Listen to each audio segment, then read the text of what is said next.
tactician.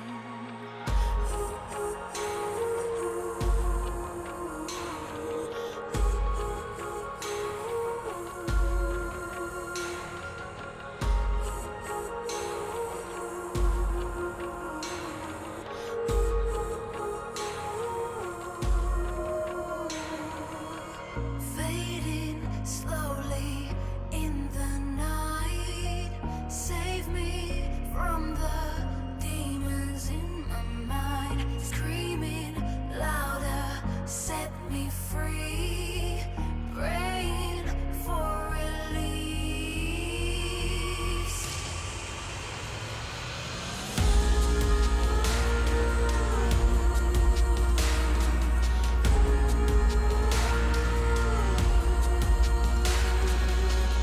Begging for forgiveness, never gonna end.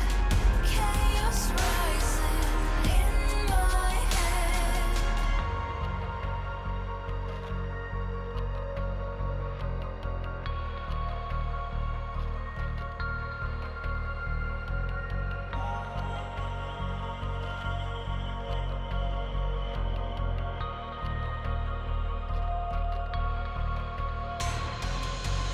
Fading slowly in the night, save me from the demons in my mind, screaming louder, set me free, wake me up on the other side.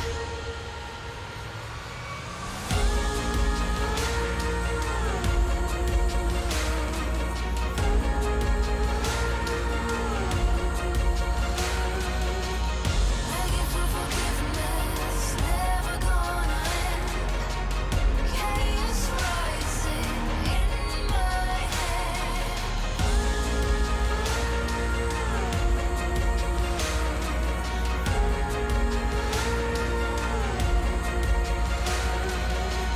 Drowning slowly, catching on for life. Wake me up on the other side. On the other side. On the other side.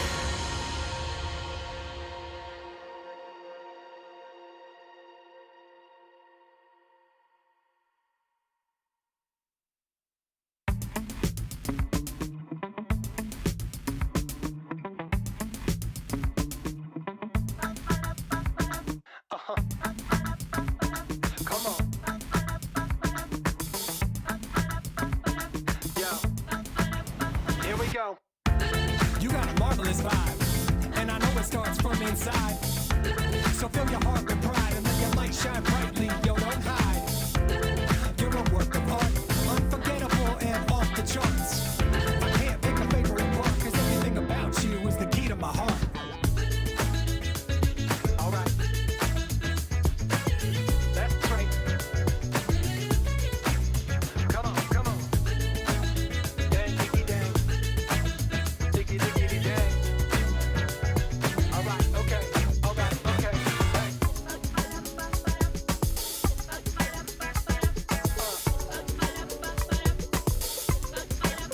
Magnificent.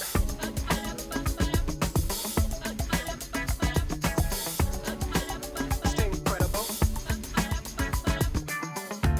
You got a marvelous vibe, and I know it starts from inside. So fill your heart with pride and let your light shine brightly. Yo, don't hide. You're a work of art, unforgettable and off the charts. I can't pick a favorite part, 'cause everything about you is the key to my heart. All right.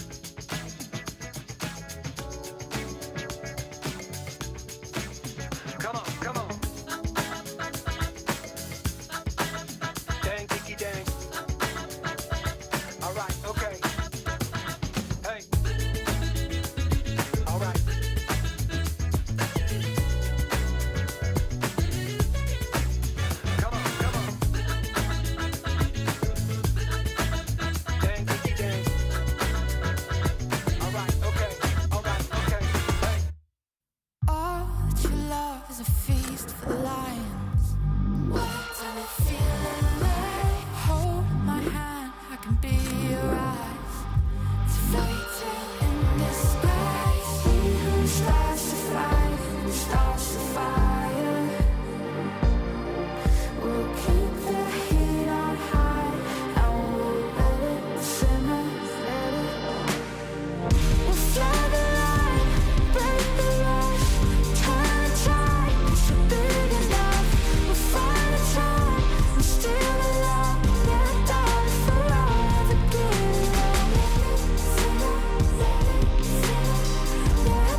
overflowing.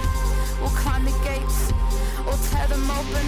We'll fly the line, break the rules. Try, it's big enough. We'll fight, we're still alive. We're down forever, give it up. We're down forever, give it up.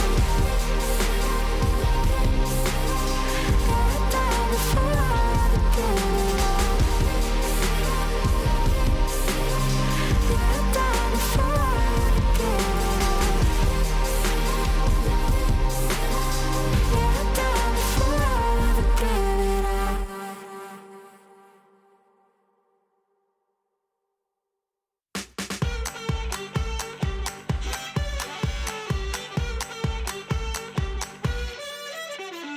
Holy moly, here we go. Let's get this show out on the road. You know it's been a long time coming. Climbing up and down the walls. The day don't wait for night to fall. You know it's been a long time coming. And it just got better.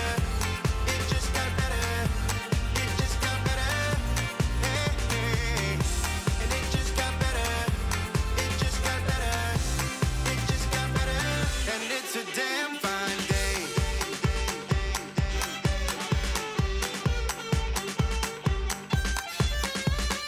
Good things come to those who wait. I paid my dues, I made my way. I know it's been a long time coming. Climbing up and down the walls. I took a tumble, took a fall. You know it's been a long time coming. And it just got better. It just got better. It just got better. Hey, hey. And it just got better. It just got better. It just got better. And it's a damn fine day.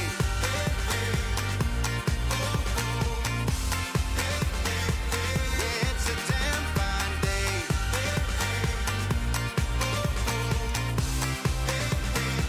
Yeah, it's a damn fine day.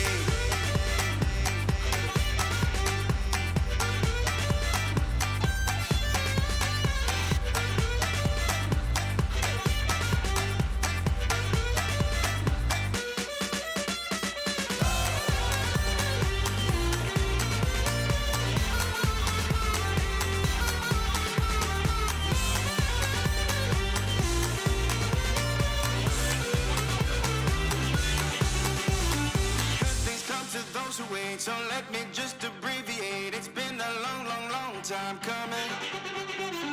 Climbing up and down the walls. I took a tumble, took a fall. It's been a long, long, long time coming. And it just got better. It just got better. It just got better. Hey, hey. And it just got better. It just got better. It just got better. And it's a damn fine day.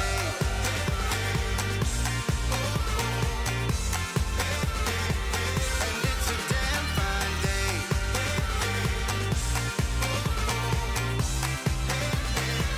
And it's a damn fine day.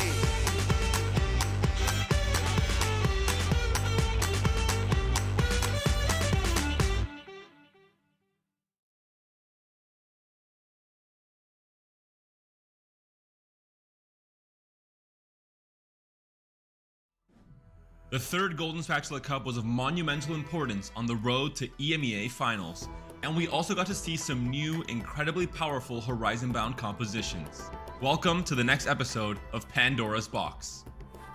We'll start this episode in a spectacular way, just like Lelouch did, opening up his tournament appearance with 4 straight wins. Give a warm welcome to Lelouch, who will be breaking down his Ionia composition.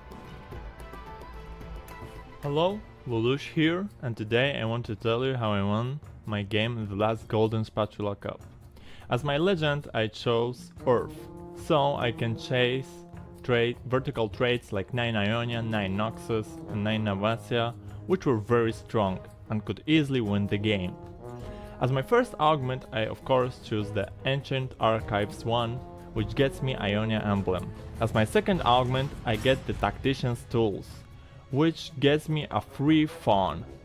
Thanks to that, I can finish my composition on level 8. With Nyla 2, a 9 Ionia on board, everything looks fine and stabilized. But I still lose to Visor, so I need to find something to make my board even stronger. But luckily, thanks to Nyla 3, my opponents stand no chance and I win the game. Thanks a lot, Lelouch. Good luck in the EMEA Finals. Do your best to match your Dragonlance victory. Let's slow things down just a little bit. It's hard to keep up with a 9 Ionia 3-star Nyla board. Let's take a look at how Zyko won a game with a Nico-centered Bastion Invoker board that's been wildly popular recently. The core of the comp is Nico. She both tanks and deals crazy amounts of damage. Titans and Bloodthirster are the key items for her. They provide the stats she needs along with some Omni Vamp, and the Bramble Vest reduces crit damage she receives, which counters all the Vanquisher boards to perfection. On top of all that, the Jewel Lotus augment allows her ability to crit. Aside from Nico, the most important units are Soraka, as she helps Nico stay alive, and the Taric Shen duo holding the front lines. Cassante is the 4th Bastion unit, and Milio, along with Cassiopeia, bolster the Invoker backbone, which, with the Loving Invocation augment, feeds the whole team obscene amounts of AP as fights progress. With a frontline this beefy, infinite healing and infinitely scaling AP, it's way too much to handle, even for Ging's capped Noxus board. And now take a look at how Kubikson literally devoured his opposition with a monstrous Cho'Gath. Rolling for 3 stars level 4 and 5 was key to the victory of the young Polish player. Cho'Gath, Renekton, and Cassiopeia are the key units here. The silver augment, Missed Connections, really helped find them all, so that he could tempo up and start pushing levels. Prismatic Ancient Archives made the Cho'Gath even bigger with a Shurima spat, and helped him reach the coveted 6 Bruiser breakpoint. With a Bramble Vest and a Redemption on the Cho'Gath and the defensive items on Renekton, this Bruiser board was too big to chew through. Cassiopeia also chipped in with Nashor's Tooth and a Gunblade. She easily burned through enemy boards with her poison. Even though he's had several attempts, Travis with a Rogue board couldn't manage to find the answer to this monstrously beefy board, and Kubikson sealed the deal with a whopping 74 HP remaining. Cheer for your favorite players in the upcoming EMEA Finals, and in the meantime, roll for your 3 stars just like they do. Remember though, they are true professionals, so don't get discouraged after a couple of AFEs. Until next time.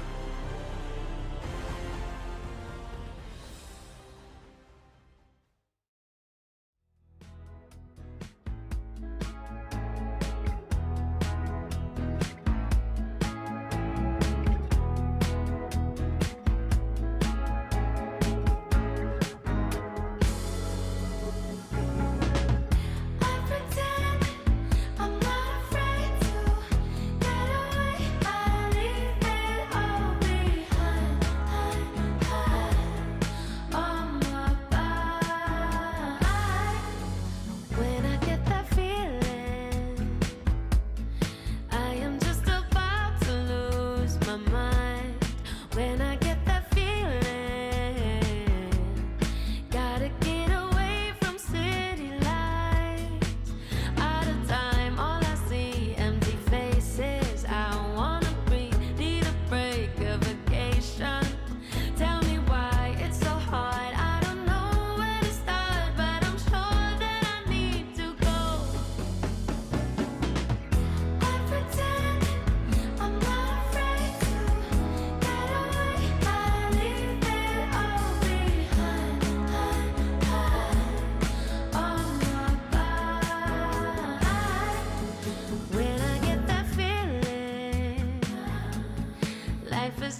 Move on up, get to the core of it. It's your time to remember the dreams. Oh, turning in a smile, you're turning me around. Can you feel that? Oh, baby, baby. Turning in a smile, you're turning me around.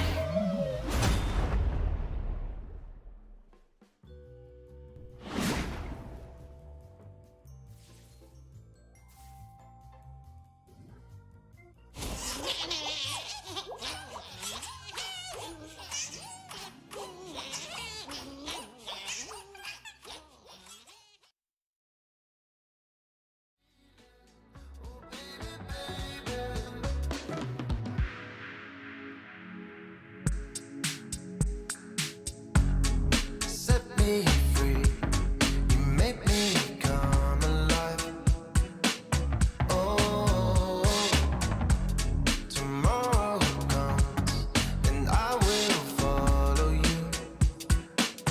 Oh,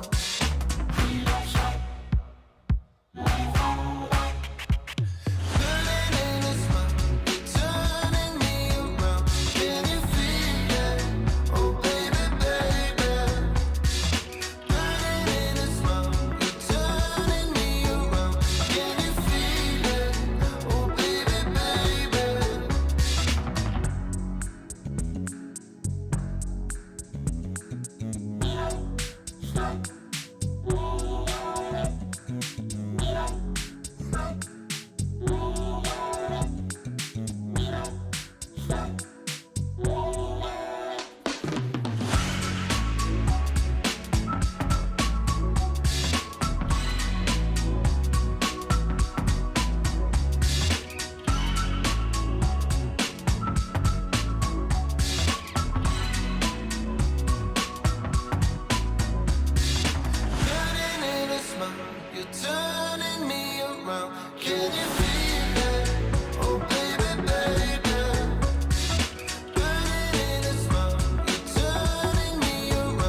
beats faster every time I see you. The way you move, the way you talk, and the way you eat your food. How is it possible that you're so calm? At this point I do anything for you. Wish I could just get you off my mind, but you just pop back into my head every time. Say what you doing, what you doing, what you doing, what you doing to me. Everybody knows that I can hide it, can't deny it. It's so obvious, yeah, it's plain to see. But you seem like you don't know what's going on. Just in case, apologize if I'm coming on this wrong. And what you doing to me?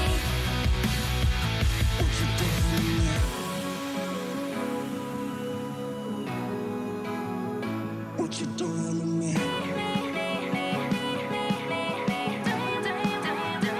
What you doing to me?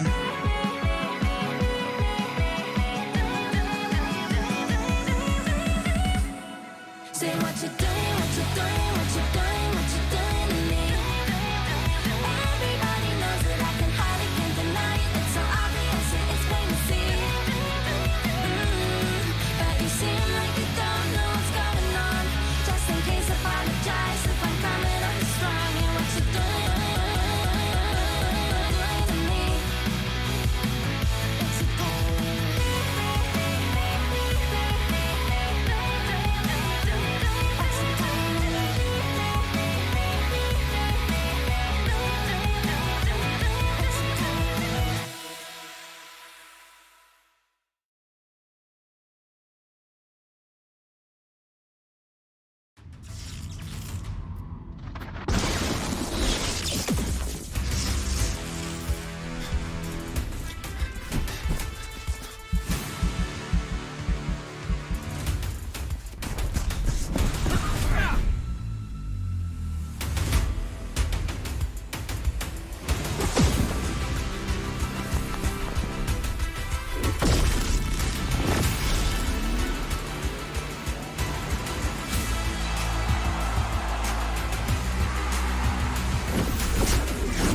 We're not the only ones. We're not the only ones. We're not the only ones. Days gone. I won't waste another one. Oh, that darkness, it won't set me back again. Oh, I'm not asleep or awake. I won't let the future escape.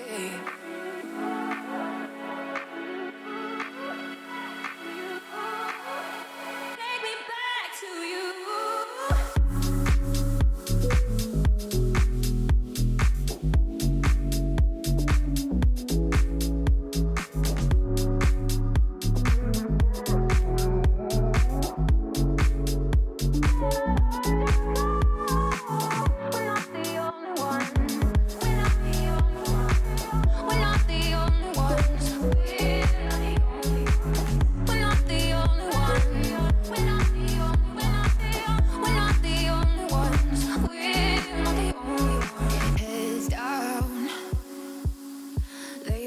Just shake the ground. Oh, this lightness, it will fill the air around.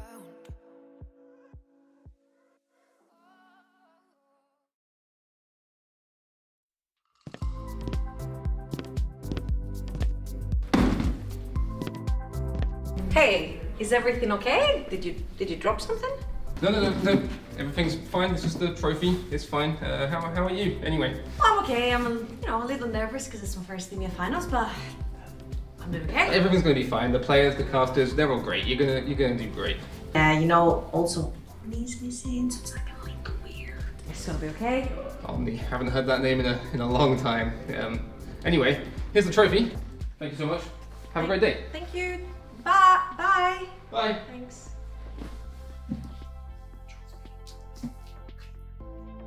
I knew he dropped something.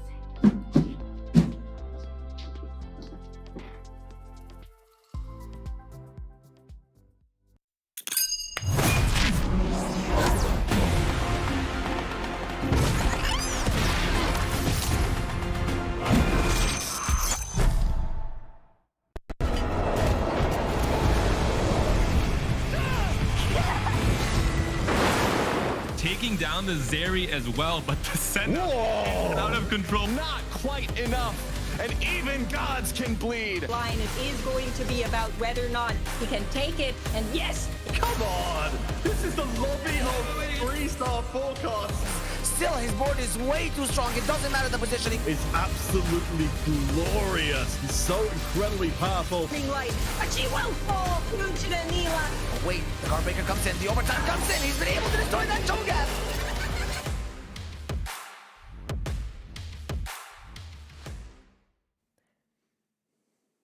Welcome back to the last day of the EMEA Finals. We have our beautiful trophy here with us, and I have my beautiful co-casters here with me. Hello, Wida. Hello, Trouble. I hope you guys are doing good. My name is Makes, and we're here for the last day. I can't believe the time is over already. Well, whoa. First of all, it was the first time in the studio joining you guys, and I'm very thankful for that. And I also kept telling you, like, the days go by so quickly. The games are so interesting, and you get so immersed in them, and I can't believe we're gonna crown yet another champion this year.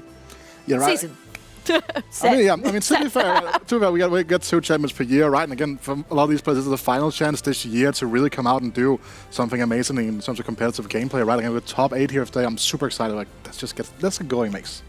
Honestly, I was a little bit nervous for this one in particular because of how dominant the multicasters looked, but I am so happy to report that we've done the mathing, the brains are braining, and most of the players that have made it through here weren't really relying on the multicasters. We'll tell you more about that later on, but first, you have a chance to win something. Our pick'ems have opened once more, Wida. Yeah, they have now, and for today, it's obviously you got to figure out how this top 8 is going to pan out. Place your players in 1 through 8, and obviously the more you get it correct, the more points you're going to get. Yeah, it's going to be important. You're going to need your noggin and make sure you put them in the right order. I saw some copy pastas in the German Challenger Discord, which I infiltrated. And they've been copy pasting.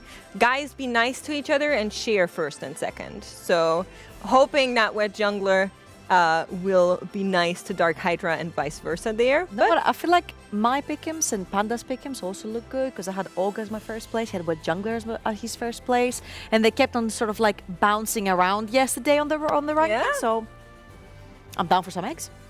I'm down for some eggs as well, but I'll have to leave you guys for just a small second because we do have a very special guest with us, so if you'd excuse me for just small minute.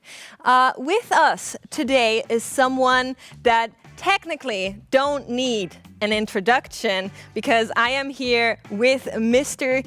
Esports Omni. Hi. Hi. How are you doing? I'm good. How are you? We try to get you on the show always and forever. I know you're a little bit nervous, so to maybe break the ice, would you show us your dog? Yeah, happily.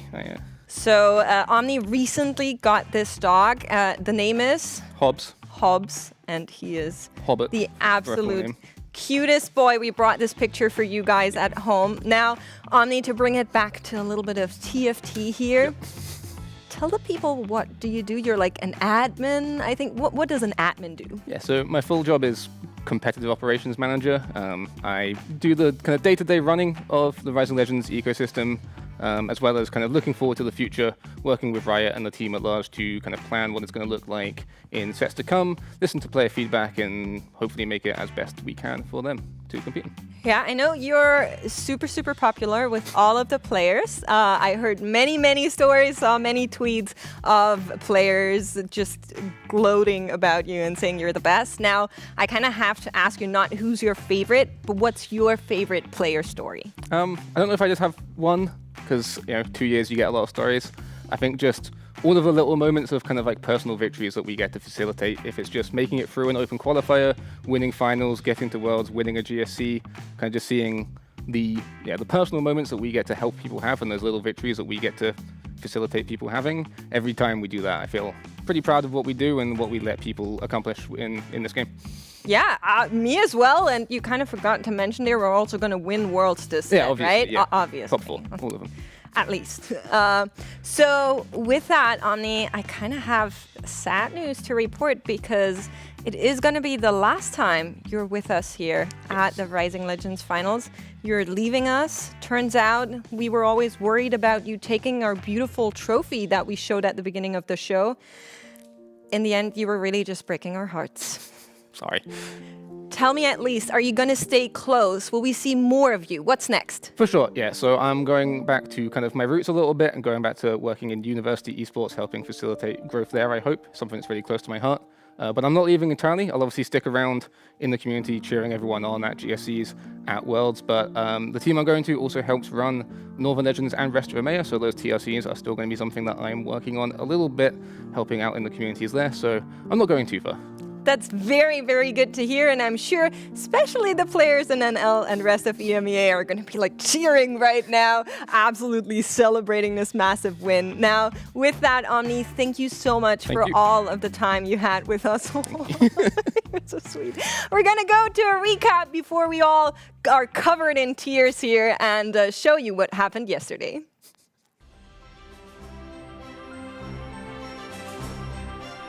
Welcome back to the Rising Legends Finals, and we do have Counterfeit and Wita here ready to take you through game number 1 of day 2. Thank you so much, Makes. We are on the precipice of what can be a huge life change for any one of these 30 players, as I highlighted on the desk.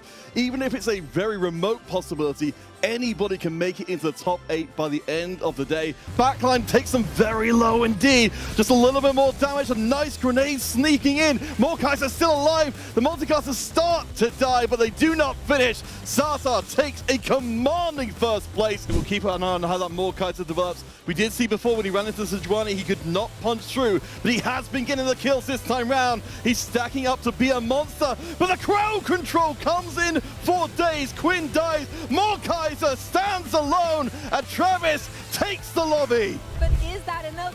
One big Scion has made his way to the back line, but hasn't found the multicasters, but he will! The Dreadway comes in, the Scion comes in, and Lallana with one last blow will take down Zyke. The Fioria will be falling eventually, but so has the entire board of Solo Gesang. So close.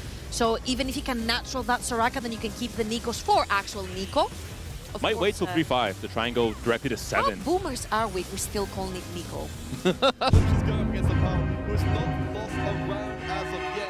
And I think we can see a very big and scary reason why. Holding on as is Soraka, but Soraka, the Archangel's healing, the Astral Infusion, I think it won't be enough. Lelouch might just be taken down. That could decide the outcome of this next fight. Here comes, boom! Let's see if Game can get some kind of catch or some kind of relief here. The loss streak is pretty enormous. The Jarvan, though, is unstoppable. 3 items, 2 of them are being radiant thanks to our friends from Demacia. And the Kayle walks in slowly. The Echo has just been an absolute monster of this lobby. Day6 shows no mercy at all. Wet Jungler bows to Day6 experience, but gets exactly what he needs from this lobby. He's through to day 3. Thank you for watching. It's been an absolute pleasure today, and we hope we see you tomorrow.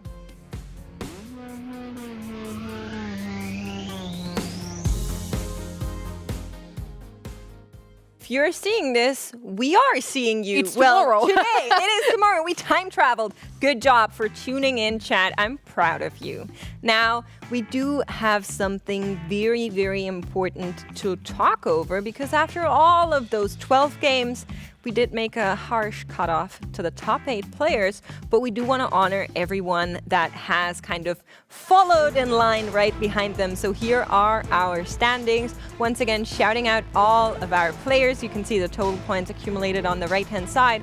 And I think it was a really, really close point matchup this time specifically. It definitely was, especially after day 1. We had like 12 players within like 4 points, all fighting for those like last spots in the top 8 here, and now we have our like the top half of the standings from yesterday. Yeah, double 61, Solo Gesang as well, so close to making it to that day 3.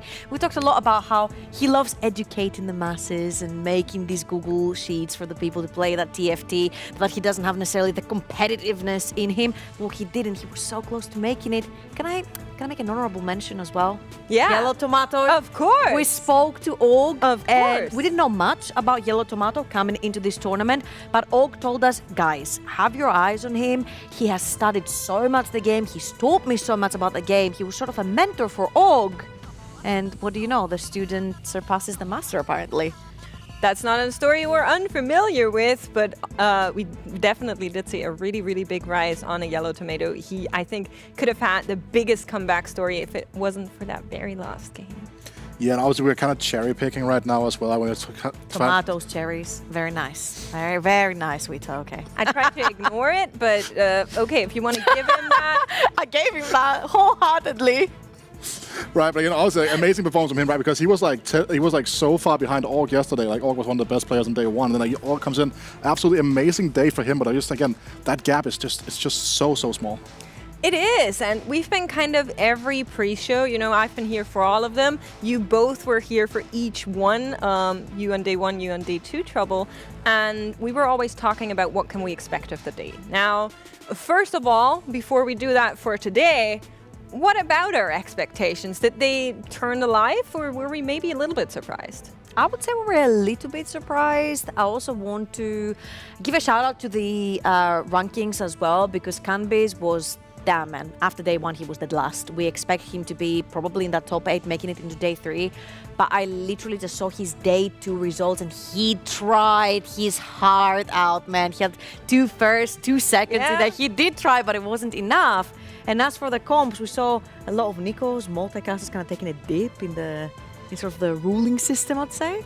Yeah, right. Multicast is kind of dropping down to a 4.4 average. Seemed like still obviously the most popular comp across the board here, and we will see a lot of today as well. But yeah, like a lot of like big change in like compared to stats-wise from day 1 to day 2, which I thought was super surprising because we didn't really expect that like in the way it panned out. I think we also didn't expect that none of our former EMEA champions were going to make it. Neither Double, nor Canvas, nor Lelouch. Nobody's here to defend their title, so we already know that there is going to be a new EMEA champion that is going to join the ranks of the likes as the players that I just called out. But while there is a new champion, there's old success here, Wita. Yeah, this is very much an old guard final. Outside of Travis and Yoroi, these are the remaining 6 players have competitive pedigree all the way back to set 3. Probably even way before that as well, right? Like, it's such a massive thing to keep in mind here that like these are players that have like all from like 2 to 3 to 4 qualifications in the first place, and then have been playing for so long. And like looking at someone like Psycho, looking at Wet Jungler here, even August, we can kind of see the stats here going all the way back to when we started competitive. Like that's just such a massive thing to keep in mind here. These players are so talented. And we have had a lot of new God finals. Now we have an old God final. Yeah, it's finally come together. And of course, Volta is also one of those players. We talked to him yesterday about the way he played. He's one of the players that didn't touch multicasters at all. Talk to me a little bit more about that flex line, Trouble. I am a huge fan, first of all, because the dude plays rogues and I'm mole down, especially since it doesn't get very easily contested. If you do manage to hit your 3 stars, it's very similar to multicaster. It doesn't necessarily have the same cap as the multicasters, but it's still strong and can give you a lot of top 4s, which Volta managed to get with this particular comp. But I would say what is so surprising for Volta is that he wasn't the expected French player to make it all the way to the final day, and he did with unconventional compositions. I think it's so interesting that there are so many French players that I kind of want to put up there, you know? The sheer power of France, it just always comes back. But Yaroy, Volta, and honorable mention of DarkHydra, all three of them did not touch the multicasters at all. So if you're a multicaster hater in chat, these are the players to root for, just letting you know. They did go for some other comps though, Vida. They definitely did, right? I think we saw a lot of these like flex lines coming out, and that's something that I think is super exciting to keep in mind here, that someone like Lallana, for example, played 12 different compositions in each of, like, so a different comp every single game. I don't think there are like 18 compositions in the games, so you're gonna have to double dip a little bit, right? But kind of showing that the flex playstyle isn't that. I absolutely love it, and I really, really want to shout out Lallana that you've now also mentioned together with DarkHydra, because from everything I learned, these guys prep together and they're both here. And that tells you that their prep group is probably really, really good. I'd be saying, I'd be trying to get in that prep group as well if I was everyone else. As someone that's kind of like interacted with both of these over the course of like their long careers, right? Like whenever you speak with these people about the game, that they're so talented, right? And keep in mind as well, Lallana and Psycho, well, they were in that Fate Championship together, right? When Lallana took fourth, Psycho was Vice World Champion. He was on that checkmate, but then couldn't close out the game when Adol Jaywalking took the title. And you can kind of see here a clip we have Psycho down with the fortune here, and he's trying to cash out. And once this clip kind of progresses here, this is like, again, Lallana and Psycho in the same game, all the way down just a singular point of HP here, and then now has to cash out the fortune, and it keeps going, and then eventually he is going to be able to win the game. And again, just these high-risk lines, and you can see the massive pox just coming out here. Absolutely amazing. This is like one of the more like legendary catch-ups here. Like it's kind of what people thought about when you kind of think about Psycho is these like high-risk lines. Not necessarily what he's been doing this weekend, has been leaning heavily on the multicasters and the TF line. Yes. But he has it in his locker, and I think that's the biggest thing to keep in mind. I agree, although I kind of want to low-key shame him a little bit for how hard he's been leaning into those multicasters. Let's be honest, I went over all of the comps this morning of like each player and kind of looked at if there was any prevalences, and most of them had at least like 4 different boards or 5 different boards, but for Psycho it was like 3, and 9 of them were multicaster. You want to know the funny thing about this? Psycho must be bing chilling in this lobby because there's so many people that are straying away from the multicast. It's like, boys, it's free. Him and Wedge are gonna have a fight about the multicasters. They'll share. One will get a 3-star TF, the other will get a 3-star Velcos. It's friend 1 and 2. And it's kind of funny as well, right? Because like what like a lot of people remember about Psycho from this championship is actually not him like being Vice World Champion. It's him like making both of the day cutoffs on tiebreakers. He did the same thing here as well, right? So like he is a master of those tiebreakers, which he plays so much at first for most of the time, which I think is an amazing thing to keep in mind. It is. Now, speaking of amazing, well, people, we have one here with us today because we are joined by Lallana himself. And of course, we're all burning in our seats to learn what this prep group has to offer. First of all, hi, Lallana. How are you doing? Hi. Hello. Thank you so much for good, joining us. You're welcome. Now, you already talked to our colleague Panda, and you kind of let him in on not being very happy with day 3 just yet because you really care about making those top 4. What's the game plan for today? Essentially, well, it would be pretty stupid to reveal my exact You don't have plan. to reveal the secrets. But more of the same, pretty much, yeah. Okay, very good. More of a little bit of everything, I would say. Love that. Keep them guessing so they never know your next move. If you don't know your next move, they won't know your next move. Talking about moves in general, we've seen a general move in the rankings and the last top 8 that we're seeing in this particular lobby. Did you expect your position in this lobby? Do you expect someone else that got left out behind in day 2? No, I would say there's no surprises in this final lobby. Every one of these players is very, very good. I respect them all, and should be some good games, yeah. And who would you say is your toughest competitor in this lobby? Just over the years, Volta is always someone. We must have played like 1,000 ladder games against each other. We used to use the same little legends. I guess we're like were rivals, I guess. So, yeah, and of course he did very well yesterday. So, Yeah, so I kind of want to talk to you a little bit about like the current state of the meta. Again, like, you're not really want to like reveal your strategy and stuff like that, but do you think that you have kind of been benefited from like your pretty extensive understanding of how to play the early game very well on a patch where a lot of people are trying to open for it? Yeah, I would say that's definitely it's something I put a lot of practice in before the days. Every game I would go into the practice tool on the tournament realm and just load up an opener, and then just like get to the augment select, and then just restart, and then just do that 5 or 6 times, just so when I get an opener, like, because I haven't put in as much ladder games as the others, but like I want to be as confident as possible with openers, so that I don't get like lost during if I have a bad opener. Like, it's okay because I've like simulated like quite a lot. So awesome. I agree. Absolutely awesome. Now, we were kind of mentioning that you've been prepping with DarkHydra. Talk to me a little bit about that. You're both here. That must feel so good. Yeah, I think we were quietly confident that one of us would make it. We think we had really good prep. So for both of us to make it is just really, really good. We also prepped a lot with Solo as well, and he barely missed out. So that's a bummer for him, but yeah. Yeah, unfortunately. So kind of like talk to me a little bit about this, right? Because again, I think last set you also prepared a lot with Hayden, right? So I feel like your like practice core of people here has like a lot of success here. Like, do you think that like you like having continued success in these kind of like with your group in general just like helps you out a lot? It gave prepping with Hayden last set gave me a lot of confidence, because personally I wasn't very confident with him even then going into the tournament, but he did really well, and I think the competition last set was a bit weaker, so it just gave me confidence going into this set that I could definitely make it back, and I have. So yeah. You have. That's so cool. Sorry, I know you're still looking for those top 4. I'm already excited for you, Lallana.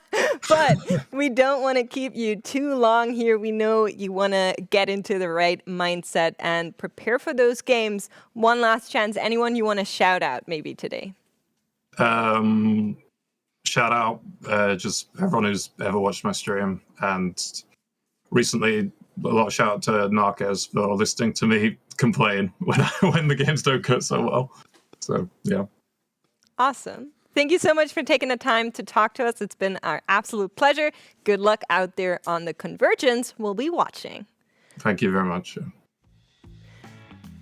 You were so excited. You were so excited for him. Somebody has to. Just the contrast, by the way. Like, he's just like in full game mode, right? Already in at the box, and you're just like there, like, you know, like super energetic and like all these things, and he's just like, I just want to talk TFT. Only thing on my mind, top 4. He's in the top 8 of EMEA. That's so cool. Come on.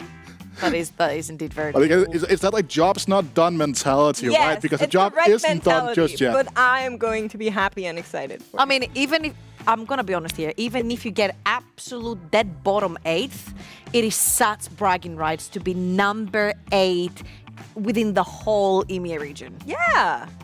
So, yeah, I'm excited with you now. Excellent. That's how it's supposed to be. Now, bringing it back to a little bit more of a brainy talk, we did want to mention one more thing. We touched on it yesterday throughout the day again and again, but I think with the switch from day 1 to day 2, there is going to be something that we need to mention once more, and that is the Ezreal Legend. Now, Trouble, many players seem to have gone into those lines, but one of them that's here today has switched from Earth to the Ezreal, day 1, day 2.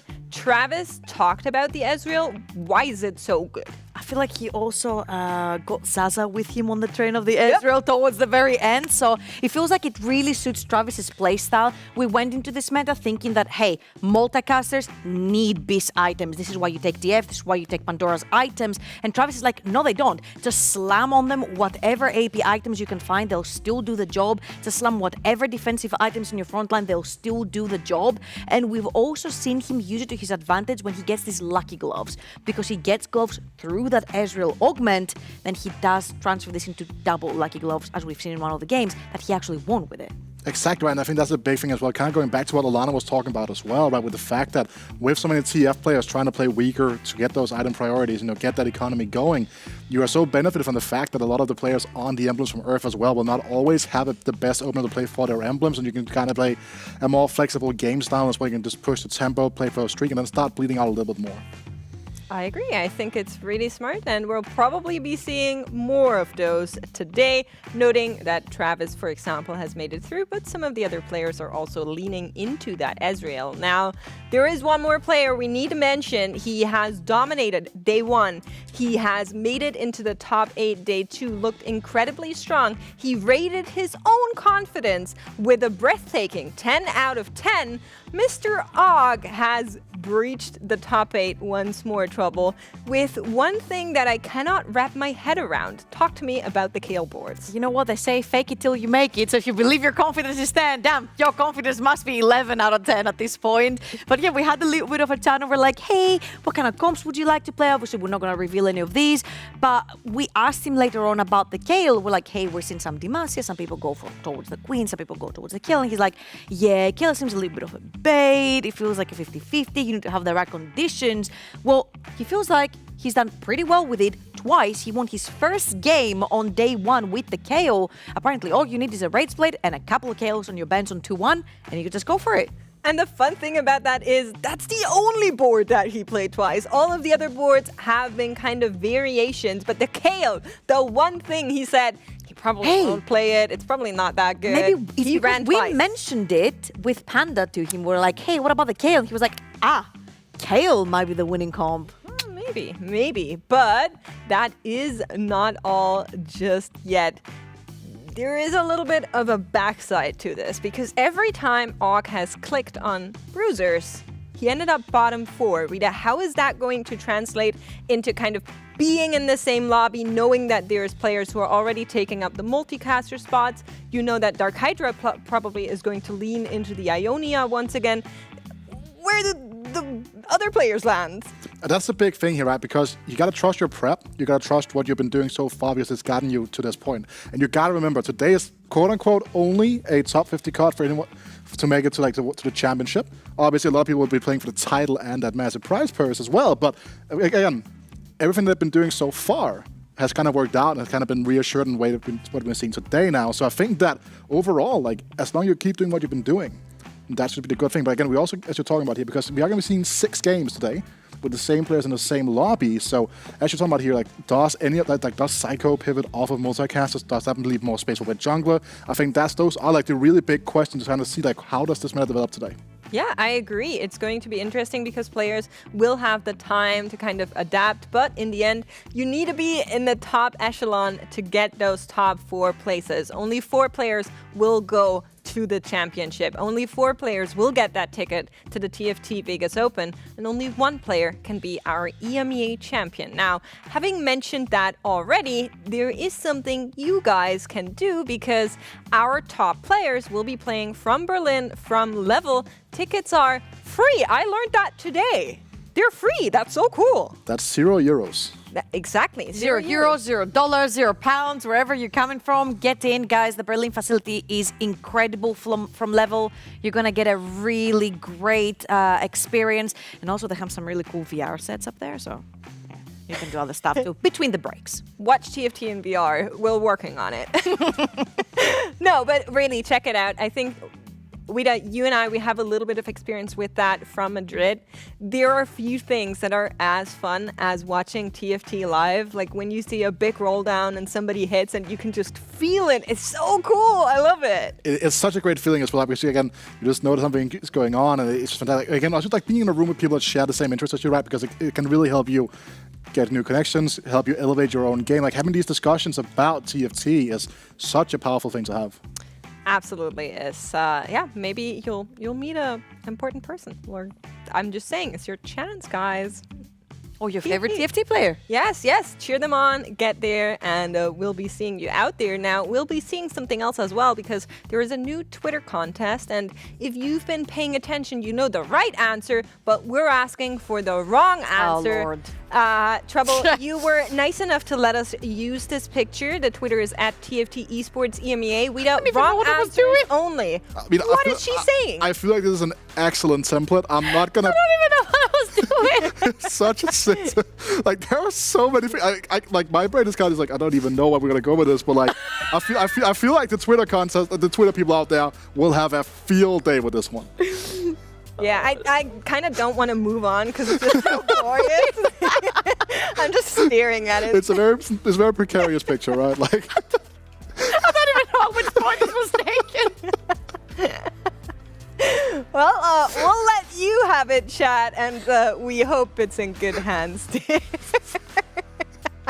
I'm so sorry. that's the best picture out of the three. I must admit, it's so good.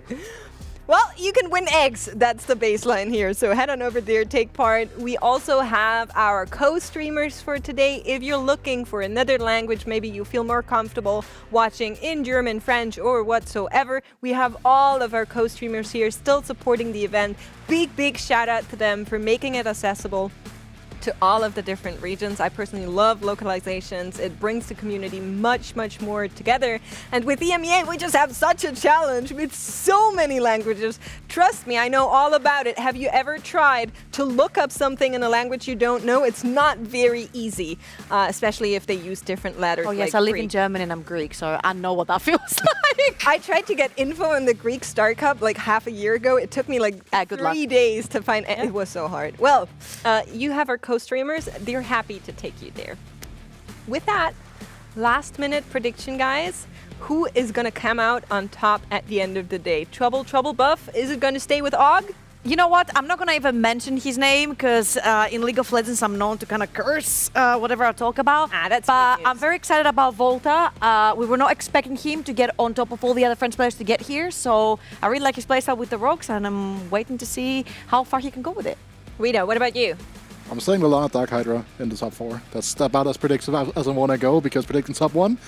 So, you know, this is a safe play. I'm taking the safe play. Well, you take the safe play. I'll take the high road because I'm not going to mention anyone because they say the same thing about me and I don't want to face the wrath of the German community, but shout out to them. And with that, our casters are ready for game number 1, and I am so pleased to announce them to you because here are not only Counterfeit and Impatches Panda, but also Snooty Boo.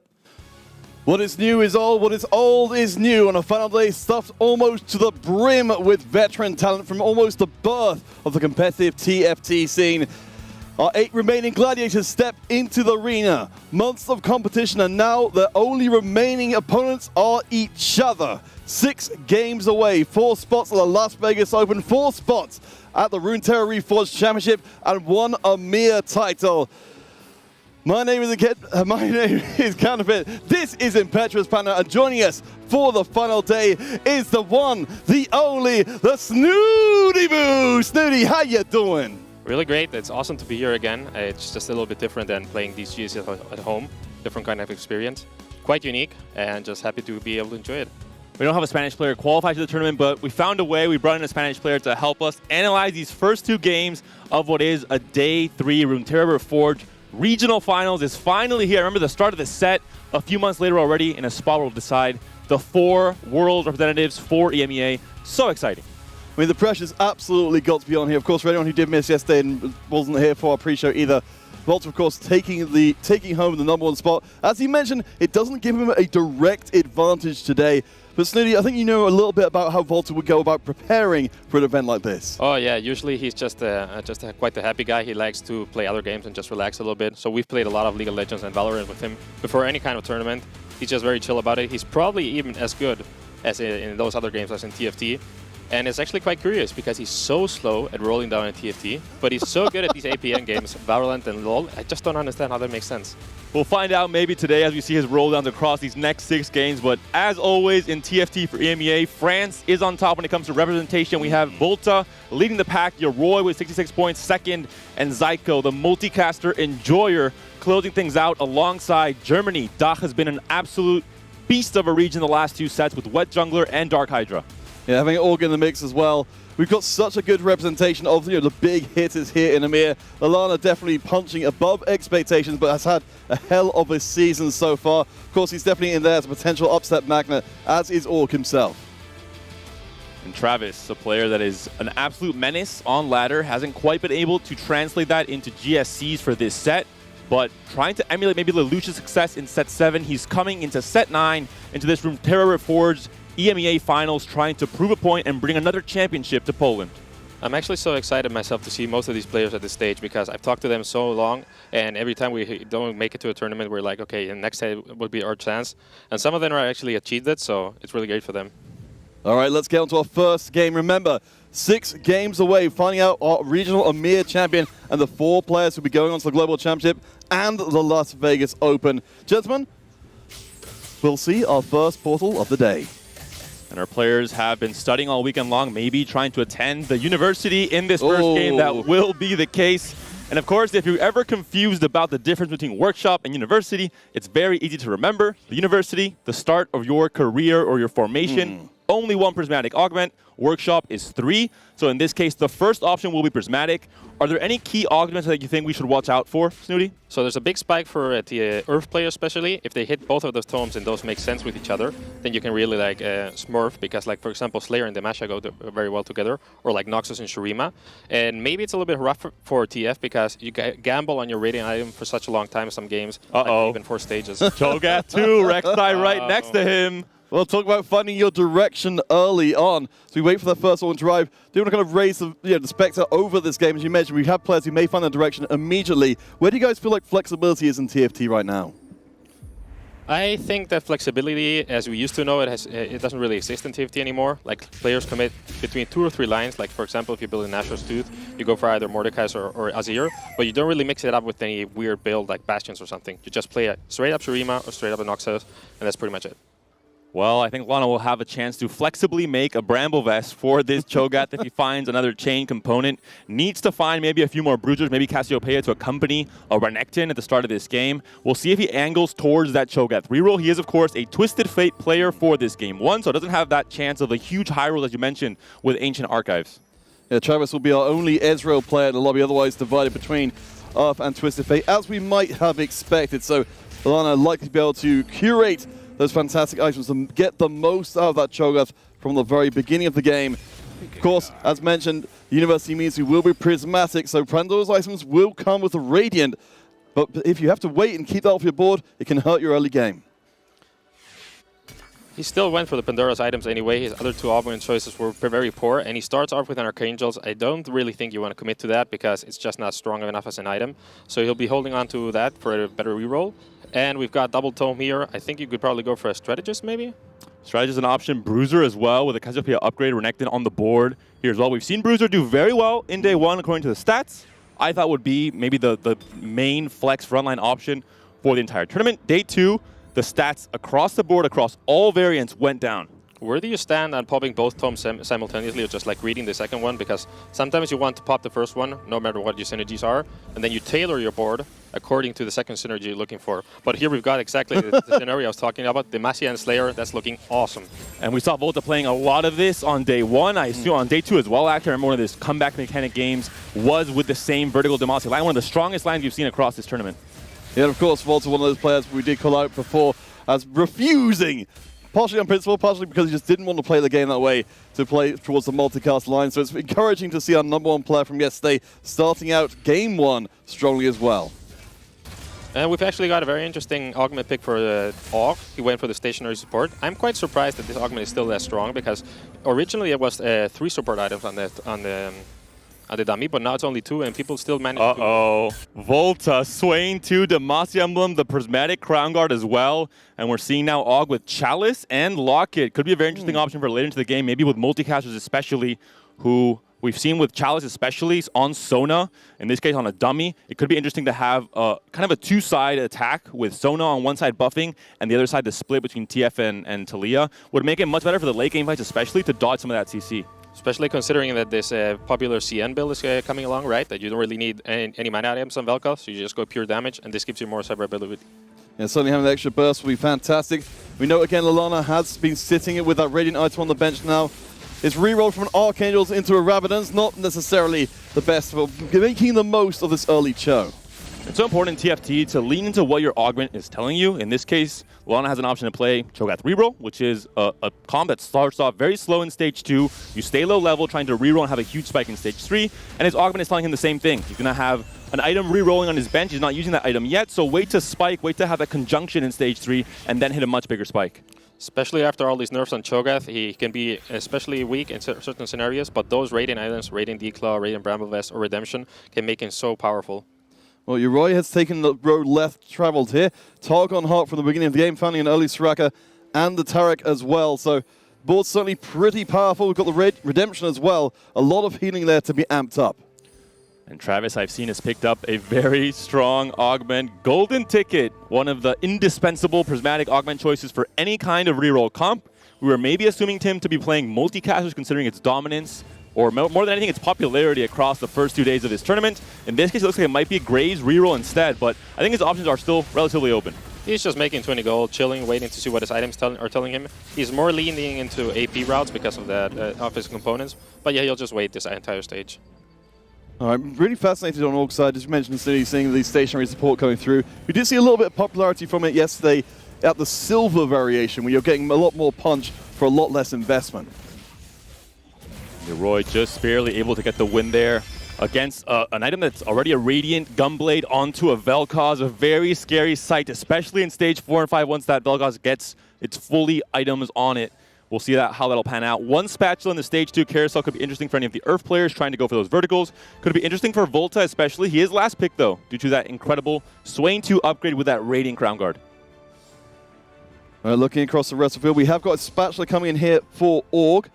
So checkmate again, of course, we didn't necessarily have too much of the commitment to the direction as of yet. Maybe this will be the key that will let Org into that route.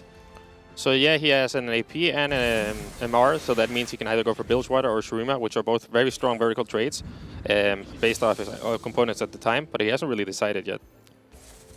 Could build a Noxus Emblem if he wants it, and I think that might be the case. Echo holding the Spatula by itself, but it will become a Noxus Emblem in this case. Trying to make use of this dummy and trying to figure out how to best position with both the Locket and the Chalice in this case. I think Noxus does make sense, or you have some flexibility with Mordekaiser being a third, sometimes second row carry, so we'll see how it'll pan out for the late game positioning. It makes a lot of sense also because you need these early stacks for Noxus, right? You need to get it going, and the sooner you decide, it's better.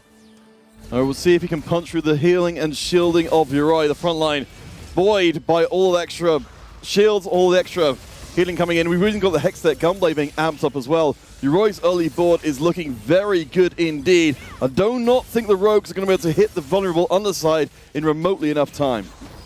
Every single one of these 100 HP players in Stage 2 are trying to use the same kind of strategy, a super tank with shielding and healing. We saw for Volta with Swain 2, for Uroi it's going to be this Taric 2 that seems unkillable with the Gunblade on the Karma, the Targon emblem especially, and the Stoneblade allowing for so much extra resistances. One last fight, still 3 players 100 HP trying to continue the win streak into Krugs. All right, Jungler seems to have found something he was satisfied with re-rolling. So we know at least Wet Jungler and Lallana have been following a relatively similar path so far. We've got at least the 4 Bruiser online. Not quite as spectacular of Vel'Koz here as we saw elsewhere in the lobby, but Wet Jungler still enjoying a win streak along with Volta and Uroi. All 3 of them on a potential collision course in this last round of the half. Looks very good for him as Lee item-wise for the win streak, because those are very powerful items to actually beat the Taric. I'm just worried you can actually shred through it. Also can't finish this last item, doesn't want to make a Rage Blade, understandably, wants to use that rod for a Gunblade or a Rabadon's or a JG later on, maybe even Ionic Spark. In this case, the bow could become a Shiv, but that might actually hurt the chances of making the win here, having the win come through, considering that Yoroi has slammed all 3 items and has all his power already set up on his board. Volta keeps hold of the streak, but yes, only one of these two on the right-hand side can make it happen. I have to think the long-term success has surely got to belong to the Targon board here. There's so much to stay. The front line explodes. We're down to the last one, and the cast is just out of time. Wet Jungler loses the streak. Yoroi and Volta keep that big heap of gold. We saw with Targon, especially, it's all about having that loop of shielding and healing, but once you finally have enough DPS to break through, you just explode through until the Rek'Sai come through. Not quite enough time. The Karma able to clean up in the end. Seems like he's leaning into Nyla Bruisers, doesn't it? Like he's got Sejuani items on Renekton and 1 bow, keeping it up for Nyla. We do know that we've had our players taking multiple different approaches to brawlers. Panda, Cine, where do you feel like Nyla is on the scale of best to worst additions to the brawlers composition? I think it's definitely a improvement upon Kai'Sa, which was an early set strategy, upon Cassio for the most part. I think it just falls off in stage 5, and even upon Azir, mostly because Azir tends to be a little bit contested in some of the lobbies. In this case, we saw day 1, crazy good stats. They surprised me actually for Nyla with this 6 or 4 bruiser frontline. Day 2, the complete opposite. I think the average was around 5.8, 5.9, which is really not ideal in a tournament like this. So we'll see if some players have the secret tech. I do believe it was maybe DarkHydra and one jungler who had actually fairly good stats with this bruiser line. So maybe they know something that other players don't. And we see Travis Scott rolling down here, actually committed to those rogues. He's 2 off Graves, and he's already got the full setup of his comp. Yeah, really nice items here. We've got upgrades coming in as well. So maybe this is the time to turn the tides. Of course, we did see before, there's a lot of streaks at play. Travis has the biggest loss streak right now, trying to push the power of the board just a little bit more. Hitting too many things even, has to sell and resell and buy, and that slowed him down a bit with the rolls there. Could have rolled down to 0, potentially hit that next big power spike. He has got the 4 rogue ready to go as of next round, so maybe happy enough to take another loss here. But Snooty, you mentioned the items are coming in thick and fast for that Graves before he hits the 3-star. Yeah, it's especially important for him to commit as soon as possible since Graves was nerfed. So you really rely on this early win streak to make it to further stages and get Katarina and Echo 3-star. So maybe even commit to Gunblade just to be as strong as possible. We saw yesterday Echo, so many spectacular wins with that phase dive. Entering the backlane, we're seeing it happen once again in this game 1. Rogue Reaver, one of the comps that day 2 had some of the best stats of any comp in that day 2. Had like a 3.8 average overall across 9 different games. So definitely a comp that can be performing and is one of those high tempo comps that pressures the rest of the lobby. Like maybe Pandora's Bench. An augment we've seen have ups and lows. Hopefully for whoever picks it, we'll have highs this time around. Pandora's items will be the choice instead as the 3-star comes in. So we know the itemization will be on point. As you said, Snooty, we've got the gunner, we've got the 4 rogue online. It looks like we're going to be going for full items. But in the shadow of Volta and Yoroi, they're both still win streaking. He just hit another Slayer spat off a branching out. Volta is doing Volta things once again. Is this the reason why he has 69 points and is leading the pack with an absolutely crazy day 2? He had 3 wins in a row to finish off that day 2. Maybe he's trying to make it 4 in a row, starting off his day 3. I mean, this is just bonkers. He can get into 7 Demacia, 6 Slayer very easily on level 8, and that's just like the ultra comp. Man, Volta was telling us, of course, with the French players, get them into a lobby that all grief each other. That doesn't seem to be the case right now because all our top 3 are French players. Volta, Yoroi, Zyko, they're all looking extremely impressive. We see the rest of the second choice augments there on the right side of the screen. One that's really interesting to me is going to be Invoker Heart for Yoroi. Invoker comp that was great in set 9 with a Karma reroll, fell off quite a bit in set 9.5, has found some experimentation throughout the end of this set. We'll see what Yoroi can cook up in this game 1. Well, the Slayers certainly seem to be up to the task. Again, Volta and Yoroi have somehow evaded each other so far. They keep being in each other's pools, but somehow, some way, they both keep on winning. It's funny to me that after all these sets of TFT, this can keep happening. And by the way, Zyko has also remained true to his game style. He's still playing mainly multicasters. He's forcing it, getting the Tiny Titans just to get more room to hit those units. And as we're used to in TFT, at least in our region, France is on top. As always, Volta, Yoroi, and Zyko, all 3 French players currently in Stage 3 leading the pack with the highest HP totals. Yep, couldn't have said it better myself, David. It's been absolutely an astonishing start out here for France. Of course, there are 4 spots available, so they can't all be French players, but at least based on what we've seen so far, It has been a very, very strong start indeed. We do at least have two of them going up against each other here. You're right, of course, looking to keep hold of that Targon start, which has been so very successful. The Invoker Heart, the Targon Heart. This board is unusual in its potency, but it's handing out a whole world of hurt. I'm really happy to see him succeed on this line because we rarely ever see Invokers this patch. And if you actually manage to hit the 8 Invokers, it's so powerful because Ari, that's not been that important this set, can actually be a real unit. And quick correction, Zyko tricked me. He picked Tiny Titans, that's why he has so much HP. He's on a 7 loss streak. It did throw me off as We well. have been debated, Zyko, you got us this time. It's not going to happen again, buddy. Looking at some of the itemization coming here, of course, we've got DarkHydra. We mentioned, of course, for Org, we had the Noxus emblem. For DarkHydra, the double Bruiser emblem, and of course, Volta, as was mentioned before, the double Slayer and the Demacia emblem. We certainly saw a lot of emblem play, dominating play. Doesn't seem like it's going to slow down anytime now on day 3. What jungler picked up a sword, can maybe build towards that Giant Slayer, has an RFC already slotted in on his comp. And now looking at Yoroi, he's finding upgrade after upgrade, still sitting on 40 gold, level 6. We'll try and go 7 to continue adding more. I was going to say more Nikos, but this is more of an Invoker-centric board, fully onto the Karma instead. We've seen some interesting builds from China with the Vanquisher emblem on Karma, and that being incredibly stable. One of the best ways to play Vanquishers, even in the last patch where it was so dominant, that was the way to bridge the gap between Stage 2 and Stage 4 and 5. We'll see what Yoroi can do with this Invoker setup instead. At the moment, I'm really worried for Lallana because he needs to spike as soon as possible. Cho'Gath has been nerfed really hard, so he needs to get those stacks going. He didn't get a Radiant item for Cho'Gath, he got it for Cassiopeia, which is okay, but it's not as important. No, he was very patient waiting for that Radiant item to come online. I think his patience eventually ran out. Just knew he had to get something going. Has a very substantial loss streak right now. I think this might be the end of it, though, against Org, who's in a similar position of not having quite as much HP as he would like at this point in the game. And DarkHydra is a player that picked up Pandora's Bench as his augment for this Stage 2. We talked about finding your own win condition in TFT. This is definitely one way to do it if you manage to high roll a 3-star 4 cost in Stage 4, Stage 5. But of course, you have to make it healthy to that point to have enough time to do so, because the rolls are, of course, random to a pretty high extent. Actually, I can't really mask this one. There is a lot of high variance with Pandora's Bench. So he looks like he's going to be leaning heavily into Bruisers with a double Bruiser emblem. With a Nazir carry in the backline, apparently. It's a very stressful situation to play because you just really need to wait until those forecasts are right. And you're already 0 gold because you kind of need to force it as soon as possible. So I wouldn't like to be in a spot. No, and we've got the big divide, of course, between the top 4 and the bottom 4. DarkHydra is on the top of that bottom 4, all around 50 to 40 HP. Everyone else are considerably more healthy, including, of course, up at the top, you're right, but Wet Jungler, doing decently strong, has found an early Mordekaiser. Could just be an item holder for now, waiting to get into that Night later on. Volta lost a streak though. Yoroi still the only now HP leader, still at 100 HP.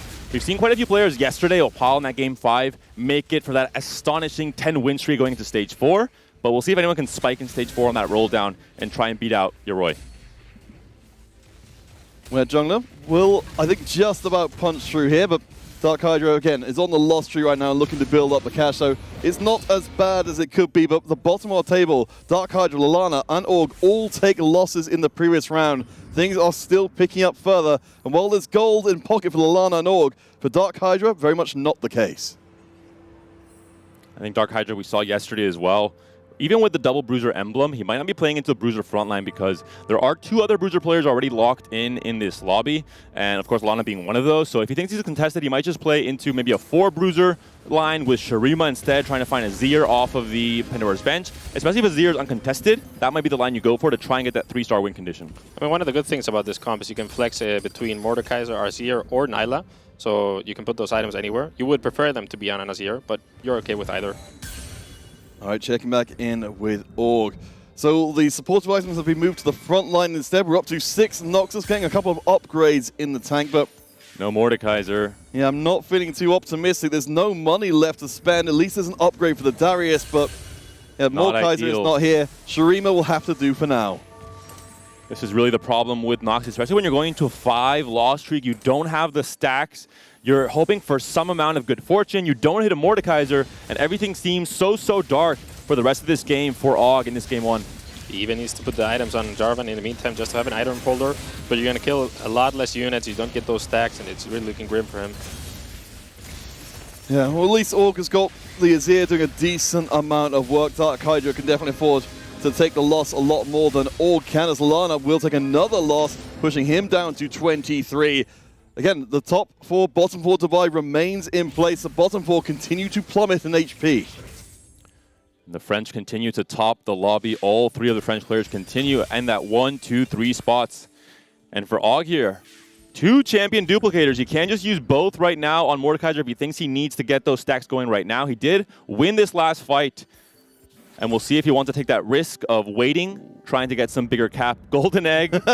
You know you want it. You know you love it. Shot inside of me. He wants to grab it. I never wouldn't take it myself, but I just want. He rolled Freaky Friday, and he's picking up the egg. The egg is online. I want to see some spam in the chat because this could be a historic moment. He's playing a comp that has very high stability. Once you have hit your 3 stars, we see it there. The Graves has been locked in. The Jinx has been locked in. Could this be enough with his 42 HP to make it to the point where that egg will finally crack? All right, so again, a quick briefing on how this will work. When we get close to the egg hatching, we will begin to chant egg, egg, egg at increasing frequency, turning into a primal scream the moment that the egg hatches. I hope that you will be ready. I completely love it. What he won't tell you is that that's an opt-in. You can decide not to go in. We can just It's a lifestyle. It's the let egg Peter embarrass life. himself, and we'll just continue to end The huevo. The huevo. I would actually kind of be a hypocrite because I argue with my chat all day long, saying that this augment kind of sucks, and if I chant egg, I think they'll kill me. That's your best excuse? That's Snooty, that's... But I live, I'm a content creator. That's my excuse. It's pretty reasonable. All right. Snooty will be creating some content with us on the cast today, and I think Travis will as well for the Polish community. I'm sure they'll all be anticipating, very on the edge of their seats, hoping that this egg will crack, and we'll see what rewards await Travis in this game 1.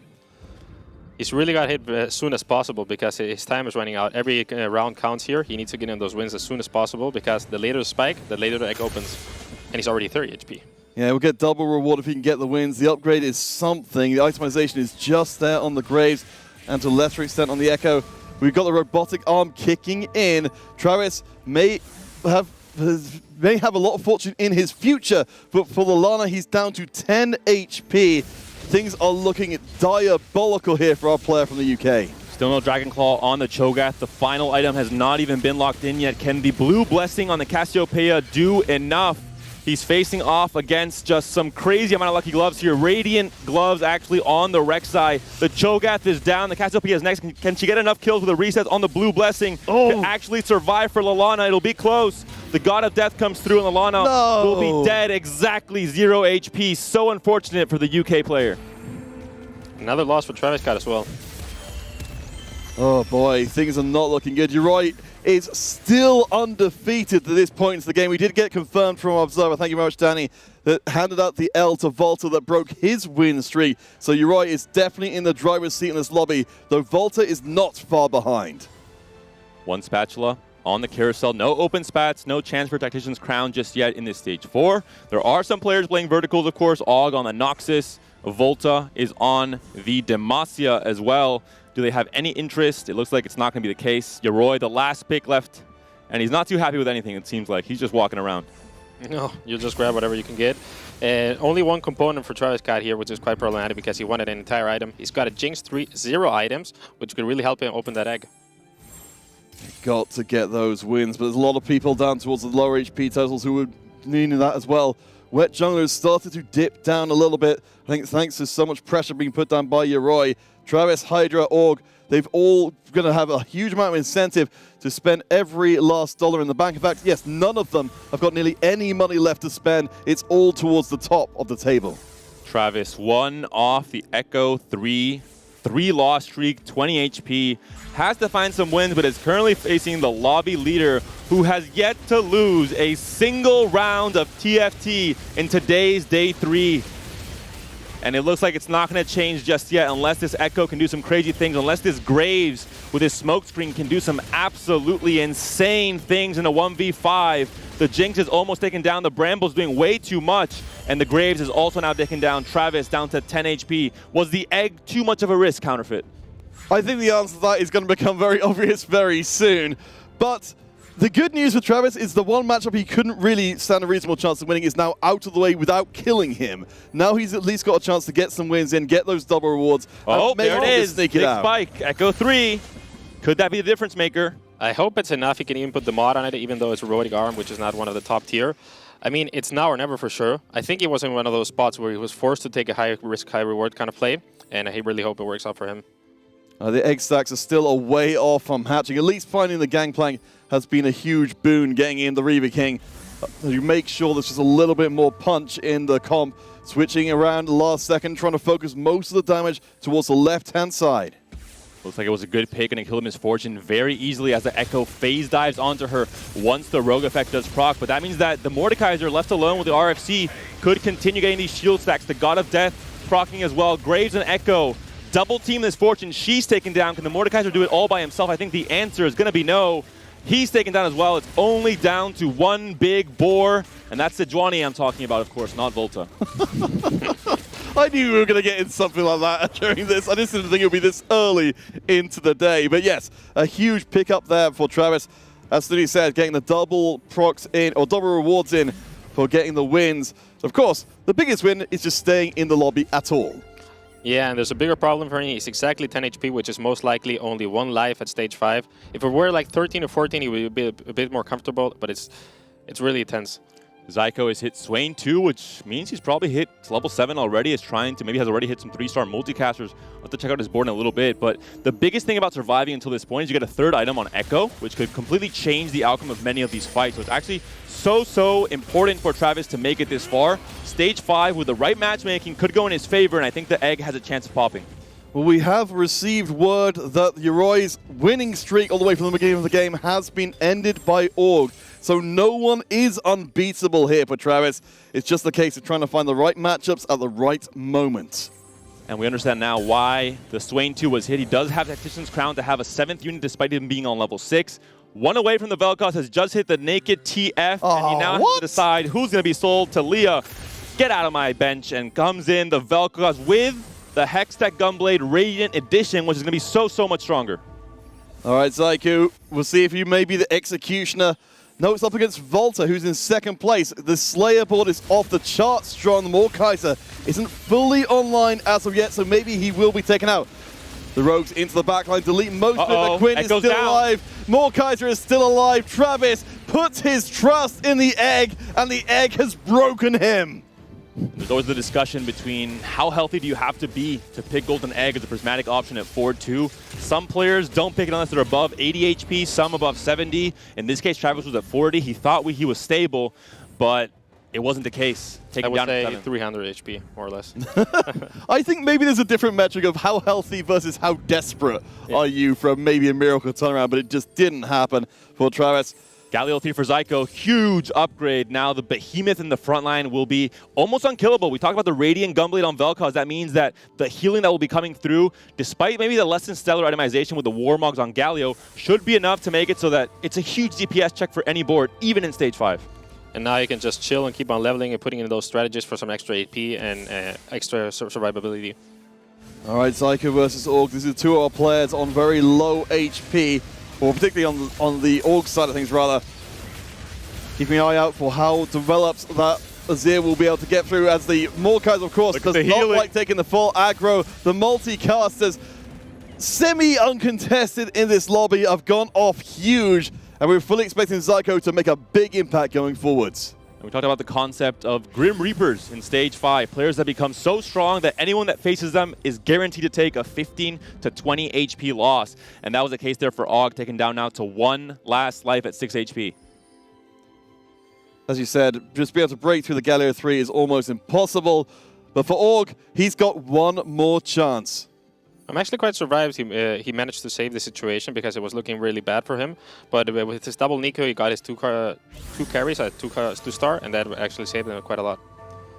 We have got the Challenger emblem on the Mordekaiser. It's Nox's 7 strategist, Challenger, Shurima all online. Volta, though, still in 2nd place, has been keeping this board nice and toasty. Got ourselves no real access to the backline. It's a pure DPS race. The Challenger emblem actually so relevant on this Mordekaiser because he's able to dash to his opponents, to his enemies, to the units he's trying to kill, and save that very slow walking time.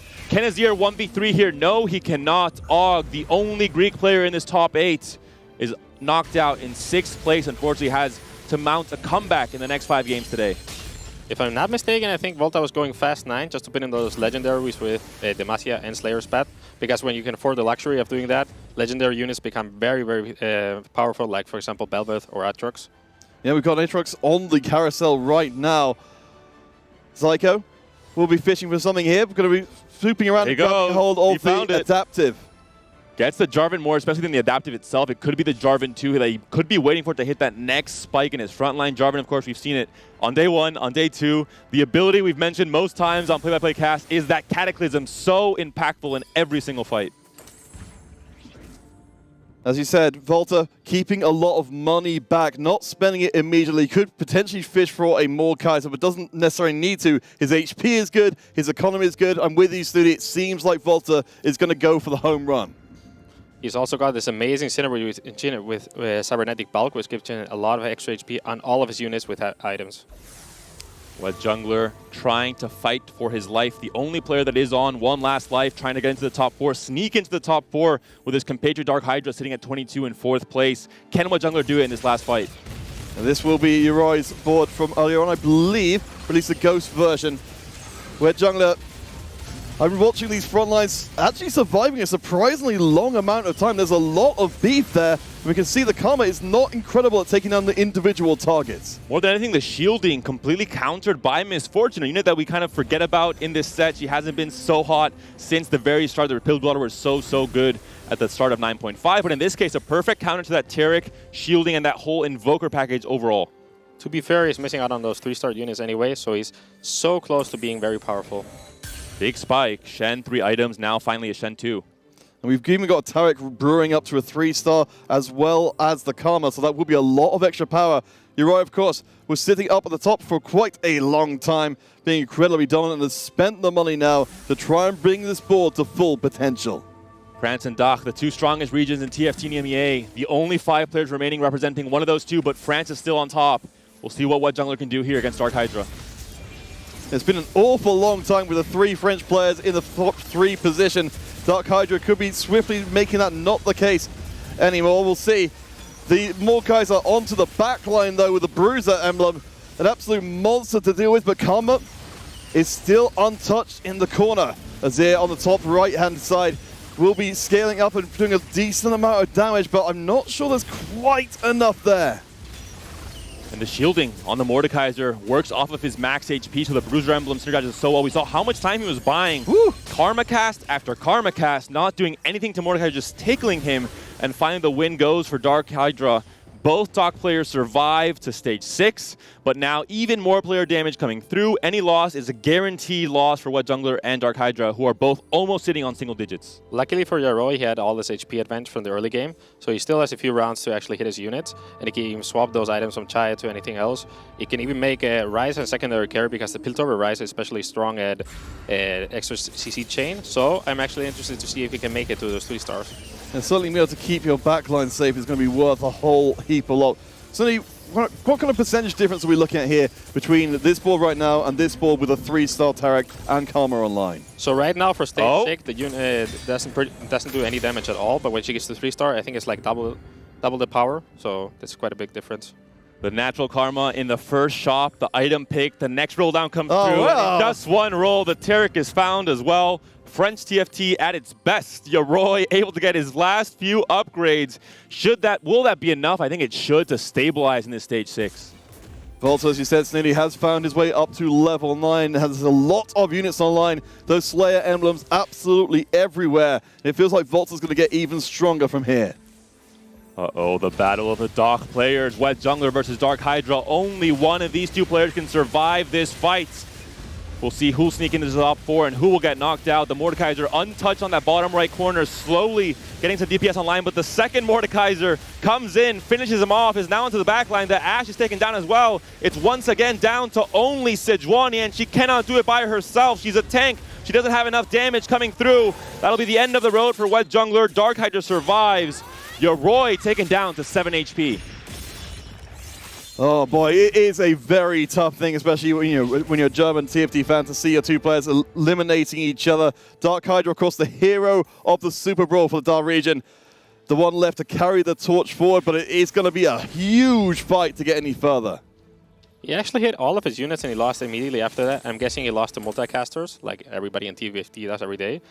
And Voltargus, by the way, he went level 9, but he's still missing on his 2-star carries. He's still riding a 1-star Mordekaiser and a Fiora, so that's pretty painful. You did mention we've got the Rise as a potential add-on for Uri. It's fully itemized now as well, so we're dropping down the containment. We'll see how he does against Volta, whose, of course, board is absolutely ludicrous. We'll see what this Mordekaiser can do if he can sneak into this backline onto the Aphelios as soon as he takes down the Taric. But will he take down the Taric? The shielding, the healing is so much to deal with his Targ on board. Demacia as well adding resistances, but not enough healing. And we're seeing now already the Mordekaiser is being slowly chipped down. The Taric is still very much alive. The Redemption, the Gunblade on Karma 3 doing so much. The Galio is punching the Quinn now as well. And it looks like there's nothing that can be done to take down the Taric. The DPS check has failed. Volta taking down a notch as well. DarkHydra going out as well that last round, a grim smile on his face. At least he made it into the top 4, but no further. You noted we were missing some upgrades for Volta. Snooty just found maybe not the 5-cost upgrades, but the 4-costs, plenty of them. Actually, that should be good enough if you get the matchmaking. It's all up to Clone Wars right now. Whoever hits the clone army comes out on top. And we see Cybernetic Bulk getting such great value. The prismatic version, especially want to play into it even more than usual. Almost every single unit on this board, except for the Kale and the Aatrox, the second Aatrox at least, benefiting from this. All right, multicasters, let's see what you're made of. Volta has brewed up something pretty damn special here. The Mordekaiser will take the aggro very early on into the fight. Does manage to punch for a little bit. The Galio is, I think, just about going to fall. The Mordekaiser gets through to the backline, and he's tearing everything apart. The God of Death comes for Uri and gets the hit in. Sorry, from Zyko gets the hit in. Uri goes out in that round. Volta stays alive. Last few items ready to be picked up by our 2 remaining French players. Volta on 1 life, Zyko potentially on 2, maybe on 1 if it's a big enough loss, a dominant loss. And in that case, it would have to be. And we'll see now what positioning changes can happen here with Jarvan, especially on both boards. What changes can happen so that Cataclysm gets more value, so that Jarvan survives to get multiple ults off and maybe become the deciding factor of this last fight. Especially important that he was able to grab the Thieves' Claps, because that's a lot of extra value for his composition. Full item on any carry, or just mana on that Jarvan. Yeah, so you noted before, we've got the bulk in place to make that worth even more. And maybe let that Jarvan get in a decent cast before being dropped. Multicasters, though, threatening to win out yet another lobby. The top 3, all French players. Certainly, it seems like the domination is showing no signs of stopping. The 2-sided attack on the left, but Galio, the bodyguard, comes in to receive both Mordekaiser and Aatrox. They've been taken down. The multicasters burst through. They've done their job. Galio has as well. A decisive win for Zyko. And Volta taking down, a ton of damage coming through. France on top, but Zyko is our game 1 winner. You can just see the fist pump saying, I have done it against an incredibly stacked endgame board. Absolutely astonishing way to end. Of course, Snooty, we have got so many more games to come, but that first game, your initial thoughts? I mean, it's always fun to see a prismatic game, especially when I'm not the one playing, because I can enjoy it a bit more. And yeah, crazy boards, multicaster room, but what are you going to do about it? And we saw Dak coming back and trying to reclaim the title of the strongest region or country in EMEA, but France, on this day 3, coming in so hot, 1st, 2nd, and 3rd, the entire podium, French colors. Oh boy, well, as we said, we've still got 5 more games to come. The same players will be playing against each other, so we'll get to learn a whole lot about them as the day goes forward. We'll be going to break. When we return, we will have the analytics test for you, and we'll be back in for game 2 with, of course, the same 8 players again. Stay tuned, and we'll be back momentarily.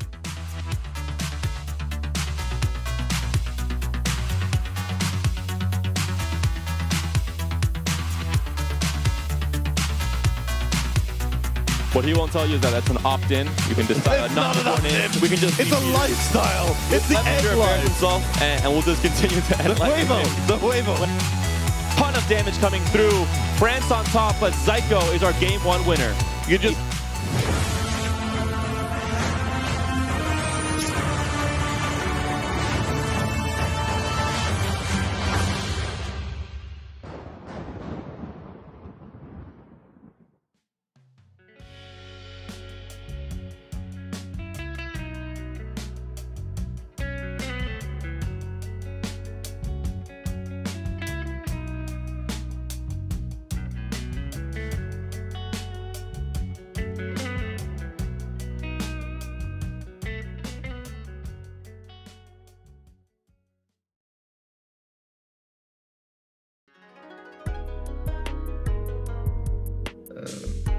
Hello, my name is Mohamed Kambaz. I'm 19 and I am player for Carmine Corp. I'm from France and that's it.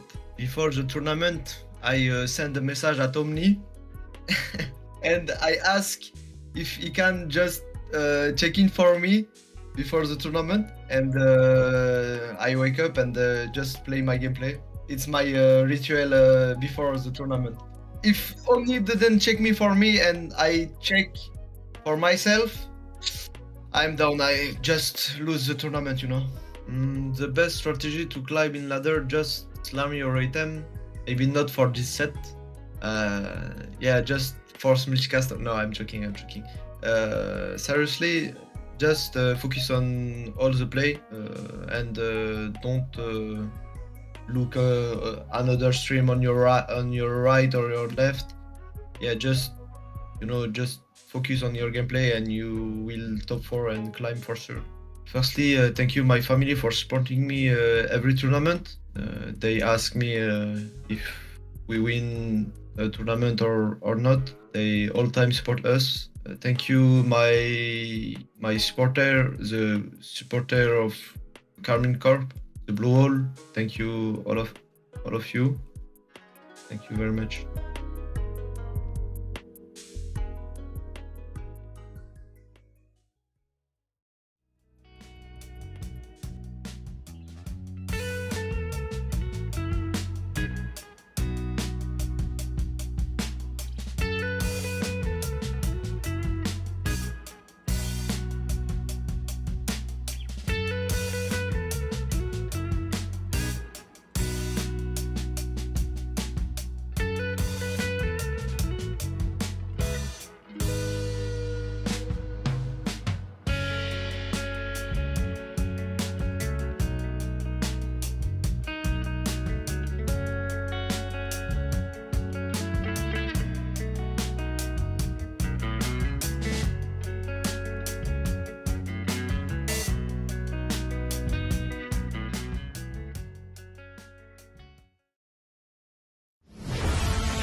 Welcome back to our analyst desk, and this first game seemed to shake out in a way that I'm not sure we had predicted. We know France is strong, but we did not think that all 3 French players ended up on top in the first game of the day. That must be a really, really good mental boost, Guido. I mean, hello, darkness, my old friend, right? Like, France has come to speak to us again. I feel like if you're anyone else in the lobby right now, you are just kind of feeling like, the first time?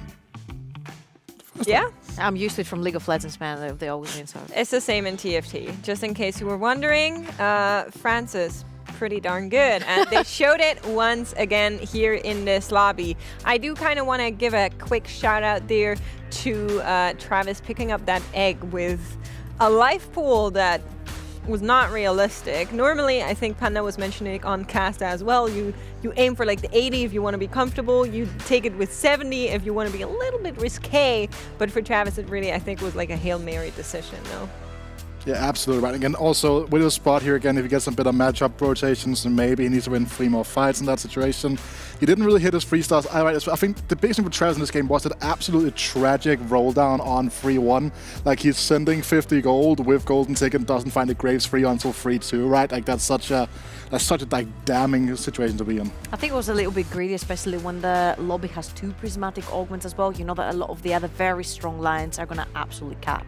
Yeah, it's just you have to take what you're given. There is a little bit of a reroll option, but if you already lost out on the previous roll, it's not going to come around as well as it could be. But speaking of things that did go well, Yaroy's board. I love that. I've been kind of cheering on for the Bastions. I've been cheering on for the Karma reroll, and now we had a little bit of a variation coming through here with these that was emblems. like deja vu. Back to Invokers when the set first came out, set 9, it was all the rage about Kama 3, Tariq 3 in the front line, Soraka throwing heals right, left, and center.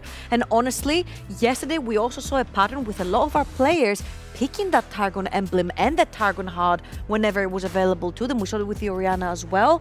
And right there for your Royce comp going towards the Invokers, he also chose Invoker Heart. He played something that was completely and utterly uncontested. Nico wasn't even involved, and he managed to grab a top 3 off of that. Yeah, but someone else that kind of just like decided what they wanted to do 2-1 was Voltairix, right? Like, these are like what we're gonna kind of starting to call Volta tomes to a certain extent, where he just like rips them 2-1, and like he does like base tailoring as well. Like again, he does have 7 traits in here. He needs to get 6 to get 1 tailored. But he just rips like both the Mage emblem as well as that Slayer emblem, right? Absolutely critical for how he kind of manifested his second place in this game. I really love that, and there is one thing with Volta that always stuck to me. I mean, we talked to him yesterday as well, but he is set to kind of have this mindset of always play like you're going to hit, which very much encapsulates him as a player and also the way he approaches the game. We've been seeing it in all of his results. It's always very like first or 8th kinda, and you can see why. He plays really, really aggressive. He plays into very, very strong lines and just grabs everything that he can. Oh yeah, extra copies? Why not? He takes them. Absolutely. I feel like this also speaks on the fact that, hey, there is an element of whether you roll down and you don't hit. There is the slight element of RNG, but you have to make do with whatever you get given. You have to play with the cards that were dealt to you. And I think Volta going in and saying, hey, I'll play as if I'm hitting, he completely eliminates that RNG from his gameplay. He's like, that's what I get. That's what I'm playing with. And again, like, it is high risk, high reward. And again, that's kind of like what a lot of French players, again, we're talking about. We looked at the Psycho clip earlier from set 4, right? Patabol, same set, Double 61 also. Like, these players from the French team, they have this, a lot of these players have this mentality of like playing for these high caps. It just comes naturally to them. And again, with Volta, it's kind of the extreme one because Volta has some other lacks in his mechanical gameplay sometimes, so whereas like he needs to play for these other outs, and he's so good at doing it. And like, in situations like these, it's just absolutely amazing to witness. It is, and something else that is amazing is our standings, because if you couldn't count from 1 to 8, here they are once again. We only have this one lobby today for game 1. I think it's pretty self-evident how it's going to shake out, but once the math comes in, we will be doing it for you, so stay tuned for those kind of updates. Just noting, it's not all lost yet. The top 4 are the crucial mark for going to the championship, for going to Vegas. And then there is that top 1 finish that everybody would like for just, you know, the extra prize money and the bragging rights. And you know what, Jungler and Og, not their best first game. I'm looking at Panda right there. Don't worry, buddy. We'll get back up on the standings very soon. We can beef around later. Yeah, you already mentioning it. Our casters are back in. We are going to be going into game number 2. Here are once again Counterfeit, Impetuous Panda, and Snooty for you for game number 2.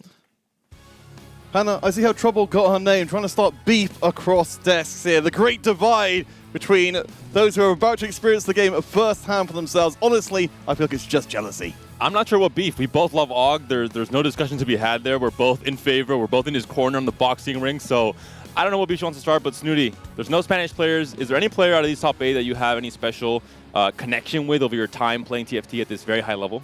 I think I'm closer to Voltairix just because of the time I spent with him and because, well, yeah, he's been closer to the Spanish community. There's like a big divide between some of the French players and some of the Spanish players, but he's on the nicer side, so that's cool. Well, I know that you of course, as Panda mentioned, you've got the competitive history yourself. I know that you've had, you've gotten some sage advice, or at least some roundabout support from DarkHydra along the way when perhaps, he felt like that you could grow yourself as a player even further. Oh yeah, he's a very critical player. Like he also always wants to play his very best. So his way to look at the game is that even though you win, sometimes you get first or you get second. It's not about that. It's more like about being able to recognize what your mistakes are. And you wanted to say, Panda? The Earth players are going to be sitting on Placidium Library trying to get those traits online. The vertical is online, but it will be Flushing Arena taking the win instead. Zyko wins it for all the non-Earth players. And Flushing Arena, of course, gives you extra champions, some amount of randomness involved. You can't tailor like you can on Dreaming Pool, but overall, I would say a fairly low impact portal. Yeah, we'll have to see if any of our players do get lucky and have something which at least has the appearance of being tailor dropped into their board. But so, if you're in this kind of position here, do you adjust at all what you're doing, or do you just play your regular game? No, Flashing Arena doesn't really change anything. You can maybe take it into account when you're playing a loose streak because it gets some extra econ. But apart from that, you never really know what to expect, so you just play a regular game of TFT. Whatever comes through you, it makes it better. And Lallana is someone that has to try and come back into the swing of things for this game. 2, you can of course start with an 8th and have 5 exceptional games of TFT and still win out, still make it to that top 4 especially, which I think is what everyone really wants in this day 3. Yeah, well, I mean, that's the thing, of course the prize money for coming in first is absolutely enormous, but if you can just make it into the top 4, a much more achievable task from the first game didn't go the way which you wanted. If we're in Lallana's spot here, I have to wonder if he's going to start playing more aggressively to try and equalize his tournament, or just play slow and steady and try and claw back up through the course today. We actually have a very interesting debate in that in Spain about how you will focus on games if you want to go first or 8th. And Lallana, one of our best Spanish players, he thinks that if you change your mentality, usually you're doing something wrong. Because if you try to focus on getting top 1, most of the time you're going to take unnecessary risks and it's going to go downhill. So just play regularly TFT. If you see a good spot, you try a high roll, and that's pretty much what you want to do. I think one of the biggest misconceptions with players that are not maybe as experienced with TFT at the highest level, you do not have as much agency as you think over going first or going 4th. It's more adapting to what the game's giving you and the circumstances that you're given, especially in 2-1. You can kind of already tell, hey, this is an augment that has a very, very high cap. I can try and play for it and then decide to take bigger risks. Maybe even with your legend choices, with Earth, I think naturally having a higher cap than Twisted Fate. Vel'Koz on the bench. Who are we watching, Peter? Is that the multicaster player? Is it Zyko? No, surely not. He's never been accused of such a thing, and never would the game just say, you know what, you've been good this year, we're just going to give you exactly what you want and exactly what you need. Where do you guys stand on Piltover, like win streak against lose streak, and do you think it's still a powerful synergy overall? In this tournament, we've seen, I think, a lot of players suffering because with TF and a lot of players open to, well, open forwarding, it's harder to have that Piltover lose streak. It was changed, it was nerfed recently as well, so it's just that much harder to have a very impactful cash out. All right, we've got our first list of augments coming in. DarkHydra will be going onto the Master, of course, we saw from before, coming in and making a big impact. In fact, we can see at the top of the board right now, we've got a decent setup to start us off with. Worked out pretty well for Volta last time round. Demacia emblem for both players. We saw Zyko with the Vel'Koz. Is it just run it back in game 2, just try and emulate the success we had in that game 1, especially for the French players who were in the top 3 of the standings? How does Volta keep getting away with it? He just has the Demacia emblem every single game. I mean, I understand he could win first in this tournament. Snooty, I believe 90% of the best players in EMEA ask themselves the same question when Volta's in their lobby. He's been so good for so long, and no one really knows how he does it. He's just so exceptionally good at TFT. Actually, quite an interesting transition here for the Samira, because we're not used to putting these Demacia emblems on 1-star units, right? So I don't really know all of these Radiant items by heart. Have you tried them out? I think mostly in this case it's just to try and kill some units with the loss streak. 20 gold especially at this point at 2-2, hasn't leveled. And Samira, like we've seen with Caitlyn back in set 6, and a few units at every set for 1 cost especially have that chance to kill off 1 unit and save 2 or 4 or 6 HP in some cases. Piltover for Aug. It doesn't look like it's going to be the win streak variation, or at least not intentionally so. I think Volta is just barely strong enough to be able to hand out the L here to Aug. Of course, along with Lallana and Travis, the bottom 3 players at the moment who need to get that big payout. So while we may not be seeing the win streaking version, we've at least got a huge potential for Aug going forwards. Yeah, even though you guys mentioned it's harder to get the bigger crash outs like 30 or 40, even if you get like a 21, then you get extra items and some extra economy. He's already at 30 gold, so I mean, he can just go for a classic reroll gunner approach and it will work out. And Travis just barely being able to survive that fight. DarkHydra takes a loss there. Galio 2 upgrade already comes through with the double redemption. So healing for days for this Galio, with the Poppy, of course, trying her best. The Poppy 2-star as well, so a very strong board set up already in this stage 2. Surprising loss for DarkHydra. It's actually been quite a while since I've seen a 1 HP loss. It's not that common this set, and it's very fun to see. That's true. I guess for DarkHydra, the main thing missing at the moment is having that Quinn in play. And some backline damage items. At least, the front line is good. Maybe it'll soften those losses. But DarkHydra has spent fairly aggressively. Has quite a lot on the bench. So we'll sell up that bench to get his economy back online. Zyko for now, maybe trying to be sneaky with it. But he has a Vel'Koz and a Sona on his bench. He's playing an Ionia board for right now. But I have an idea that this might be pivoting into the usual multicasters for this French player as we move later into the game. So what I want to talk about is Travis. He's on Escort Quest, a very fun augment for some players. It's an augment that is really only picked if you're already ahead, which is why the stats are kind of fake if you go only off of that to try and gauge the strength of the augment itself. No, but I mean, he's coming in with the winner's mentality. He's going for those golden eggs. He's going for the escort quest. High risk, high reward augments. He's really giving it all to try to win this tournament. Sometimes it doesn't work out, but you're going to be able to push to level 6 very early and level 7 as well. No, I definitely like it as well. You know, certainly in this lobby, which is made up of 8 players playing against each other over and over again, you've got to be able to try and find some way to throw others off of their game. Having the extra injection of gold will be very strong indeed. Do want to open up the question here, though. As we noted before, Volta and DarkHydra both on the Demacia line. Is this going to significantly reduce both of their power? If they're not playing Kill Reroll, if they're not playing Quinn Reroll, which I think is usually a mistake, staying on 7, you want to go 8 instead to fit in those big power spikes of 7 Demacia and 4 Slayer in most cases, and you're only going for a 2-star version of Mordekaiser and Fiora, you'll be obviously a little bit less chances of hitting that early, but overall it should be fine to support 2 different players in the late game. Here comes the big question. Do you want to push level 6? Do you want to take it easy? I mean, keeping up that dummy alive is mainly your priority, so I don't know what I would do in that case. I mean, Travis is our only undefeated player so far and has got the extra gold coming in, so it would make sense to spend that gold to keep on making it. Let's see, the opponent pool is going to be relatively high HP players as well, but this board is very strong.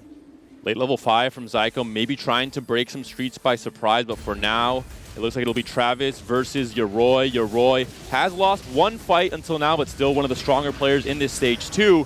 Can Travis continue this win streak? So much at stake, both the win streak gold as well as the escort crest gold. So, as you mentioned, Snooty, if he wins this fight, I think he might be leveling to 6 after this. It's like 6 income birth difference, and that makes it. Uh-oh, Kassadin. Oh, I don't like this. This Malzahar has to perform. I don't think he can do it with just a bow slam. Can't even kill the Samira. Unfortunately, that's going to be the end of the road. And the dummy, of course, is a dummy. Cannot attack, cannot do much of anything. Just watches in horror as the lack of gold is there for Travis. Loses on 3 gold. Ooh, but this can really change it all. An early Azir is probably what you need to actually make a good profit off this augment. So even though he lost his win streak, I think he's going to get his econ back really, really fast. Well, I mean, no one else has managed to maintain the win streak either, so it's less damaging than it will be otherwise. And I suppose the escort quest gold will also be a larger proportion of his gold overall. He's got 1 more round before going into Crux. Might be going against DarkHydra in this round. Consideration of selling the Malzahar and adding in the Azir. You still have the Void online, but maybe he's opting to say, hey, Malzahar I think is still going to be stronger in stage 2 at least, and he's facing off against Volta, who has Ilaoi with the Demacia emblem. A very, very strong tank in this stage, especially with that power between the damage that the unit she's attacking is taking and her own healing effects. Yeah, we can see, even as a ostensible tank, she's doing a great job of item carrying for the time being. Volta currently looking pretty decent. Travis, of course, wouldn't mind massively, well, I suppose we would be minding missing out on the escort quest goal, but I think he's going to have to settle for that. Down to the final 2 units. Set up. There's not quite enough time to get the cards through, and it's fire. You can see my goodness. The flinch from the camera of Volta as that moment happened. It was mere moments away. I think Volta has his head in the game, but just a little smirk came through knowing, yeah, I calculated that. I knew Kill was going to survive on 7 HP. It's a classic Volta diff, of course. And Travis can't be happy. Those 2 losses, so heartbreaking, so close losses as well. So I'd like to take a sort of a bigger picture approach to the escort quest, because presumably, you know, obviously in an ideal world, you'd be winning every round, you'd be getting escort quest gold all the time forever. As we've seen, that's not possible in this game. So from this point forward for Travis, how do you approach the game overall? When are you trying to get that gold? So it mainly depends on your front line and where your comp is standing, because at some point you just kind of give out an extra 3 gold and you want to go for an extra front line unit. So at the moment, I think it didn't really pay off that much yet. He needs at least like 10 or 12 more gold, so 9 or 12, and then he can start putting it in front line. Og, though, he still somehow manages that 5 loss. We talk about so many players trying to be so strong in stage 2. Og said, oh, thank you very much. Maybe even waited to slot in Piltover and go for this game plan once he saw things like escort quest being picked up by Travis and players getting those Demacia emblems that we know are going to be very, very strong in stage 2. So could be Og adapting, scouting, and seeing, hey, this might work in this lobby right now. It makes a whole lot of sense. We can see Org is way below the rest of the lobby in HP by a huge margin as DarkHydra goes to level 6. Org will take the L here, so both parties in this particular encounter should get what they want. Meanwhile, on the other side, we have Travis Kite hitting his 2nd epic unit on level 6, which is Nyla. Also very, very good for this comp because he's already got the Bruiser Core. Also has Johnny, by the way, so he's pretty much set to go. I think only one word or a couple of words can describe this epic gamer moment for Travis. 3 forecast at the start of 3-1. We saw Og there slotting the robotic arm onto Jinx once he saw the board he was facing. Very smart now that you can pop off the Zon mods with Piltover with the lose streak. You can try and lose by a little bit less by popping them in as the fight loads in. All right, let's get into our second augment. So we're going to be following up with the gold ones. For Travis, of course, a big decision point to make going forward. If he's going to push any further forward with the Void Crest, it's going to be re-rolled. Unify Resistance, certainly tasty with enough bruises online to make it worthwhile. Had the chance for shoplifting, but already has Econ with Escort Quest. I think you don't want to double dip on that. Instead, you want to get your board stronger so you can get that guaranteed Econ from Escort Quest, I think. Unified Resistance could be a very good option. Portable Forge, maybe there are some high roll options for this board. Zhonya's has been very good on Azir this patch. It's the one, in my opinion, and in my experience, unfortunately, as a multicaster player on ladder, a very, very strong counter to multicasters in that burst, but instead it will be Sniper's focus on the Nyla, acting as an even better RFC for this unit. Yeah, you can still put that on Mordekaiser, you can still put it on Azir, so I really like that choice because if you go for the Zhonyas, you're kind of forced into the Azir or Mordekaiser line, so it gives you an extra option. So talking to Ali before this event all started, he said, you know what, we've seen a lot of lobbies where perfected repetition has still led to the player going out in 8th place. I do not think this is going to be one of those lobbies because Zyko, of course, the winner from our first lobby with multicasters is back on multicasters again with one of its strongest augments, handing out a big fat L to Org. And this is a Zyko diff above all else. The multicaster stats across the entire field in day 1 and 2 were not ideal, but then you look at Zyko's multicaster stats, and he knows things other players clearly do not. Snooty, I want to put this to you, as we see these rounds finishing out here. Coming into this final lobby, if you can establish yourself as the multicaster player, we know that usually if there's 2 multicaster players, things will go badly for one of them. Can you just carve out a whole composition for yourself when it's this strong? I mean, this has happened a lot of times in TFT. It also happened with Delicious Milk back in the Worlds when he had this Kled reroll. And it's actually kind of funny because other players know they're not capable of playing it at the same level. So just kind of give him the priority. And at this point, he knows he's good enough to play it. Stable on HP, he's just going to play it every game, and he knows it's working. Imagine Zyko, once he saw the top 8 locked in, he was just rubbing his hands together knowing that all the, let's say, biggest hard forcers of this comp were not in this top 8. There were some players that do play it when they're given the right spot, but as you're mentioning, Snooty, they're not going to try and contest someone that is clearly going to be hard forcing or trying to play it every single game, as we're seeing there from Zyko. All right, so we check back in with Wet Jungle. Of course, remember last time around, the 2 German players overall getting themselves a just okay finish of the first game. So pointing out there, we've got ourselves a pretty solid item set up here for Wet Jungler for Mordekaiser later on.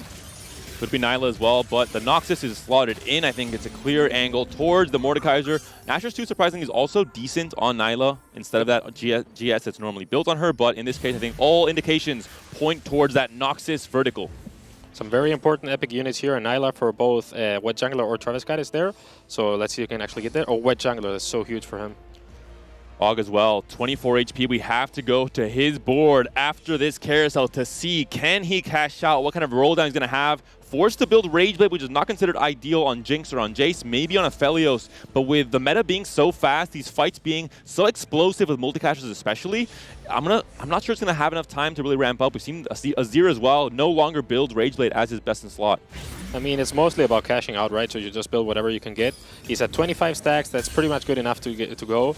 And you obviously have to roll down as much as possible here, try to get some front line. All right, we've got a lot of Jaces arriving. A lot of Jaces arriving in a hurry. Come on, this is just ridiculous. Last few seconds. Aatrox as well. No Sejuani though, unfortunately.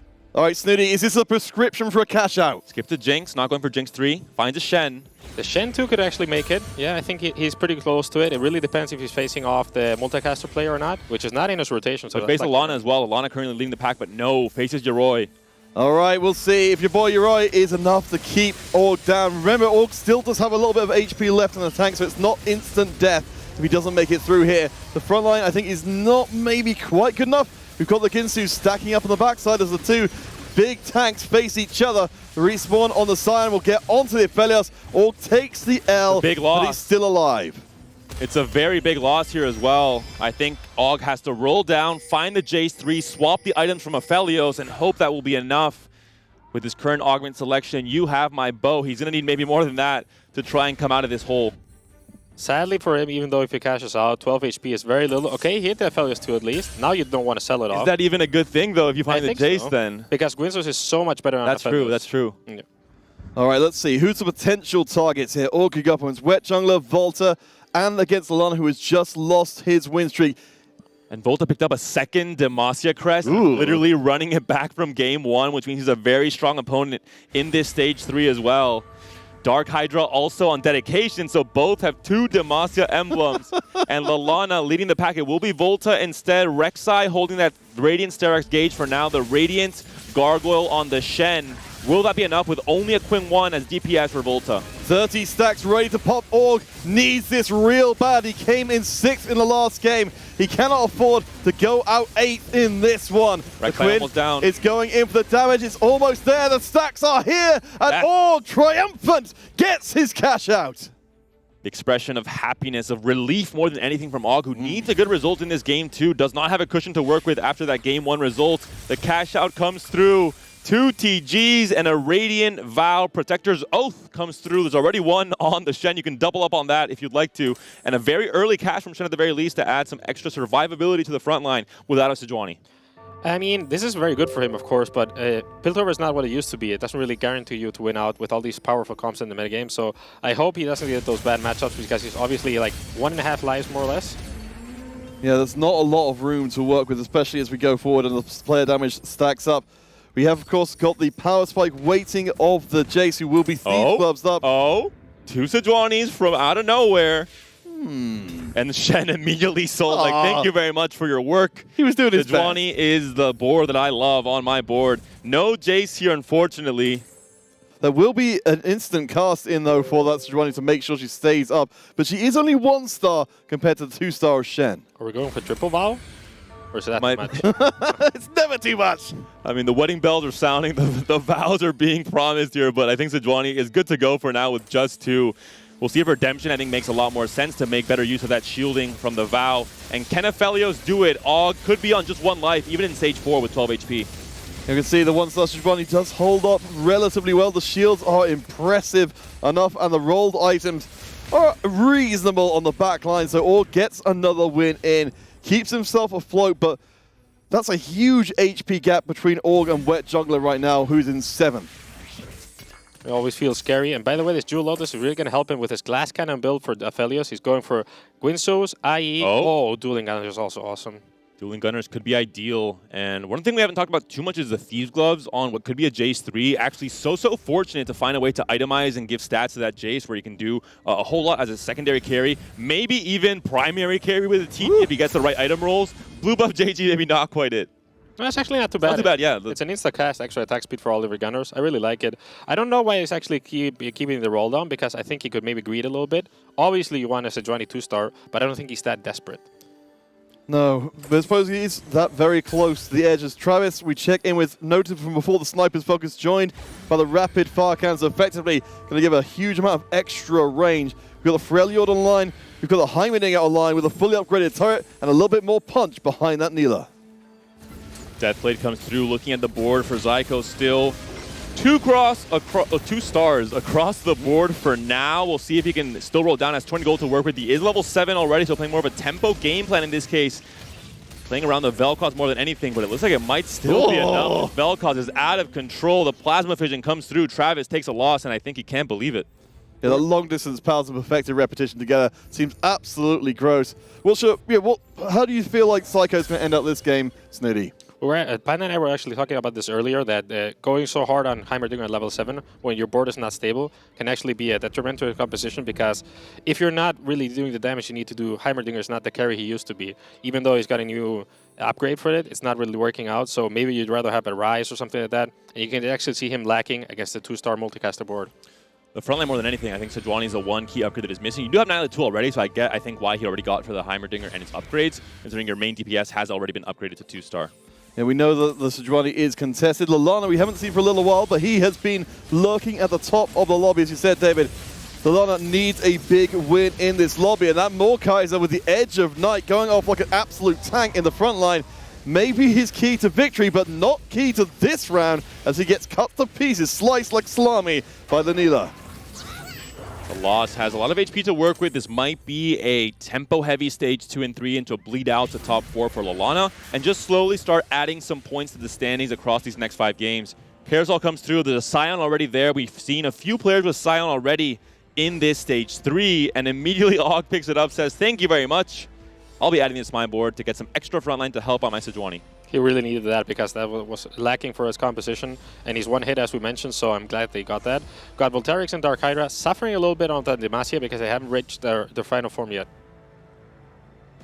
Looking through the inventories right now, of course, as you mentioned Volta and DarkHydra, with the Demacia emblems, Wet Jungler picking up the Bilgewater emblem as well. Interesting to see how that works out long term. Of course, we expect that to be the Neela who's putting together the most of the board strength, but based on what we're seeing from Lallana so far, of course, he's got the stacks in already. He was very dominant in the early going, but we saw in the last round, it didn't go so well. And the Mordekaiser maybe not doing enough. Time to maybe switch these items off the Mordekaiser onto the Azir, looks like. Will also help for Volterix and DarkHydra for trying to slot in Mordekaiser as a secondary carry alongside the Fiora in their Demacia comps. Watch out for this Cataclysm from Jarvan. It could be very, very impactful to Jarvan too as well. No items, but still could be a few ults coming out for him. I actually really like this approach because he decided the Mordekaiser's frontline is too squishy, so he's going for the Rise, the Noxa Rise, which gives you items or extra damage stacking on your units. So Azir is much safer in that scenario, and he's got a very solid frontline with the Nisus and with his Jarvan. I do like the Spirit Surgeon on there to make sure those extra items come through as quickly as possible. You can see that the blue buff comes in. If you can draw the rounds out longer, you can get a lot, but it's not quite there as of yet, though. Nasus holds up in the face all this extra itemization. It's not quite there yet, but Lallana's board has a lot of promise. Azir can clean up. Og definitely can. Still now 12 HP, but he is now a win-streaking player in this stage 4, trying to play Piltover as it should be played. High risk, high reward, down to your last life, but coming back, rising through the standings and hoping to make this a top 1 game. Yoroi will be the top dog for the time being, going for the Vanquisher line. Of course, you see a little bit of the Vanquishers doing well, and it will be the Xayah itemized in this particular board. The front line looking very good indeed. The full 3 items on the Sejuani and a very early Ahri. Where did he get this Furlier emblem off? Is that a creep tome? Because he doesn't have any augment related to that. That is a very good question. Hopefully we can find out in the replays after the game, see where he managed to get his hands onto this emblem, which is very impactful for a comp like this. The shredding especially on the Xayah for her to do some extra damage. Facing off against Og, can't quite do it. Big loss for Yoroi.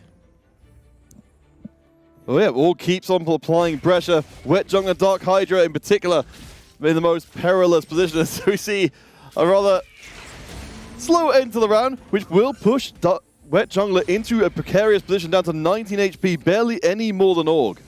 So many people are buying these Sejuanis. There must be nearly no one remaining in the pool. Jarvan as well. We've seen one Jarvan 2, another Jarvan 2 here. There's a Jarvan 1 for Zyko, I believe it was, who was getting those few Cataclysms to get those fight wins in Stage 3. So we can see, I think, in this meta, what frontline units are really working and which aren't. We saw with Og, the moment Sejuani was found, the Shen was immediately yeeted and sold off to try and get it onto this Boar, who is just a better frontline carry. And the front lines have been very promising. We want to draw you guys' attention to the gold on the right-hand side. There's 3 players in particular, Yoroi, DarkHydra, and Wet Jungler, who've all got no cash left in the bank at all. Nearly everybody else in the lobby is flush with gold, and those 3 seem to be in major trouble. Zona 3, not the key damage carry, not the Vel'Koz, only 4 copies of Vel'Koz here, so it seems like a lot of Zonas came through naturally, but really nothing else. You still have so much gold to work with for Zyko. I mean, this is just a dream scenario for you, isn't it? We're running level 7, just doing whatever you want. You're top the HP of the lobby, so you can just chill. 60 Fs now as well. Yeah, well, all that gold, say, one of the players who is sitting very pretty on that big gold reserves means he can be very comfortable in rolling forwards for the best board possible. It's getting stronger and stronger. Again, the long distance pals, the perfected repetition. There's a huge amount of punch coming out of that Vel'Koz. And from the Jarvan, especially the Cataclysm lands on the multicasters, there's nothing they can do. We're seeing 1 Jarvan on each of these boards, 2 upgraded Jarvans on other boards, so I think it's already 8 or 9 Jarvans out of the pool. Gonna make it so hard for Zyko to actually hit on level 7. Voltario's managing again to get to level 9, by the way, with this Demacia Flex board, so pretty impressive by him. Yeah, well, we'll see. One of the big things which could come out of this game, of course, we see, Zyko, Volta, Yoroi, all getting strong finishes here again after having the top 3 in the previous game. That really sets them up to occupy most of the top spots for the rest of this day. 1 more Vel'Koz to find true stability for Zyko. He's still far away from the Galio 3. He's not quite there for the Jarvan either, and he's rolled down all his gold. Cannot find this last Vel'Koz upgrade. He might be losing a lot of HP in the process because of it. Not giving up on the dream, though. He still thinks he's stable enough. All right, DarkHydra, we'll see if you can make better use of the Mordekaiser. We do not have the big stun onto the backline this time. The ult is almost ready to go, but deleted out of the air. One more cast should be enough to at least take some chunks out. Mordekaiser stays alive to the very end. And no, Zaiku gets denied. It's a 1-unit loss, but a loss nonetheless. You can never try and predict these fights with Vel'Koz still alive. The amount of crazy 1v4s and 1v5s this team is able to produce is something that we haven't seen in so long. But Og has finally taken a loss in the middle of his stage 5. No, we're just going for a second cash out. No worries. Easy peasy. I don't know. Yeah, no, it's absolutely the way to go.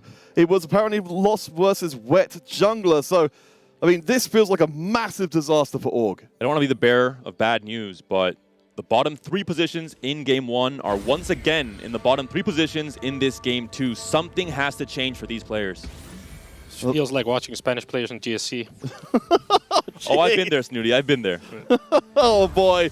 Well, Org has got one more chance. Travis as well. Lallana's a little bit better off than he might be otherwise. But for Org and for Travis, this could be the end of the line and making it very hard for them to move forwards. Org, though, oh my goodness, down to the wire. He's out of there. Travis is, I think, also going to be deleted as well, and he's going to take a very harsh loss. Very tough stage 5 here for both players. And again, we talk about the Grim Reaper players, the Exodia boards that are assembled once these upgrades are hit. Zyko, Volterix also win streaking. The French players, once again, 1, 2, and 3 in the standings. And it seems like a repeat, a recurring nightmare coming back once again in this Game 2 for every single player in this lobby. It's only Lallana who is now trying to fight for that top 4. Seems like Volterix actually managed to hit 9 Demacia, if I'm not mistaken. That's why oh, he went wow, to yes, 9. the shiny version. All right. So Volta didn't manage to hit top 1 last time round. Are you guys feeling a top 1's in his future this time? Well, I think 9 Demacia has like a 75% win rate across most ranks in TFT. I think when you get to Challenger, GM+, it's even higher than that when players know exactly how to position to guarantee there are no weaknesses on your board. So that might be the case. Playing spoiler here, Volta might be trying to get a win in this Game 2. DarkHydra finished out in 4th last time round, but we've got so many players. Lallana, Wet Jungler, DarkHydra, all so vulnerable in this round. Lallana will be looking to try and kick Hydra out and push his own position further forward. The Jarvan ult's going to be traded here. One Cataclysm comes out from DarkHydra. A second comes in from Lallana. The Quinn has not been stunned. The Sona's still left alive as well. Can they clean up the backline carries? Taken down so low, both the Heimer and the Ryze. The Ryze finally taken down. Azir left alive. Mordekaiser's onto him. And it's a big, big win for DarkHydra when he needed it most. 9 HP for the German player. Lallana on 4 and Wet Jungler taken out in 6th.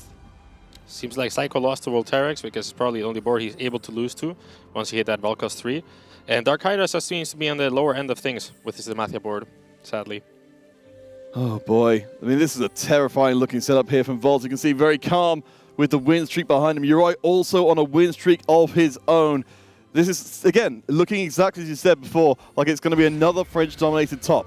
As you can see, he's already holding the Xayah there, instead in case Roy wants to go for a 3-star Xayah, which is one that's the strongest win condition for this comp. So important to just get your own things online, but also deny your opponents to guarantee that chokehold on the rest of the lobby and guarantee there is no weakness on your game plan. That might be the case here for Lallana. 4 HP, has to win this fight to stay alive. We're almost in stage 6. The player damage is so high. Azir left untouched in his bottom right corner. Can he chew through all the HP bars left on the board? I think the answer is probably no. DarkHydra taken down. The Azir also taken down. And once again, the recurring nightmare for the rest of the lobby does come through. France, 1, 2, and 3. The podium locked in. The order might change, but this country seems to be doing something special when it comes to day 3s in TFT history. Yeah, I mean, I've suffered a lot of times. I want it to end someday. Well, I mean, this has been the story of the season, absolutely, for other countries trying to push up. I mean, certainly, we've seen Germany, we've seen Poland getting their own GSC wins this set. In the last set as well, Germany very, very close to making it to championship, but barely missing out. But France, somehow, some way, seem to have dug down even deeper than we've seen from them before. This is an astonishing performance. It may only be game 2, but these 3 players have set themselves up for success. Could we see the Volta special the 3-star legendary. He's looking so good right now. I'm curious to see maybe a 4-cost, or 4-cost instead will be 3-starred in this game to guarantee the win even more. But with 9 Demacia, it just seems like there's no way to stop him. I think that's one option he could go for, and I'm pretty certain he's just trying to win the lobby with what he has at the moment, which is obviously okay, because the sooner you put a pressure on, the better. 8 Demacia currently on the board for Volta. But he's not missing any Demacia, they just bug out. Might be a visual bug, as we're seeing here. We'll see if the fight outcome will be different. It looks like it's gonna be. Zyko's multicaster is doing a whole lot of bursty damage, and Volta takes a hit. Okay, there's something that maybe needs to be course correct a little bit there, as Yoroi will take another L. Zyko will be forcing the way back out of the corner on almost equal HP to Yoroi. And DarkHydra, actually a player who had 4 games of this Ionia comp throughout days 1 and 2. Maybe Yoroi checked out his VODs, maybe he saw what he was doing correctly and tries to emulate it in this game too. For now, it's working at the top 3. Seems pretty similar to the Nyla playstyle, just putting Sejuani as a beefy frontline and do whatever. Finally, Zyko finds his Jarvan. But he can't buy it, unfortunately, and is on his last life. So hard to be in this position in TFT. Zyko, of course, our current tournament leader after winning the first game, goes up against the direct competitor of Yoroi. I'm just waiting for the big hammer to drop here, because the multicast, of course, they're up to their full potential, and it's not even a little bit close. Zyko commanding the multicaster to level everything around. Yoroi goes down to -3. We're left with our top 2. Volta versus Zyko. Zyko on 1 life, Volta potentially on 2. We'll see now if he's managed to get his 9 Demacia back online after that possibly visual bug in that last fight that we spectated where he only had 8 online. Is there anything you can do here with the positioning? Of course, Demacia naturally wants to clump due to the traits, due to the resistances and how they're shared among those Demacian elites. Cataclysm from Jarvan can feast on that, but does it do enough even? I mean, you can do like different groups of units, like you can put 2 frontline groups and then you can profit off that, but I don't really think it makes that much of a difference. All right, Volta could take a loss. Zyko definitely could not. The damage, of course, will build up quickly, but perfected repetition. So the Demacians need to get in and get the work done quickly. The Mordekaiser are building up ahead of speed. He may call himself the board, but he never leaves us bored. Volta takes lobby 2. Second place in game 1, first place in game 2. He led the pack after those first 2 days with 69 points. That momentum carried over into day 3 for himself, for the French players especially. Is there anything the rest of this lobby can do to try and change how these outcomes are occurring? I mean, at least, Snooty, we did see a little bit of mobility towards the bottom. We're already moving towards a dangerous situation where we may well be saying who's just got slot number 4. Certainly based on how things have gone so far, it is a precarious situation indeed. Of course, we will be going to break, after which we will have our analyst desk, hopefully going to give us a bit of hope that France's hold on the top of the table can be broken. Stay tuned, we'll be back in a few minutes' time.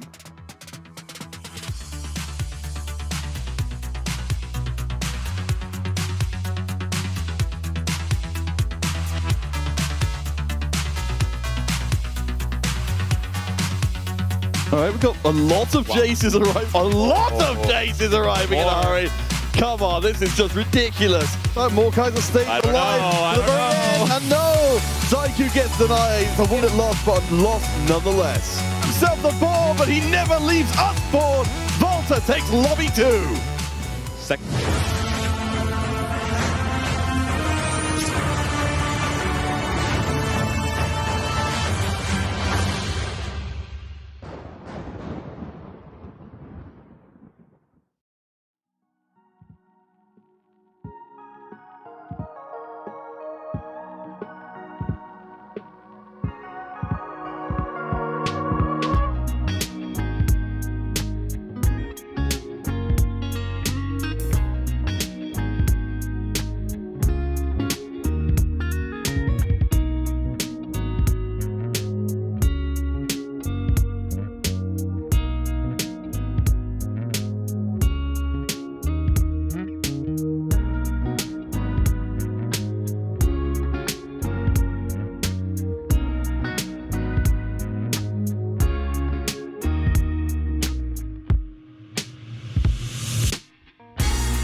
welcome back to our analyst desk. And it seems like somebody said the same song again, the same song again. France coming out on top of this one as well. But there was more going on in that game. And right at the middle ground, Trouble, there was a heartbreaking cash out. Oh my God. So we chatted with Og about his Piltover and Piltover in general. He said, yeah, it's not a very favorable line, especially if you don't have the emblem, so you can guarantee your lose streak. And I think he had like 30 stacks. If we can play the replay, it was a great cash out until he actually picked up the bubbles, as we will see on the replay as well. Is he playing behind there us? It is. Oh, it's right behind us actually. And yeah, he doesn't get to hit the 3-star Jays before that. And as he picks up the bubbles, there's only 3 bubbles, so you're like, oh, these must be beefy ones. They're wearing was double TG and a radiant item that was not that great either. This is the lack of any gold or any like tactician's crowns really start elevating the board. He was the big kicker as well, right? Like he was forced to slam like an IE, but he might have wanted a giant Sarah instead, right? There's so many different things that are really not falling in line for Orc. Unfortunately not, but speaking about things that are falling in line, DarkHydra getting another top 4, just mentioning that for my German friends out there, and Volta finding the Masias again. Yeah, I mean, Volta was just kind of like, you know what, he's just putting everything on replay, you know, like I'm just popping Tom, having fun, smiling, 9 Demacia, who cares? And Psycho, again, was very close to the perfect repetition, but only a 2nd place. I wanna also reiterate for people who are watching, we do have finally a comp that does beat the multicasters, because Zyko was stuck at the level 7 on his board, whilst on the other hand side, Volta had 9 units on his board that were all equally as strong. Yeah, and the issue here as well, like, kind of the meta development we're kind of seeing right now, we're talking about this top of the show here, with Jungler kind of the only one with a real liking to the multicaster line outside of Psycho. Obviously, we saw Travis play a bit of it as well, but the thing is that these other players now will have to kind of grief their own lines to try to stop Psycho from being able to completely one-trick in this competition all throughout the day. And honestly, at this point in time, is this something you're willing to risk, or do you think you have a higher average placement playing for something else? Completely agree with that. I think we said it at the top of the show as well. We're like, hey, a lot of the players that we are highlighting do not want to play. They don't care about multicasters. They've got their own lines. But it feels like if he does go uncontested, 4 players will be making it through to go to the World Championship. And if you can just uncontestedly keep on building multicasters and getting that top 4 for free, you've pretty much locked yourself in. I think the point is, now that we're 2 games in, this is where you hit the brakes. Yeah. This is where you say, okay, whatever I've been trying for game 1, game 2, it has not been working if I ended up bottom 4 twice, and I need to change something. Now the question is, how do you change it? Do you, like you said, Wida, get off the line that has worked out for you so well throughout day 1, day 2? Do you go into the multicasters, basically locking yourself into a contest with Psycho, who has proven to be very good on that line despite contest? It's a bit of a double-edged sword that you don't want to be at neither end of. I think that's the big thing here as well. Now, can we get to overview of the standings here? Lallana kind of moving a bit up the standings now. Travis, again, having a rough start to the day here. And even now, at this point in time, even to make it up to DarkHydra, has a 7-point gap there. And these gaps are going to be very difficult to close again. But the top 3, I mean, they're almost kind of already out of line. Like Volta and Psycho pretty much already playing for like first to a certain extent, right? But again, they cannot rest on their laurels. The game is not over just yet. And to answer your question, Makes, I feel like we saw Canvas completely change up his strategy on day 2. He was bottom of the list. He went for the Draven out of anything, and it seemed to have served him so well. 2 second places and 2 first places with that particular augment. So if you're gonna start swapping something out, especially for the people that we saw at the very bottom of their rankings, that might be it. Also, one thing to keep in mind, Nico was getting pretty hefty top 4s when you hit that 3-star Nico. We have not seen a single one yet. So a lot of these guys will be going to these games like, hey, what is uncontested? We might need to hit that line. Yeah, and we will be seeing it in our next game, game number 3. After that, we will be at the half-point check mark, and we'll be seeing you on the other side of this break before we go right there.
welcome back, and this time from the caster desk. They allowed Trouble and me to come on over here and join Snooty Boo on the desk, and we're ready to maybe give us a little bit of a different outcome for game number 3, or keep it as is. Trouble, what are you thinking? Well, actually, I want to redirect that question to Snooty because you've played competitively and you're in the last lobby, 8 players. It hasn't gone well for you so far.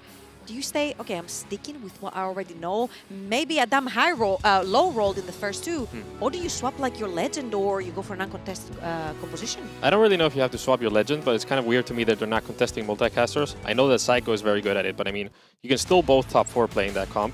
And I need Voltarix to stop high rolling Demacia from the Orb. So can we just ban Orb somehow? Okay, I'm just going to stop you right there and just say that Psycho hit a 2-1 Velcos, being a multicaster player. So I don't know about high rolling. Yeah, flashing Arena helped a little bit for sure, yeah. But the game knows the player. Portals first. University up for grabs again. We saw it in game number 1. Ornn's Forge would be a little bit of a change. I just saw this morning Lallana is playing Ornn as a solution to the multicasters, and Scuttle Puddle is going to be an old friend coming through here as well. That is eventually going to be the portal that we're going to. Now, with Scuttle Puddle, there are a few interesting points that we kind of need to move through. First of all, you can make a lot of econ at the starting rounds. Yep, any unit that's ranged, or actually even melee, you can get 20 gold easily in the first stages. And then also you'll get a lot of extra resources, so you want to be focusing on those comps that have extra amount of carries. Where do you guys stand, by the way? Do you enjoy the extra resources, or do you just feel like it's all way too high roll? So a lobby with super high resources, especially the Yuumi Zoom Zone, where you can actually level up. The whole lobby skyrocketed out of control. We had 3-star 4 costs, we had a bunch of legendary boards, so this could also head the same direction. Yeah, we'll be seeing what players do. For now, they will try to make as much economy as possible, and we will be looking at the legends. We have the Poro coming through for Lallana, and we will be seeing Travis stay on that Ezreal. I was kind of thinking maybe there will be more players going for the Ezreal during these kind of rounds, but it doesn't seem to be a favorite today. It's actually quite surprising to me because you can get in a steady advantage through items and just keep on going for that, and you just want a top 4 in this tournament to get to Worlds, right? But I mean, I guess people just love spats. Yeah, I think so too. We are going to be seeing whether or not Volta does it again. That will be the big talking point here, I think. First of all, getting the massive spat to start the day is never bad. Yeah, is it though? Who's ratting? Somebody probably pinked someone was Volta's ratting. board here. You really don't want to fit in that Cho'Gath for the 2 extra synergies tailored here. Maybe you don't want a Void or a Bruiser emblem. Maybe just wants to tailor exactly these synergies. I'm quite surprised by that, actually. I'm surprised by it too. All right, one more round. We are going to be making 10, I assume, just for that little bit of extra econ. Yeah, why not get just a gold drop from these Scuttle Puddle Scuttlers here? And then we can see what comes around with the augments. We don't know what it is going to be. Moment of surprise. And it will be gold. It hasn't necessarily been tailored because there's only 6 traits available on Voltarix's oh, but that's when it starts tailoring. board. But usually you want 7, right, to get that second one in there potentially. Oh, here we go. He's going to pop it instantly. No Demacia this time. No. But some other interesting options. So you already have the Cho2. You have a Bruiser emblem available. I think that is kind of the bigger one. Ionia as well. But you also have the Jhin and the Aurelia could be leaning into that Ionia line. It really depends how safely he wants to play it. He is ahead of the tournament, so 15 points is good enough. He's trying to go for the Ionia approach to get a top 4 and get out of here, I guess. Yeah, would be interesting. Will be Ionia eventually, and we are seeing on the right-hand side that more players are on the line of emblems. Notably, though, Travis standing out here. I was about to say, we haven't necessarily seen a lot of Nico, and when there's double trouble being picked, it usually indicates double Soraka, double Nico in the front line as well. So that'd be really interesting to see what Travis chooses to play with it. He's also done rogues with double trouble as well. So the one thing that, right when you say double trouble Nico, makes me very scared is to see Lallana on the other side of the board here with the Gargantuan Resolve, BT slammed. That's the perfect Nico there. You want those items. It'll be so nice. And I'd be scared to see if not both of them might be leaning for it, because then it's going to be really hard to find that Nico. Luckily for him, though, those are also very good items on Fiora. Even though the comp is not that popular in this meta, you can still play that. It is going to be the Rogues, apparently, with a double trouble from Travis. He has actually played a bunch of Rogues in the tournament in general. It is something that is Voltarix's bread and butter, if you will. But if you do manage to cap your board with Rogues, especially if it's not a prismatic lobby, you could potentially grab that top 4.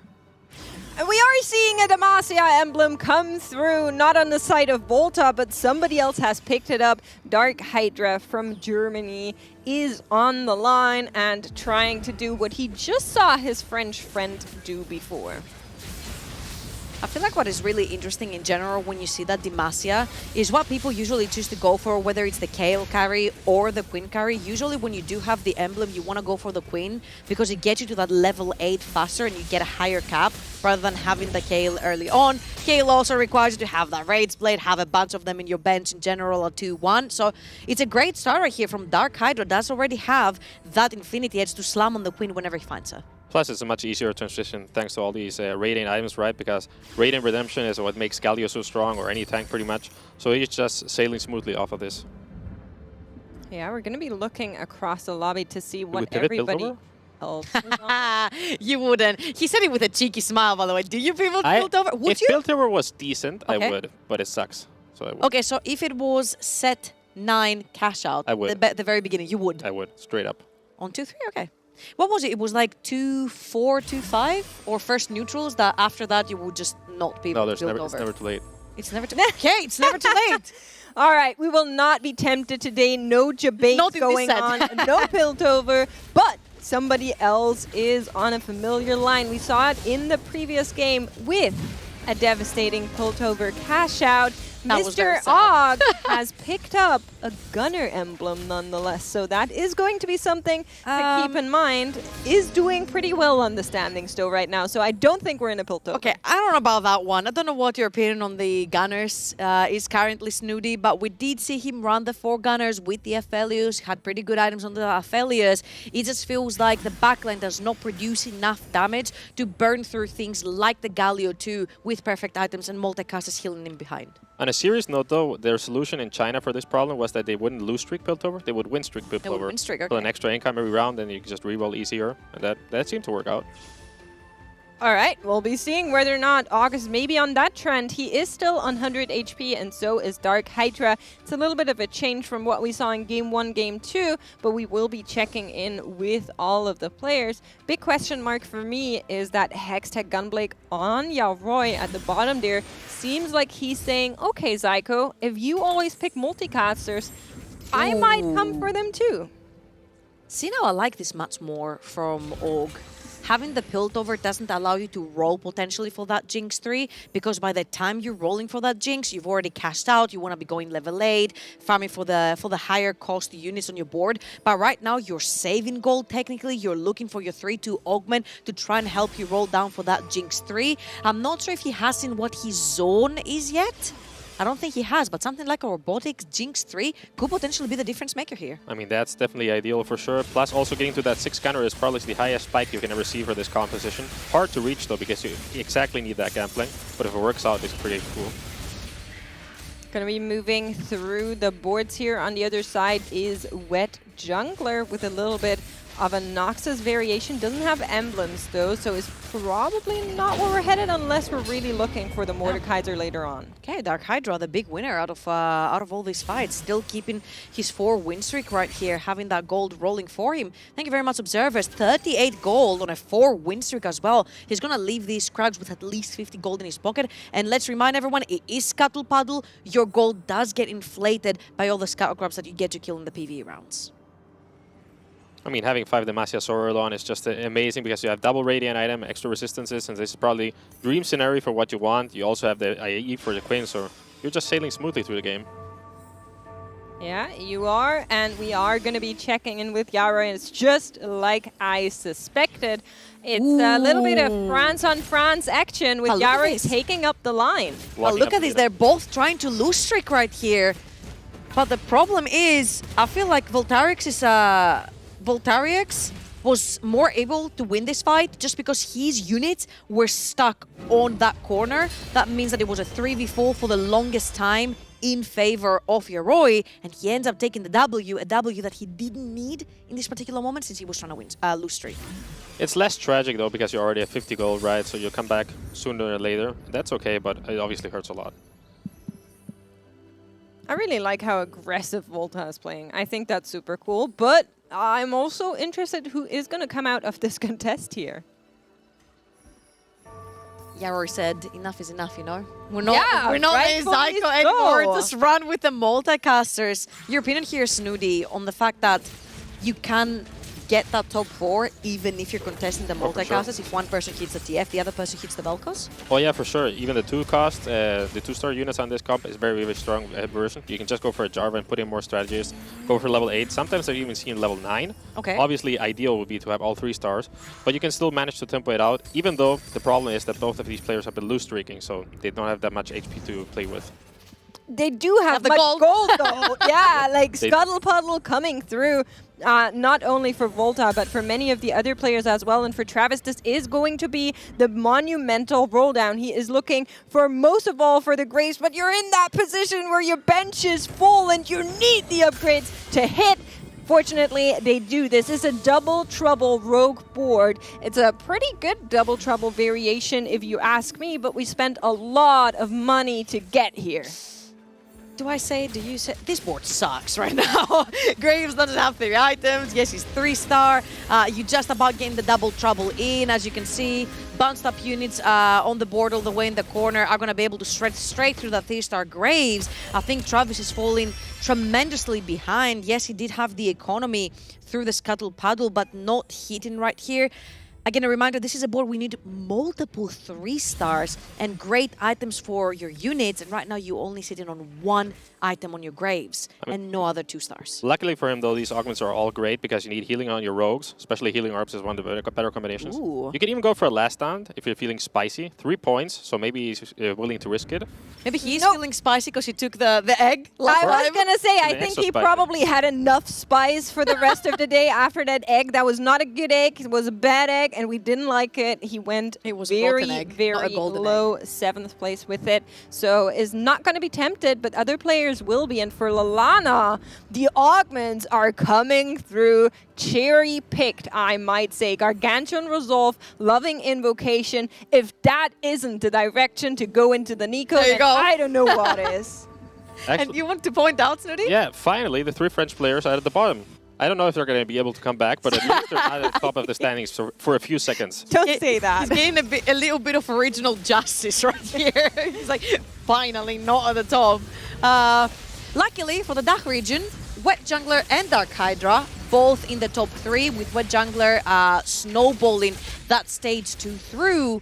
And I'm actually very excited to finally see that Nico come through. Game 1 and Game 2 we didn't see at all. We saw the adaptation with the Invokers, if you will. But Nico 3 is one of the strongest comps you can have in this meta. And not only Nico, well, she's not really online just yet. She needs a little bit more copies, but something else has come through for Lallana on 3-3. A Shen 2, Snooty.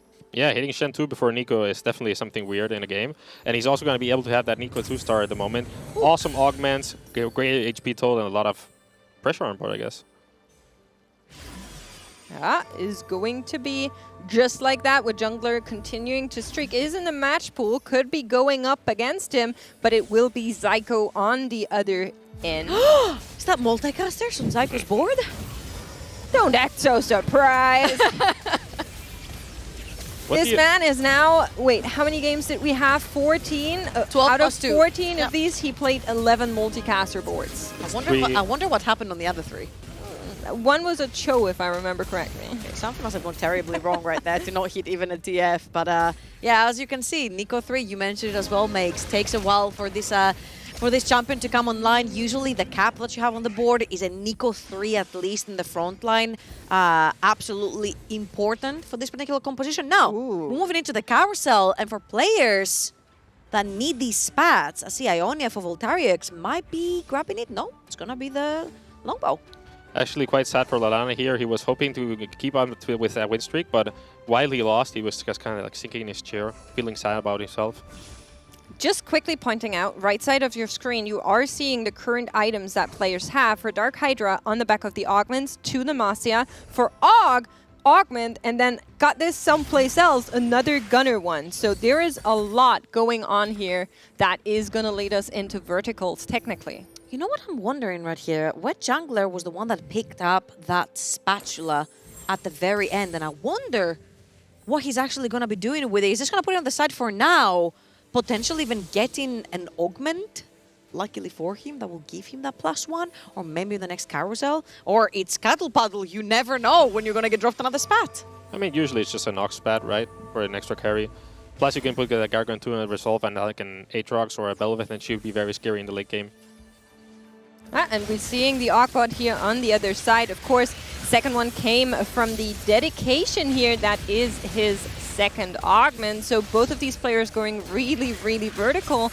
I'm curious how that board is going to play out. For now, Og is going to take another loss, but the lobby isn't all that divided just yet. Voltairic's at the lower end. I'm not too worried about him because he's very comfortable playing on the down end, playing with HP as a resource, really sacrificing it to make something come together.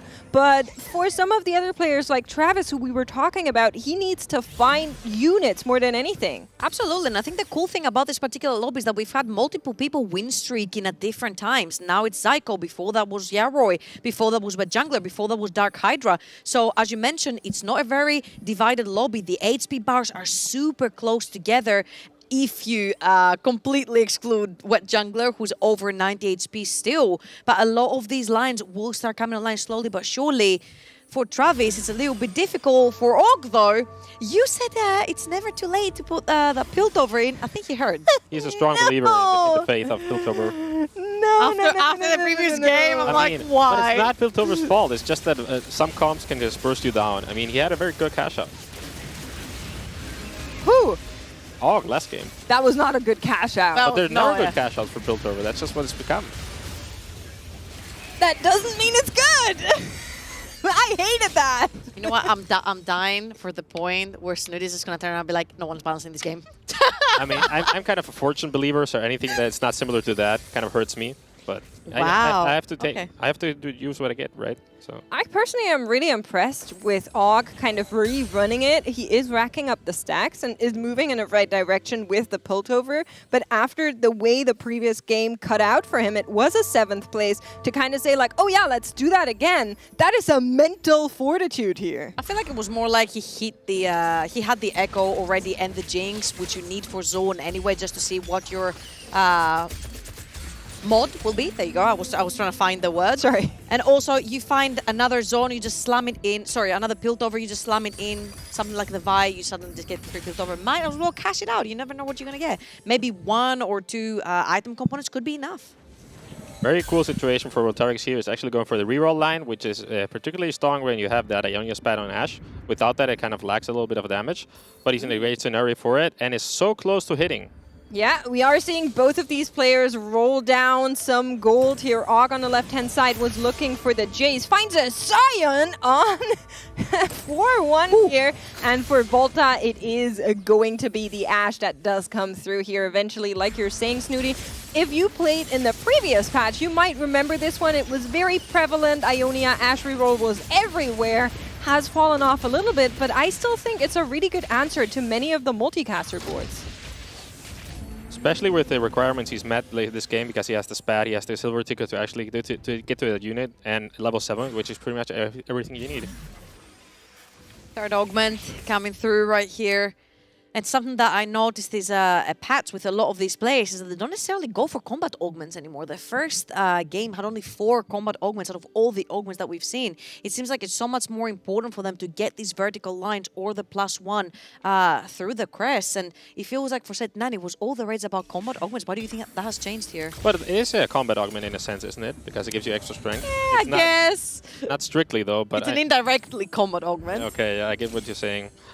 Well, ask and you shall receive. If I'm glancing across the boards, glancing across what players have picked, many board strength augments coming through. Jolt Lotus is going to be one that's very interesting. I think Mutter to an extension is going to be interesting, but for Lallana, I think the biggest talking point here is running into the double trouble after finding the Gargantuan, after finding the Loving Invocation, now also finding the double trouble as third. That's 3 Sacrod, I think, not double. Oh, it's 3 Sacrod. I'm sorry, I'm squinting. It's a little bit far, but you're right, it's not. Still pretty good though for his comp. Yeah, Amazing. okay. I would have preferred double trouble. Yeah, of course. I think probably he would have to. Probably. But 3 Sacrod is still pretty good. You get these 3 costs in there.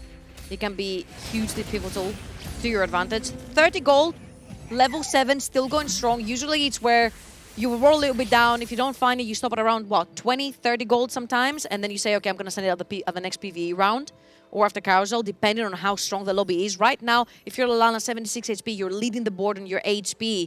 You're actually sitting pretty comfortably on that HP, so you can wait, bunch up the gold, and try to slow roll again. Your line is not being contested whatsoever. Og, though, 18 only HP, 20 stacks on that T-Rex, and 6 gunners already in. You said it's stacked with 6 gunners. Can you cash out, Snooty? It should be stacked. I mean, I'm losing a little bit of faith in these Piltovers. He's also on the wrong side for Rogues, so I mean, I hope he can manage. We're going to be watching whether or not this is the cash out. TX goes down instantly on the back of not having any stacks. This guy is a pushover, but we will be supported by one massive ship that's going to come in, and it will be enough. The Jinx will finish it off. Now the question is this... the Graves, he's running! But it's not enough. The Jinx will take it. Og is unfazed by all of that. He's like, calculated, I knew it. I'm not going to be even worried about this one. But what are we getting from the cash out? We will be seeing after the carousel. Thank the Lords. Thank the Lords. That was a Graves straight out of my solo queue.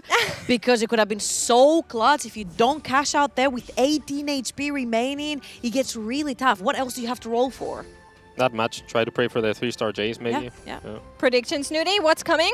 Or an item and a component. I don't even know if that exists. I'll go for gold. I don't remember either. I'll go for gold. Okay, gold is good. Okay, I'll just join you in not remembering and say we'll find out in 3, 2, 1 as we hop on over to the board of Og to see the Piltover cash out on 20 stacks. That's 4 baubles. That's going to be good. It's components, 4 of them, and 5.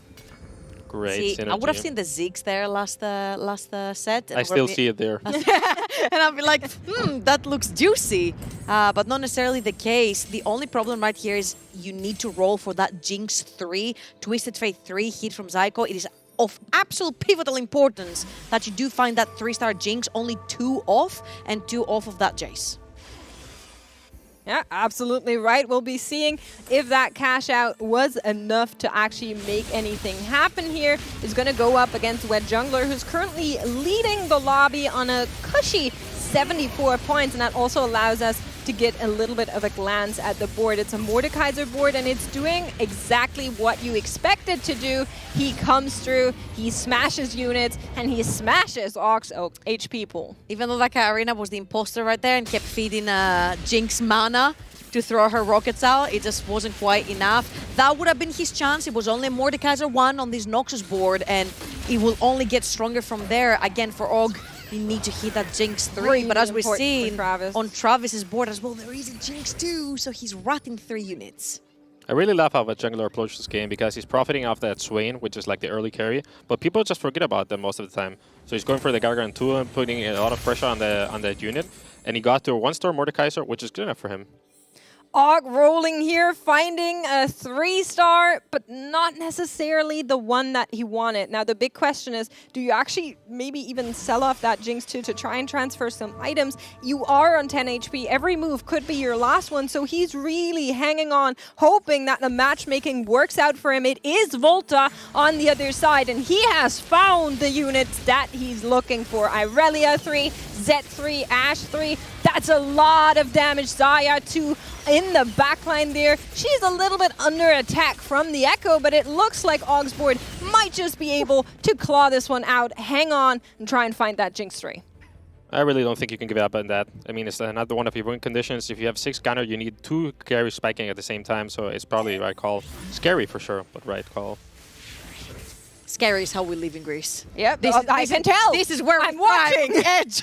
This is where we thrive, on the edge of disaster. But surely, you're level 7. You have 30% chances of hitting that 2-cost unit. You only need 1 Jinx. You might even get lucky enough to get a duplicator, champion duplicator out of the scuttle, and you instantly slam it. I think more problematic is the front line. Your front line is a fake Vi, a fake Graves, a 1-star Sejuani, and an Echo. You need to beef that one up a little bit more, but currently, that's not the goal, because you have to roll for his carries first. Well, he is going to get a little bit of gold here, if not in the form of champion selling that off, but more importantly, he needs the Jinx. So we're going to be rolling it down, try and find her. There is an Ashe. There's a lot of those 2 costs rolling around. Finds an Aatrox, finds an Aphelios too, which is not necessarily what you were hoping for, but sure, we take those, and no copy of Jinx comes through Honestly, for Og. Do you pivot? Do you sell your Jinx too and pivot to the Aphelios right here, Snooty? I mean, if he doesn't have Gwynsos, he's not really a real champ TFT, so I mean, he just lost 1 gold, it's okay, but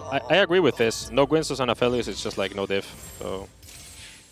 Means he has to hold on longer, though. So this is really, really important for Og to kind of hang in there, make it through somehow. He's trying to beef up the front line, like you were saying, Trouble, kind of giving some items to the Vi, hoping that she can tank a little bit more. Now the front line for the multicasters of Zyko has crumbled, and that's enough for that Jinx Jace comp to actually come through. Luckily for him, it was only 1 3-star unit. I don't think it had many items on it as well. From the multicasters on the other side, the very pivotal point for the Nico comp is hitting that 3-star Nico. But, okay, vertical Demacia 9 shreds straight through that. We didn't see that. 5-1 level 9. This is what we said about Scuttle Paddle. You get so much gold, you can snowball your comp out of control. It's quite amazing, actually. And by the way, yeah, Roy contested Psycho, and Psycho is still smurfing on him with the same comp. He's just chilling. He's the master of the multicaster.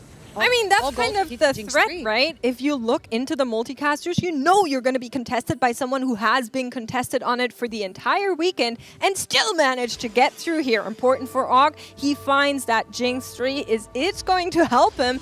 I'm also a little bit worried for DarkHydra is on what you were just saying, but he's also on 26 HP. That's not where I would imagine somebody on level 9 with 9 Demacia to kind of park. So surely this board can take some more upgrades, but here's a fight between Yaroy and Og, and both of these players need to hang on, and it will be Yaroy going out in 8th here after 2 third places. Rounding it out, Travis going to follow him in a 7th. Wait a second, is that a French player 8th place? Yeah, that is surprising. Oh, amazing. His eyes glimmer when he says that, you know. He's like, hey, there's a little bit of regional I mean, I'm not qualified myself. I have to celebrate something. Okay, well, by celebrating here, of course, Zyko is very close to elimination as well. 15 HP on stage 5. You die by a few too many units, you could end up going down. You said his only 3-star unit on his board is that Twisted Fate, and he has 1.5 items. He invested all the items onto the Vel'Koz, but he has not been able to hit that 2-star. He's 2 units away, and mind you, this composition spikes level 7, which means things like the Demacia 9 that we saw will run him over. Left-hand side, Og going up against Lallana, and Og with 3 wins in the back is still not safe yet. There are scarier boards waiting for him, and one of them is Lallana's Invokers. And you can see why this Nico is just impossible to get through for Og. He is going to take 1 big hit here, and that will knock him out of game 3, unfortunately, but he's not the only one. Volta, after a 2nd and the 1st place, getting a 5th here, that is going to change up our leaderboard so much. And huge reaction from Zyko, saw the 2 eliminations, knows he has locked in that top 4. Reminder right here, winner of lobby 1, runner-up in lobby 2, for at least top 4 here in lobby number 3. This guy is speedrunning worlds. I mean, I take those. Contested multicaster to grab a 4th, not hitting anything. I mean, that's good enough. We take those. Not hitting anything. He has a Twisted Fate 3, no? No items, though. Well, the items will come. I'm sure he will find them eventually. DarkHydra now finally on fire with the Demacia, kind of what we were expecting that comp to do just very late, where Jungler and Lallana have a little bit more of an HP cushion, and Psycho is in a position where every loss will be his last one, and he has the fate of meeting up with the Demacia player. Now the question is, who wins here? 9 Demacia level 9 or a sneaky board of multicasters? And the question is pretty darn clear if you ask me. Psycho with a, well, we take those, going out here in 4th place. A win is a win. I'm just going to say there were still 7 units alive on DarkHydra's board right there. Not sweating at all. Yeah, it wasn't even close. And we haven't necessarily had the time to chat a lot about the vertical 9s. We saw a Noxus vertical line yesterday. 9 Noxus absolutely stomp the lobby. Do you feel like this board is absolutely capped from the side of DarkHydra with the 9 Demacia? I mean, yeah, it's pretty close to it, of course, because usually you rarely have 2 legendary units with Demacia spats on them and also good items. That it rarely ever happens. I mean, maybe you could change Fiora items to something else. I don't think it's really worth it. All I heard is that it's a cap board. It is a cap board. He's right with that. Maybe a 3-star legendary? I mean, what is left to go for? Now that would be a cap. Yeah. I mean, we are holding on to that Aatrox. I don't know if you count it, but he has 2 already, so the options are there. We could be trying to find that eventually, at least if we ever made gold back. But DarkHydra going up against Wet Jungler here. Wet Jungler is not going to get knocked out, but he will get knocked down from this massive loss that is coming his way. We'll be seeing who Lallana goes up against. It's a ghost copy, of course, but it also seems to be the Demacia board. So DarkHydra taking 2 for 1, knocking both of them down as we go into one more PvE round. Very good news for Lallana. At least seems to be close to locking that top 2. He had a rough start, so some very valuable points to grab back into the race.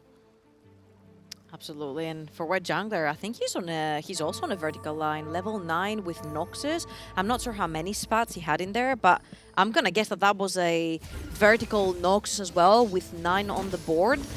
And again, I feel like a little bit of justice right here, seeing that Nico get that top 3, even the top 2 potentially, as you mentioned, Snooty, from the side of Lallana due to the HP differentials right here. We mentioned that if it is uncontested, it is a line that will most likely give you the top 4. And if points-wise you cannot contest that top 1 or you need too many victories, getting that Nico line on board and alive will give you the top 4 spot that can get you to the World Championship. Absolutely can. Lallana here is going to top that anvil. Question is there anything you can really find? You'd much rather have something like the Ari 2 come through, something like the Karma 3 come through.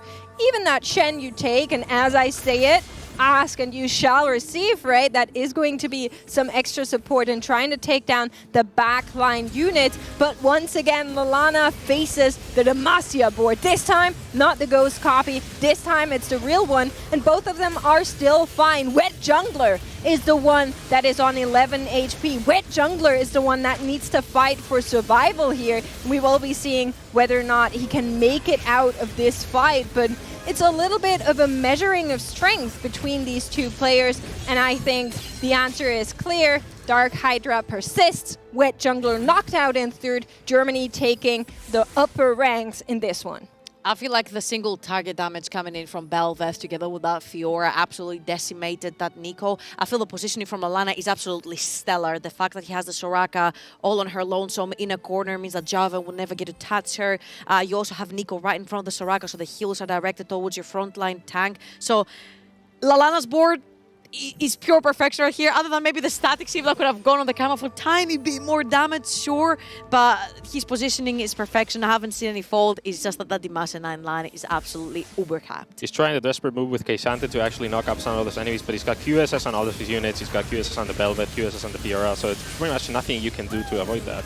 Yeah, and we will be watching what is probably the last round of the fight. The Nico left-hand side, she is getting shredded by the backline. Hold up. But maybe there's a chance that this one comes around the other way in a massive surprise. Bel'Veth getting some resets though. First one, second one is moving through it. Shen will ult one more time. She's trying to make it. She's trying to fight for the Demacia board as she was crowned queen of the Demacians, and Lallana will hang on with 1 HP. Belvusi coming in clean right here for DarkHydra, getting him that with sweat dripping off his forehead W in this particular one. Lallana has one more chance to try this one out with the Cassandra, as you said, Snooty. So hear me out. He did knock the Javan to the left. He did actually. Hear me out. Okay. He wins this round, gets an awesome item, Archangels, and then just wins out the On game. Karma, I would assume. Karma, of course, yeah. Okay.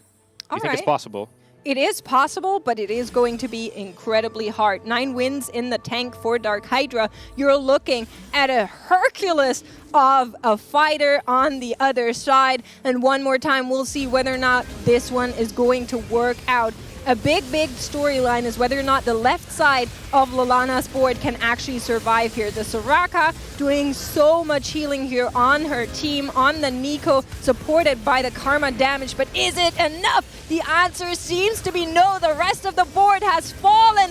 Belveth onto the Soraka, and the only unit that's left here is going to be the Nico. She will get knocked out, and DarkHydra claims a first place. After coming in 4th 2 times in a row, he is making his way to the top 4. I'm not surprised to see a vertical line, especially in Scuttle win this particular one, since the gold gets so inflated. You can very easily go to that level 9. You grab your emblems as well. We saw Noxus, Demacia, incredible lines to run if you can go level 9. I love that. I was so here for it. The fact that we are seeing not so much that France is at the bottom. Don't get me wrong. I have nothing against the French players. But the fact that the leaderboard has moved now. Or maybe a German player won. Well, also that, but I don't know. Still, the leaderboard has moved around. The fact that Volta and Roy both going into that bottom 4, that is going to mix up everything. And I'm here for our analyst desk, who is going to tell us more about how that change is going to look like. We'll go into a short break, and then we'll hear from them.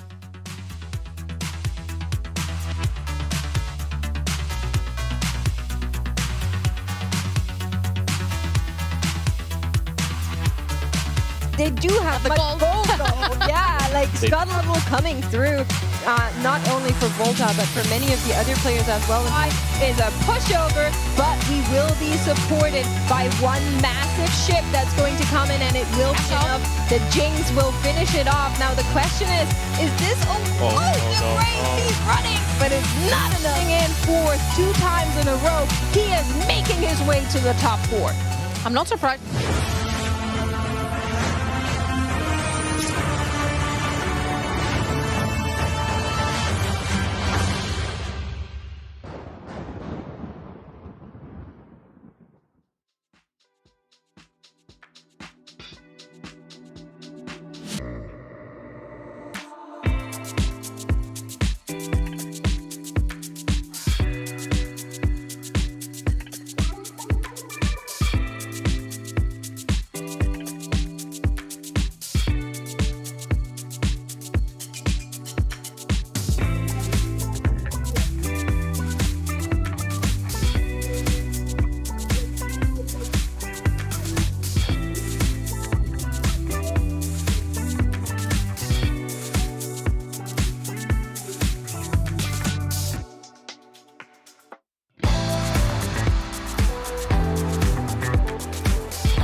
Welcome back, everyone, to the analyst desk. So, of course, coming into game number 3 there, we knew that France had an incredibly dominant showing through those first couple of games. Something needed to change here in game number 3. And Wita, change we got.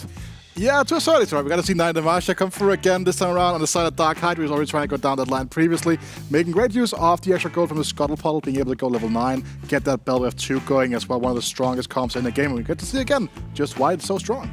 And for Lallana, a player that I spoke to this morning, he said his biggest surprise in the meta was the fact that Nico reroll was played as much as it was. He thinks it's not a very strong board. Everything lined up for him to play it though. Gargantuan Resolve, Loving Invocation, 3's Crowd. Got the Nico a little bit later than I think expected in terms of the 3-star, but overall, the comp strength, the way it lined up, the stars really did align for him, and it was just a strong board, despite getting the Shen 2 before the Nico 2, which is a bit of a surprise there. Tarek 2 as well, even, right? Like, he's like, sure, like, Shen 2 is obviously a very nice thing, but it's, again, like, the comp is so centered around Tarek and Nico, and especially when you have the full items on that Nico, that, like, this is obviously, like, somewhat of a high roll, but again, not an ideal spot to be in. And of course, we knew coming out of this lobby, we needed to get our players who are on the lower points totals as high up on the points totals as possible to make it as competitive as possible. Of course, from the French side of things went quite differently than they did in games 1 and 2. Multicasters contested this time around. Zyko was not alone on this comp. He still performed. Another top 4 for Zyko in this case. Yoroi bit the bullet, 8th place for him. And Volta, who maybe went into the line that DarkHydra was familiar with in day 2 and day 1, which is that Ionia line. This time, the reroll Ashe with the set as well hit very early. At 4-2, he had Ashe 3, he had set 3, he had a Zaya as well online, but still was not enough. We saw in the stats, 4.8 average for Ionia overall. Not going to cut it in this day 3. But also, like, he skipped a Bruiser and with a Cho'Gath too, where he would have gone down uncontested Cho'Gath reroll line in Scuttlepod. Like, guarantees so much economy and so many options to hit. Obviously, his components on the bench were more offensive than defensive, but still a line that probably should have been considered just a little bit longer than going for that Ionia. I think it was a little bit of a heartbreaker in this game on Org side, but we did get some interesting competitions coming in, as we can see on our screen right now from Travis, going for the double trouble rogues. It certainly felt like an option which should have had a pretty big impact in the game. You can kind of say this Rogues have been double trouble for Orc because it's 2 games, and like it's 2 games he's played today with the Rogues. They have kind of like not really led him to the greatest placements in the game, right? And same thing for Orc as well, running it back with the Piltover and the Rogues, and not really finding a lot of success with that either. Surprising as well, in day 2, Rogues had a 3.8 AVP across 9 games, so good sample size, good results. All of a sudden, in this day 3, every game we've seen from this tree associating the Zon, the Gunner, and the Rogue has not been popping off at all. Yeah, certainly having those 2 Gunner emblems in place, I was expecting to see something pretty damn special out of that board, but at least perhaps definitively you can put that one to bed. Of course, as we got towards the late game, of course, as you mentioned before, the multicasters contesting each other somewhat out of the game. I think that was probably the biggest surprise for me for that one, particularly with Yoroi not having gone down that line before. And one jungler, the player we have not talked about yet, on Twisted Fate, avoiding multicasters for the most part, at least on this day 3, still managed to find success, 3rd place in this game with the Mordekaiser, the vertical Noxus that has been popping off in day 2, and now also in day 3.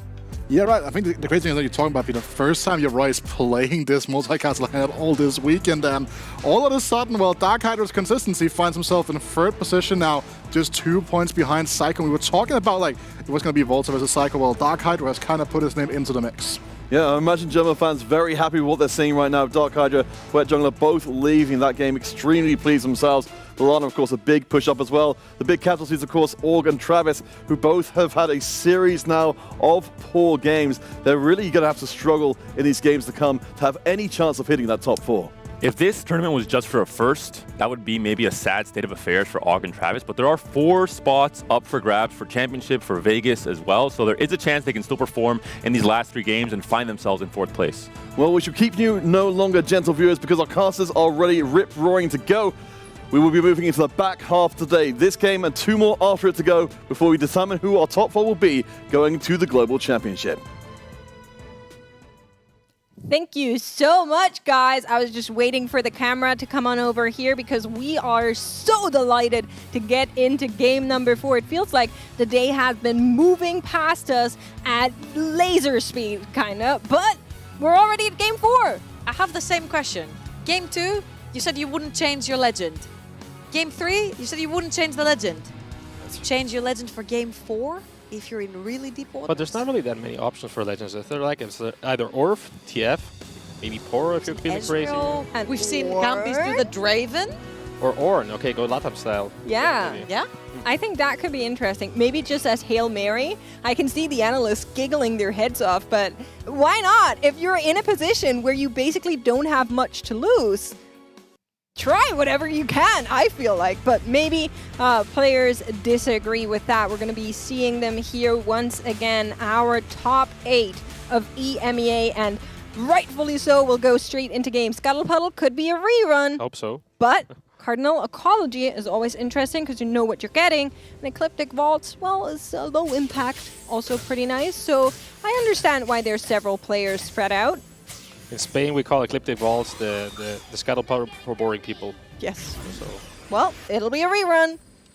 Where's my Scuttle Puddle plushie? Ooh. Oh, it fell. Okay, and it's very interesting right here. How many Earth players? Do we have? We saw that vertical line, especially in Scuttle Puddle, when you do get to expand your gold pool so hard from the very get-go, is so important. The Noxian line, especially the Demacian line, are the two most prevalent that we have that have actually won games pretty decisively. So getting a Demacia spot early on or getting that Noxus line early on could mean a swift victory when the stages go past. I'm really looking forward to a person getting like a full gold opener, just going like 40 gold to 1.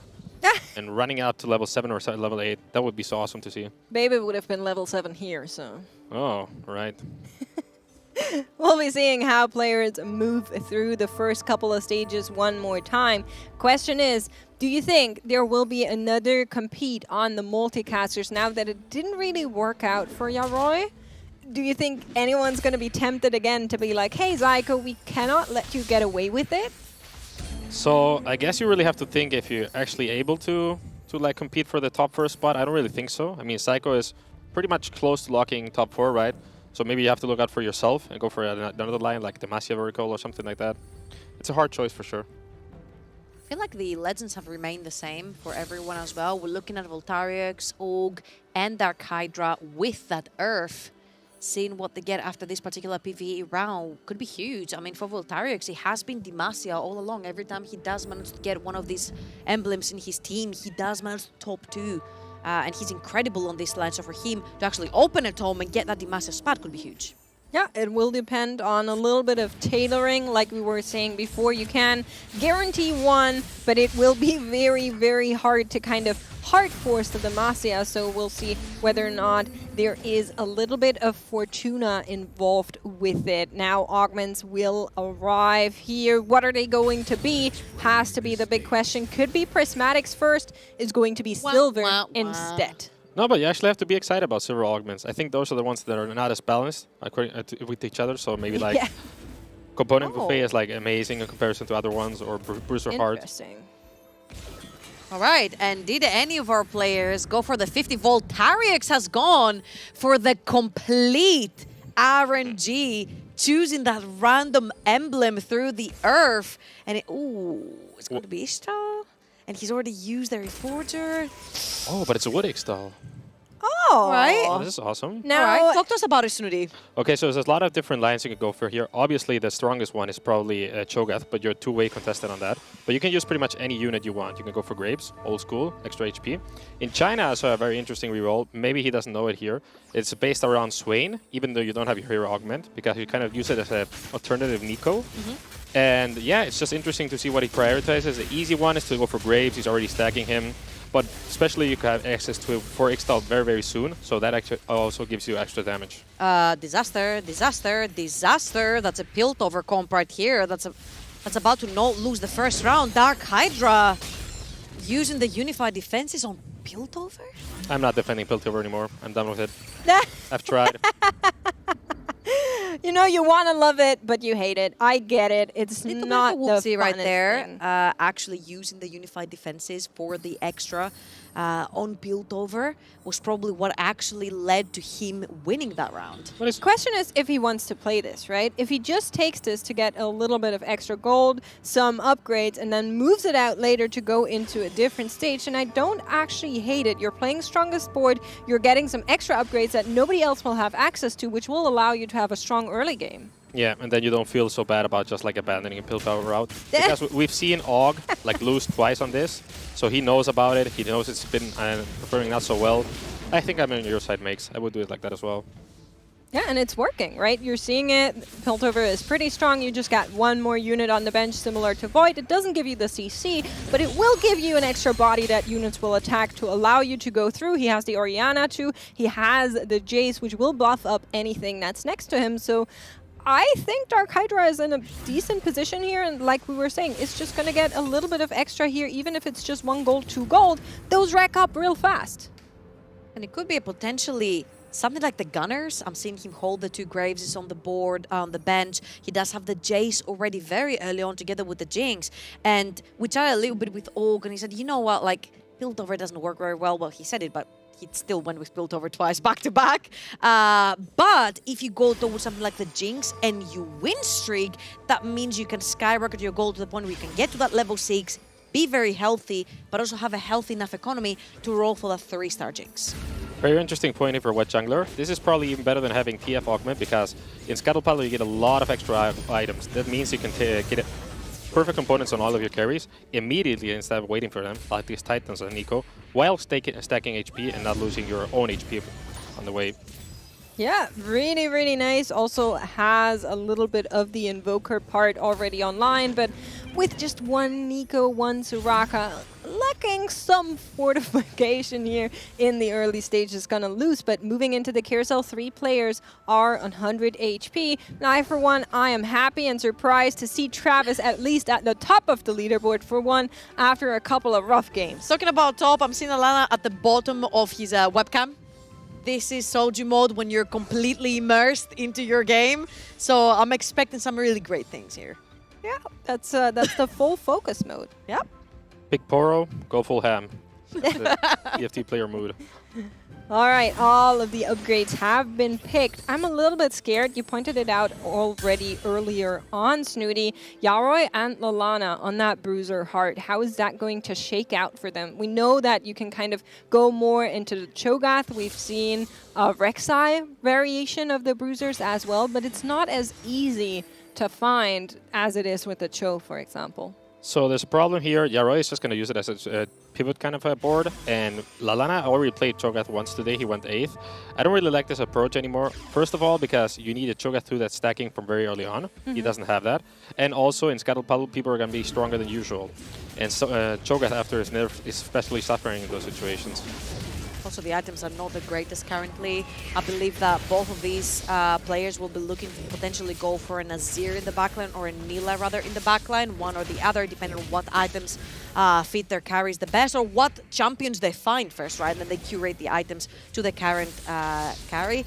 Now, it's a little bit strange because we saw the Bruiser line very prevalent in days 1, but in days 2, a lot of the players who went for that Bruiser line didn't end up doing that well. On the other side of the board, we did see Og here. You mentioned it already, Trouble, kind of the back-to-back gunners not working out. You need a new direction. You need a new orientation. And if That doesn't count for Psycho. There's no new orientation here. No. I'm not surprised about Psycho, but I'm glancing at Og's board, at his units. Yeah. And if I'm seeing correctly, Og not only has blood money, so has racked up a lot of money here, but Og also is running a Kale, at least for now. That's a comp he played twice. That's a comp he did well with twice. There might be a chance. Okay. In Kale, we trust. Potentially the Master line, you know, later on you might get an emblem as well. Potentially running that 9 stack, the vertical line. Also, Kale spikes level 9 as well, so that would be the dream. For sure. And Hydra tried to navigate those Piltover win streak. He was stopped by this Void Opener, which is just so strong, but at least he was very close to getting all this extra income. Yeah, question is, where does he go with it? You can see he's holding a bunch of units there in the back. Also doesn't decide to sell them off to make bank here, but we will be moving into the equivalent of Crux, and the players that are on those one-cast lines will notably roll after this. Those are the players that have not gone to level 5, so there's only one of them, and that's Lallana. Well, Tarix is actually already rolling during the creep round because he's oh. totally certain that he wants very specific units like Graves 3 and other one costs. So he actually has a 2-star now, much better item projection for him, and also stacking that X-Style on Graves and Kiana, which is great. And that's his comfort pick as well, Trouble, right? You were kind of talking about it top of the day. Volta and the Rogues, they go hand in hand. Absolutely. Again, it's a very pricey composition, but if there's a pricey composition to run during any portal, that would be Scuttle Puddle. You've got so much gold that you can roll off of. He's been rolling through the entire stage, and he's still at 63 gold, so you've got plenty. Now, the only thing you don't have plenty during Scuttle Puddle or any other portal, for that matter, except one, is HP. So he needs to make sure that he hits some of his key upgrades right here, right before the next augment comes through. And this is the roll down. We are looking specifically for that Graves. Anything else that we want, we can pick up as well. You can see he's making some bench space here. Milio will come through. We pick that up. We pick up the Kiana, but really the Graves is the big, massive unit you do want here. And we are aware that Volta is known for having a little bit of a slower APM during those roll downs. There's a little bit of tongue-in-cheek jokes here about him being older than other players. I assure you, it has nothing to do with that.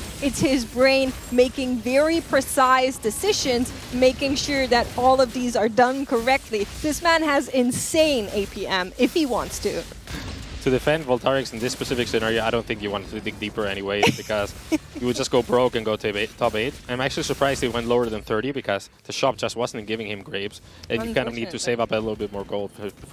And you're 2 off, right? Like if you were 1 off, you just sprint all the way down to 0. But you're 2 off, you were looking for potentially maybe a Katarina 2, which wouldn't be necessarily a huge spike for your board. You weren't anywhere near that Milio either. Last Stand could potentially be something that he can look for, especially if he's playing the road. Nope, nope, nope. Just instantly rolls it. Nope. Doesn't care. Nope.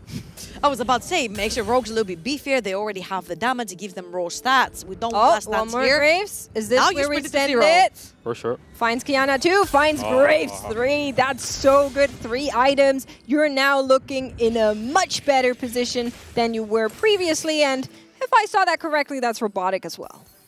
Yeah, it's great to carry as a second unit in this comp. I don't think he can go to 4 Ishtal very easily until he's level 7, so that's probably not happening. But he's still stacking for free, more or less. You have to sell some of the units as well, just to keep that... only that Milio 2, he was going for Milio 3. Only Milio 2, Okay. Wait. Aren't we saying that Piltover sucks? Why is DarkHydra picking Shimmering Inventors? I think he's just planning to keep that Jinx and potentially go for a Jace carry right here. We don't see it very often, but with the correct items onto the Jace, you can pretty much use him as your primary carry. Now, the thing that I'm wondering right here is to go Piltover 6 for it to gain that full power, you need a spat. Oh, but this is not a Piltover spat. This is the one that gives you % damage on your Piltover unit. On your Piltover, but I was thinking maybe Piltover 6, get a Heimerdinger also in there? Okay. I'm so confused. You are seeing the augment card here. Again, you're going to get a little bit of bonus damage for the gold that you have. And I think we are just playing for strength. I'm at a loss. You're the analyst. Tell me what's this. Okay, so on the bright side, we have very good items for a front line, a very good component for a back line. The problem here in such a lobby is that you need to keep a very good balance with your gold and hitting your units. Now it's fine, you're 85 HP, you've got a lot of time. But you're eventually going to have to roll down at level 7, and at some point, give up some damage to get the Jace 3-star. And that's going to be very scary for him. Okay, I have, I'm cooking, okay? I have a theory. Okay, my theory is DarkHydra is very comfortable with going to level 9 and then capping the board out that way. Could this be the long con of actually playing down an augment, trying to make it there with the extra gold that the Shimmering Inventions generate, and then you go 9 and you try to find a legendary soup? I will one-up that. It's cooking. I'm sorry. I will one-up the madness. I'm going to throw in all my spices and say you carry that Jace up until you find that Heimerdinger, then you slam the Rage Blade on the Heimerdinger. He's your main carry. We cooked a little bit too much. It's broke now. We cooked a little bit too much. So far, the suggestions are we go 6 Piltover or we go level 9. I think that's your only... Okay. It's overcooking. I'm definitely the only person playing Piltover on this stream. That's fine. It's okay. Save us. I personally love that he's doing that. We're going to be watching as he does, but of course, with the carousel also come the items. Lallana finding a Bruiser emblem and Og finding a Demacia emblem after already being on that Demacia line. I think we need to check in with both of them as soon as possible. Here is the Lallana board. On the other side, we are seeing Volta come through. He has now found Thieves' Gloves, going to slam them on the Katarina, but Og really is the big story for me. What's happening Mordekaiser too. On 3-5. So why has he got a Deathblade? I don't really see. Is he trying to pivot to Nilla, but like the slowest pivot ever with a I mean, hey, if you find the Mordekaiser 2, might as well play the Mordekaiser 2, right? So why slam a Deathblade on him? Maybe just put it on Rek'Sai or something? I don't know. Okay, I'm a bit lost there. Oh, look at Psycho. What is he playing this game? Surprise! He's gonna be the multicasters right here. But yeah, I agree with you. It's a little bit weird. Maybe he already had the Deathblade. He was just rolling down to potentially find that one Nilla. Didn't end up finding it. But if you do have that Mordekaiser 2, it is an auto attack based champion technically. So his bonks hurt a little bit more. Slaps a bit harder. I like it. AP wise, sure. Doesn't scale a lot with his AP, of course, but he does a job right here. It's still stage 3, which not a lot of people can say that they have a 2-star 4-cost unit on stage 3. So I guess you use the snowball so far until you find the carry that you're looking for.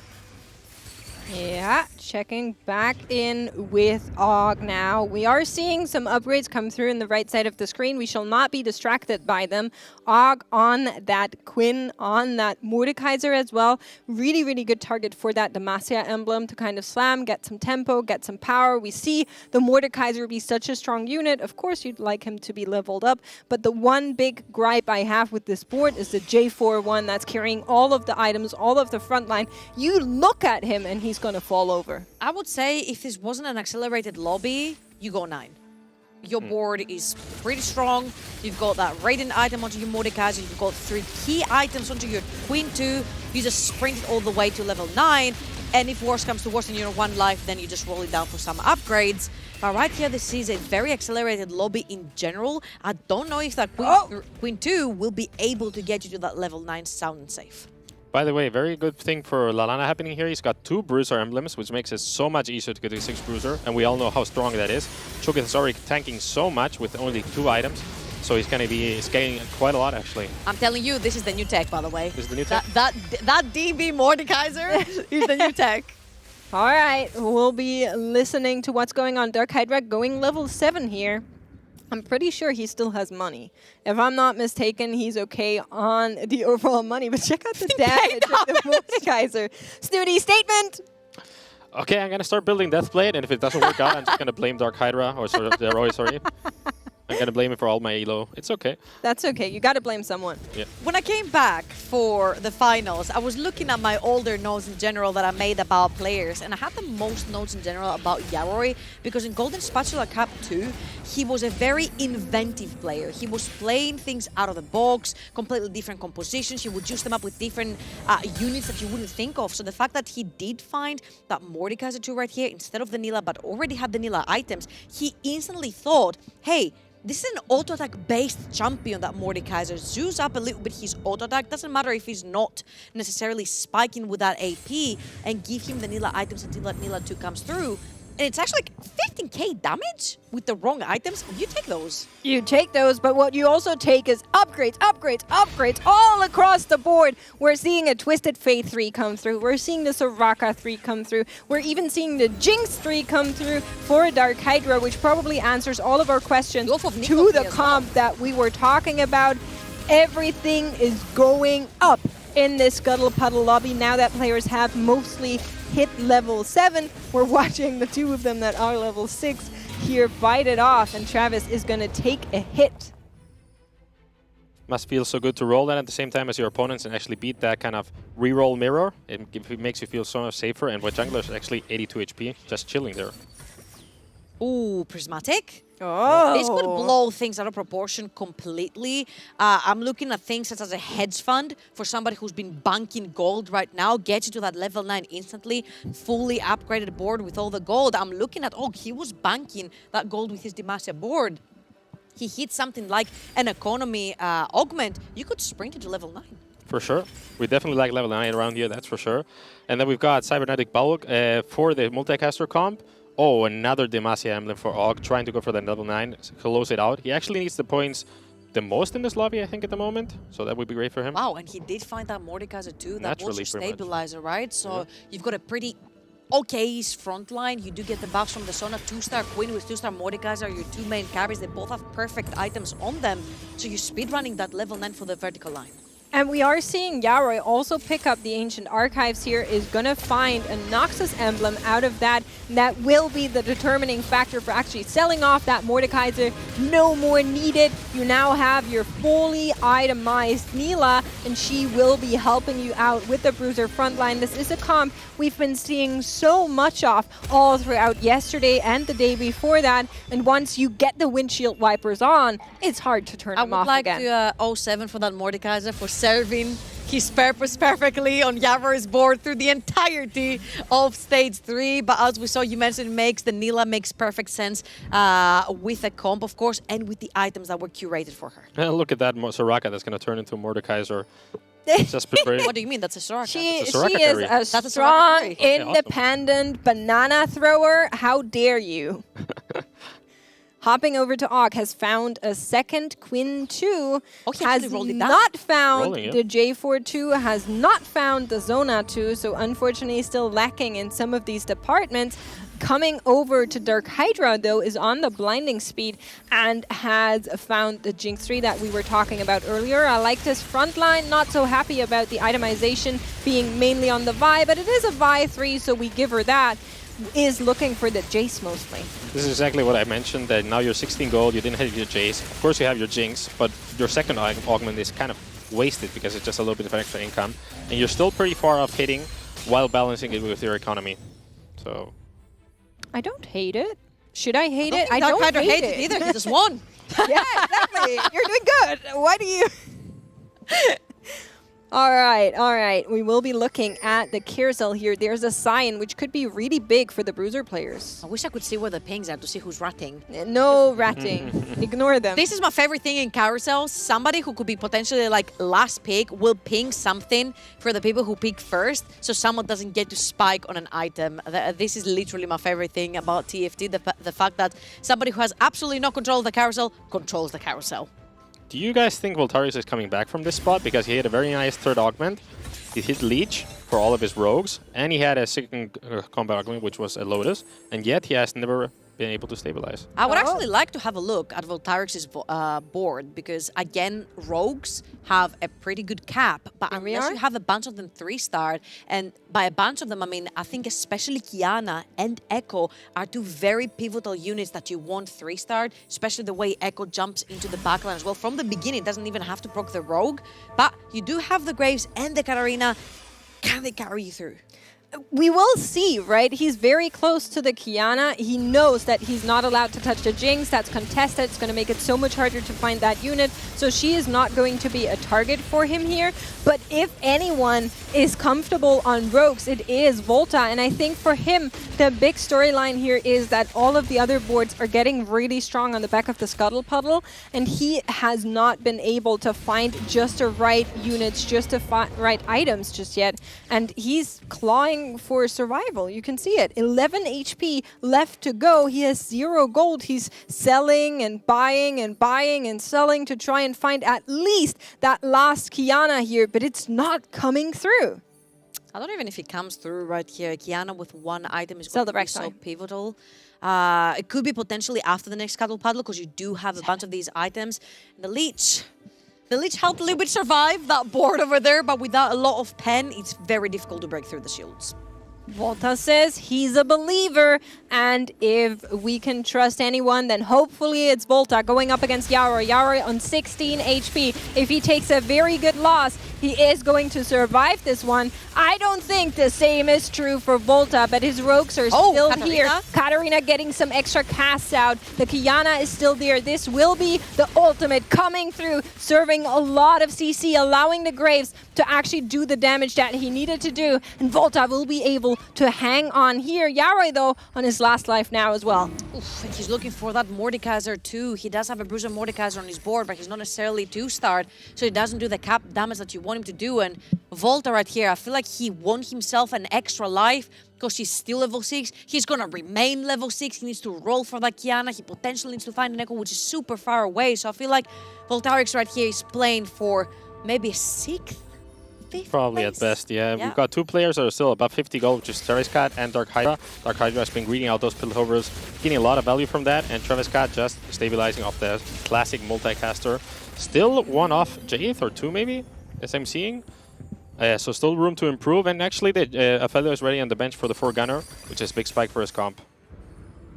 I really like that Travis has kind of taken it up and said, okay, if nobody else will successfully contest the multicasters of Zyko, then I will. But Wet Jungler finding the Nico 3 here after having found that Soraka 3. That's one big upgrade you're looking at, but other players are hitting as well trouble. Jace 3 coming through. That was so pivotal right there for DarkHydra's board. He has been looking for that the entire time, hitting that Jace 3 with items on him is going to be the secondary carry that you're looking for in your Piltover line. But right here, Heroi is looking at the face of elimination.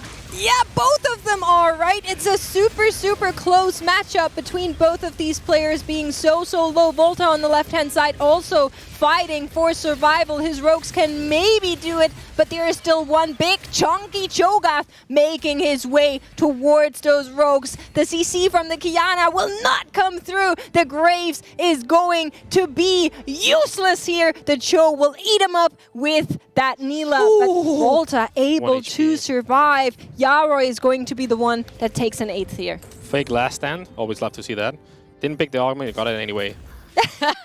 Without the extras. Without the extras. Of course, right here, huge for Queen 3 for Og. He managed to find that Queen 3. He has the Mordekaiser 2 on his board as well. Now he can sort of not relax too much, but relax a little bit to at least try and go to that level 9 for the Demacia 9 run. I think it's the only thing you can do right now if you want to squeeze into the top 4.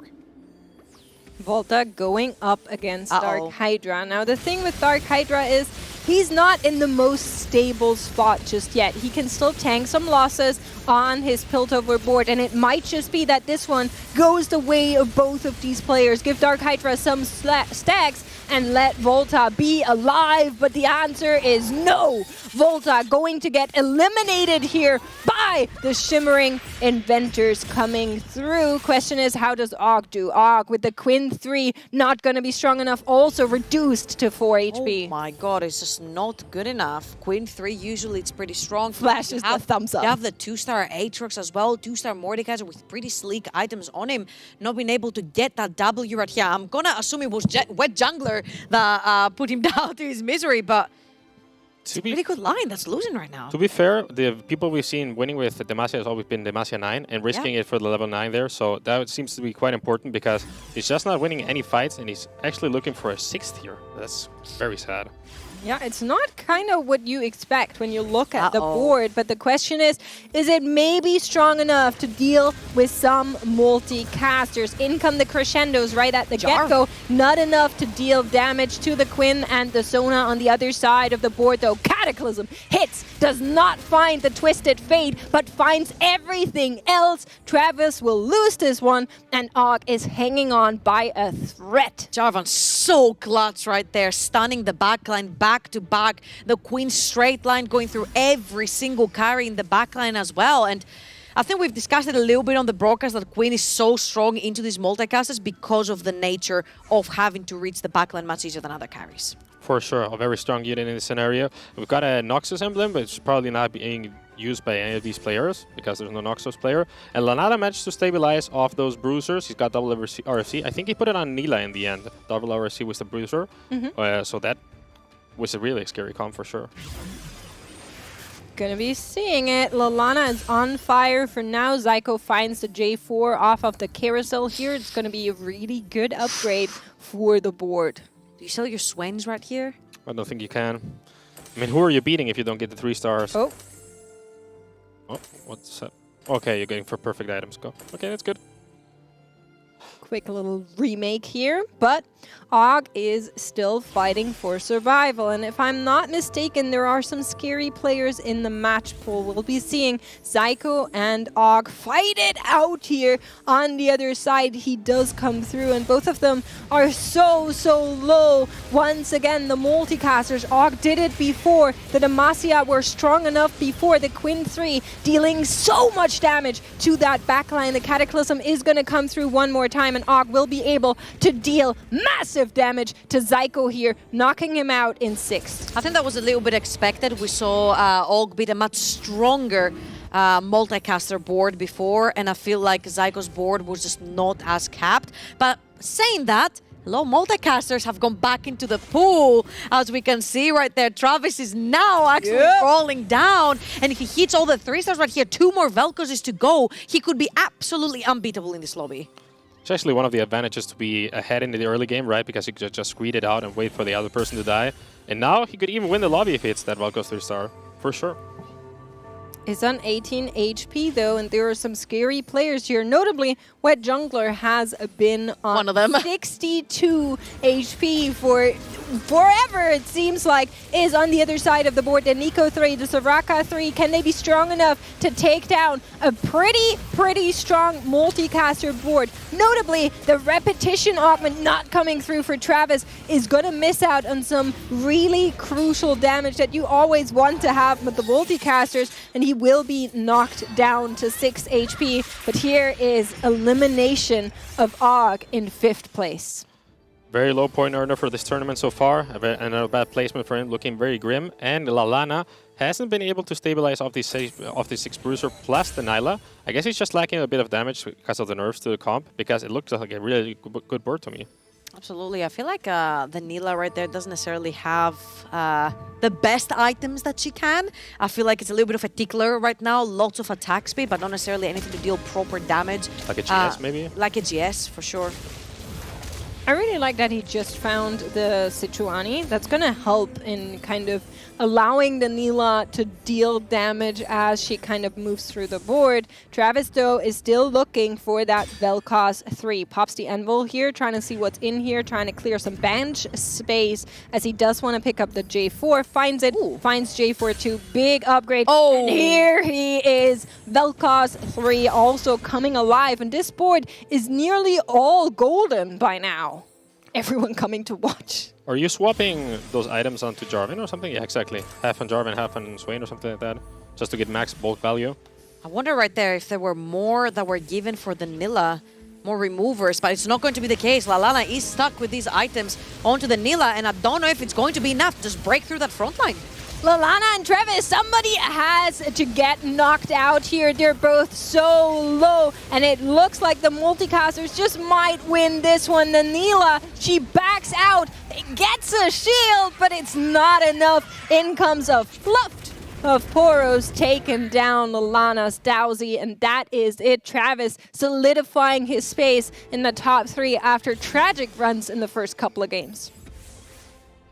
Making a name for himself right here, making sure that he comes back up. Day 1 didn't go that great for Travis, but he managed to get back up on that day 2 with the Ezreal as well yesterday. So he follows the same suit on day 3. Wasn't having the best of the day at the beginning, but right now he's bouncing right back. Just a quick reminder, you need that top 4 if you want to go to the World Championship. And of course, you need the most points if you want to be crowned the EMEA champion.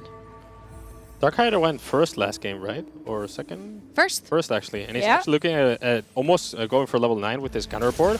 Only player so far in this finals that has actually been able to handle this composition well, because Og tried it twice and just went bottom. Yeah, we're going to be seeing Travis go up against DarkHydra here, and Travis will do it again, will find yet another win to claw his way here through the tournament, through this day, trying to make some points somehow, maybe try and go for that 4th slot. I think the upper echelons are out of contention for him, but if the leaderboard goes his way, there's still a chance. This is so important. He's greeting 79 gold. It's probably correct because you're missing out on so much damage if you go for level 9. But if you die this round, you feel horrible. And look who you're playing. If you are DarkHydra, you're playing Wet Jungler right now. You're just hoping that you're playing the ghost and not the real one.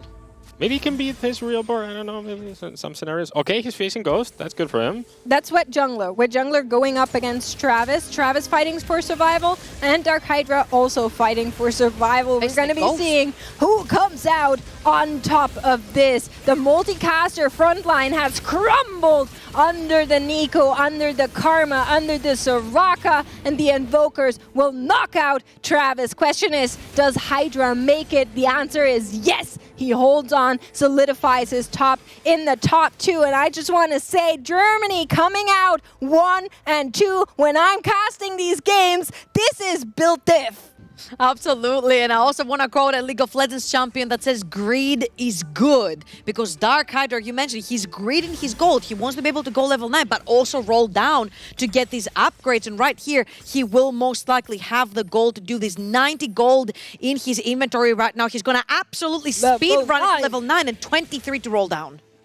I love Maybe that. just sit here because you want to keep 30, so because it's in intervals of 10, right? So he's got like 15% damage extra. Or we're going to double down on the greed is good? We're going to double greed? I mean, he has Shimmering Inventor, so... He got Zon for his Jinx. It's not horrible, so I can see it. I like this. I like greed. I think it's good. Wet It's Jungler. 11 HP, guys. It's 11 HP. But you don't necessarily But get you're stronger by doing rolling. good. Let's see. Wet Jungler, 36 HP. He can absolutely tank some more losses, which is why he's not spending any of the gold he's racked up. He saw DarkHydra going to 9, saying, okay, if you do that, I can do that too. Just wait a couple of rounds. Leaning back here, watching as the fight unfolds. Nico's still alive, but not for long. Down she goes with the Gunners, and DarkHydra knocking down Wet Jungler to 21. I think he can take one more good loss, and then that's going to be it. Another crucial decision for him to roll down or not to roll down. If it's been working out, just keep on doing the same thing. But you would obviously want to have Sign 2-star, Gambling 2-star, maybe the Heimerdinger because you get a better turret. I don't know. It's a very good game for him because it's so hard to manage this game. I feel like because there are no upgrades currently for Wet Jungler, as you can see, he's banking up his gold as well to try and level up, go to the level 9, find the 5 cost upgrades. I feel like they're shaking hands pretty much here, and they're like, hey, one more loss, Wet Jungler can take one more loss, she's at 21 HP. They go through the Scuttle Puddle PvE round, and then they're both rolling down on level 9. All right, let's see if there's maybe a little bit of change in pace for this one. I didn't catch any big movement changes in positioning, but maybe something happened to change the outcome of this game. Nico in the middle of the pack here is going to fall. Taric is going to fall. No one can stop these Gunners, at least no one that Wet Jungler has built. In comes the damage, does hang on with 4 HP as we move into one more PvE round. I feel like if anything, that fight went even better for Hydra right there. That Nico died instantly. That extra damage was percentage from the Shimmering Inventors. I mean, this is such a well-navigated game. I have played this in tournaments. I do not recommend anybody to do it because you get a heart attack. It's definitely nerfs of steel for him. And I'm actually so glad to see him perform so well in this line. It's really, really cool, I think. If you're going to top 1 a game with something like this, it's just so much cooler. Yeah, for sure. Also, the possibility of getting a 3rd item on Gunplay. He's got about 20 gold to roll, right? For some no, 1 star. Oh, this one, yeah, on sure. On Wet Jungler side, yeah. Oh, on the bench, okay. Sweet. Okay, the Silco 2 coming through. We're rolling for potentially a 2-star Gangplank on DarkHydra side. A 2-star Heimerdinger would also be pretty useful right there. Level 9 for Wet Jungler. And he stops. Yeah, you want to keep the 50 gold. It's a lot of damage for Jayth. I mean, it has to work out. I'm pretty sure about this. Wet Jungler now also Feels popping that Envil. So wrong, man. It feels so right is what you're trying to say. One more time, they do go down. Is a level up from Wet Jungler enough to maybe change anything here? Or is the 50 gold power on the Shimmering Inventors just dealing so much extra damage for DarkHydra to move through the boards here? And you can see the front line is melting in front of her eyes. Nico will have nothing to hold back on here. And the Soraka actually will do it! She will do it! The difference of a banana between Wet Jungler and DarkHydra, and he does make it. Oh my god. Now's my Twitch chat moment. He died with 50 gold, lol W. Oh, that's what I was about to say. It feels like you're sitting there and you're like, hey, the gold gave power to my comp, but had I rolled down, had I 2-starred my legendaries, would that be the change scenario? The 2-star Sion, the 2-star Gangplank, the 2-star Heimerdinger. 3-5 costs. A lot of them had items on them as well. Could it be the difference maker? We'll never know. We'll never know, but people who are trying to figure out if they know are analysts, and they're ready to take you through this right after the break. They're pretty good. They're pretty good.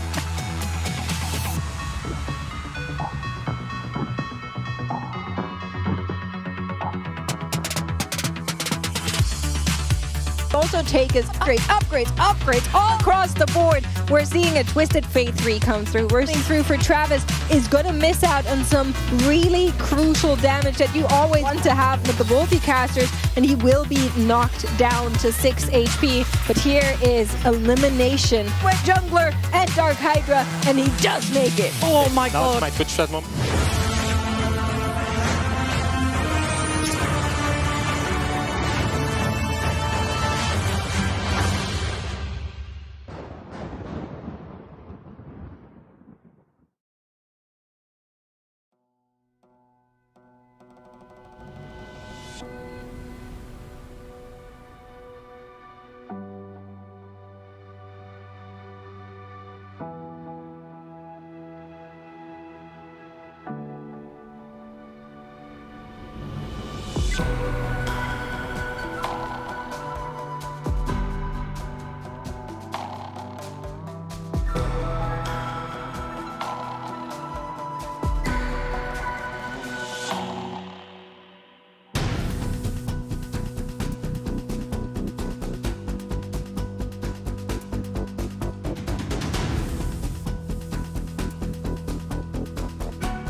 Welcome back, everyone, to the desk. We are 2 games away from crowning our EMEA champion, Runeterra Reforged. What a hell of a game that last one was. We started to see the French barricade at the top crumble. In this game, it really fell away. The whole field feeling like it was super open.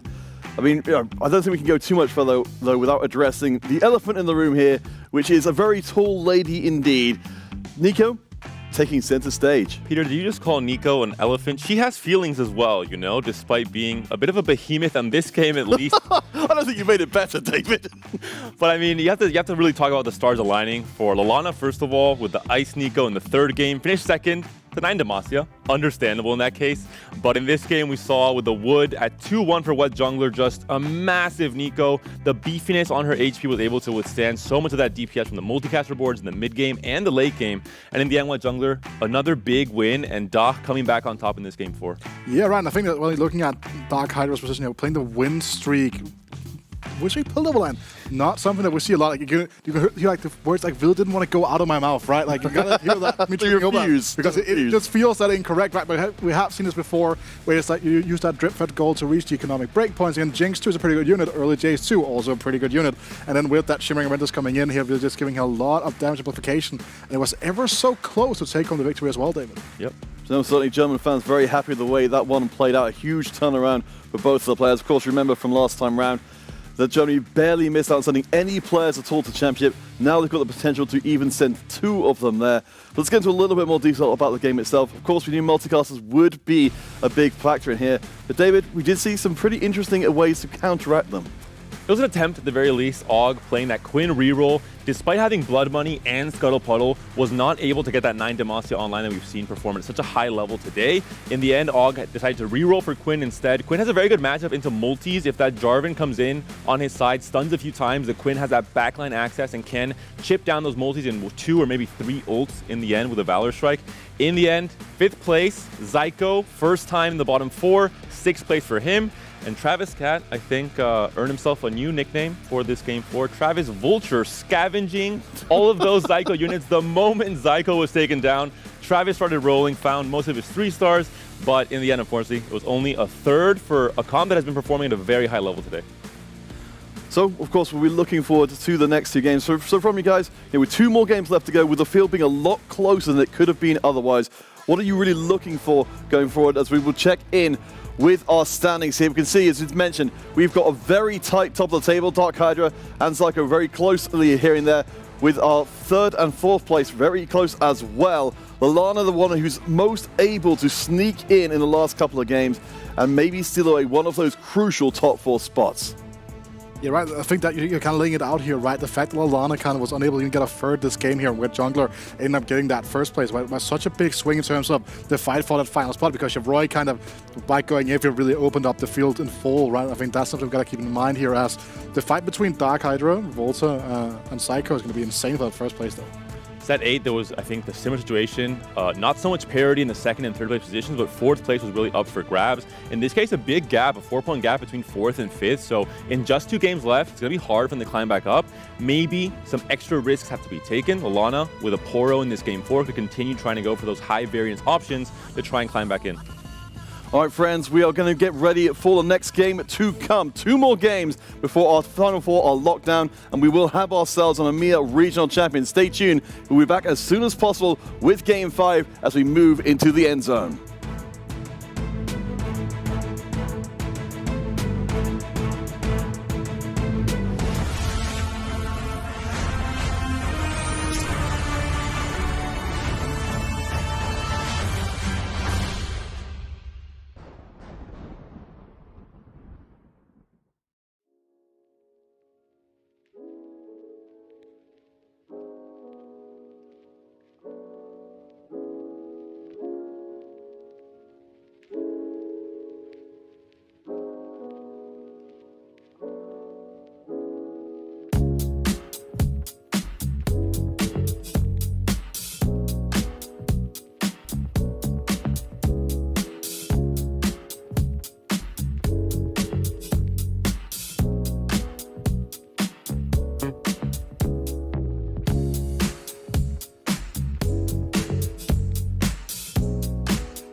Welcome back, everyone, to the EMEA Rising Legends Finals. 2 more games to go. We must find ourselves a regional champion. We must find a 4 to go to the global championship. Things are so very close.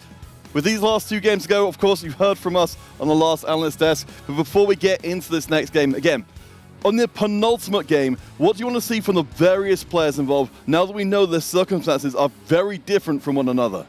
It's time to take risks. And by risks, I do not mean Piltover has not been performing at a high level today, except if you're win streaking, apparently. DarkHydra showing us the secret tech that seems to be working out for him at least. But he's a very good player. I think he knows all these different lines of perfection. Yeah, and I think that's something else we got to keep in mind here now is whether or not these players are going to be able to kind of get a good grip, have got a good grip of what's going on here on the screen. Especially when you look at someone like Lallana versus Wet Jungler, because I think that's like the biggest storyline right now is how Wet Jungler has been very consistent. He's a very consistent player. But if he takes like one bot 6 here, Lallana is hopefully going to be in that mix, going to be able to make it right. Again, Volta has been consistent. DarkHydra has been amazing this tournament so far, so it's absolutely insane to see what this is going to go. All right, so we look at our points overall here. We can see, of course, that the main points holder right now is DarkHydra on 25. As you said right back at the beginning of the show, these are players with an enormous competitive history in the TFT scene.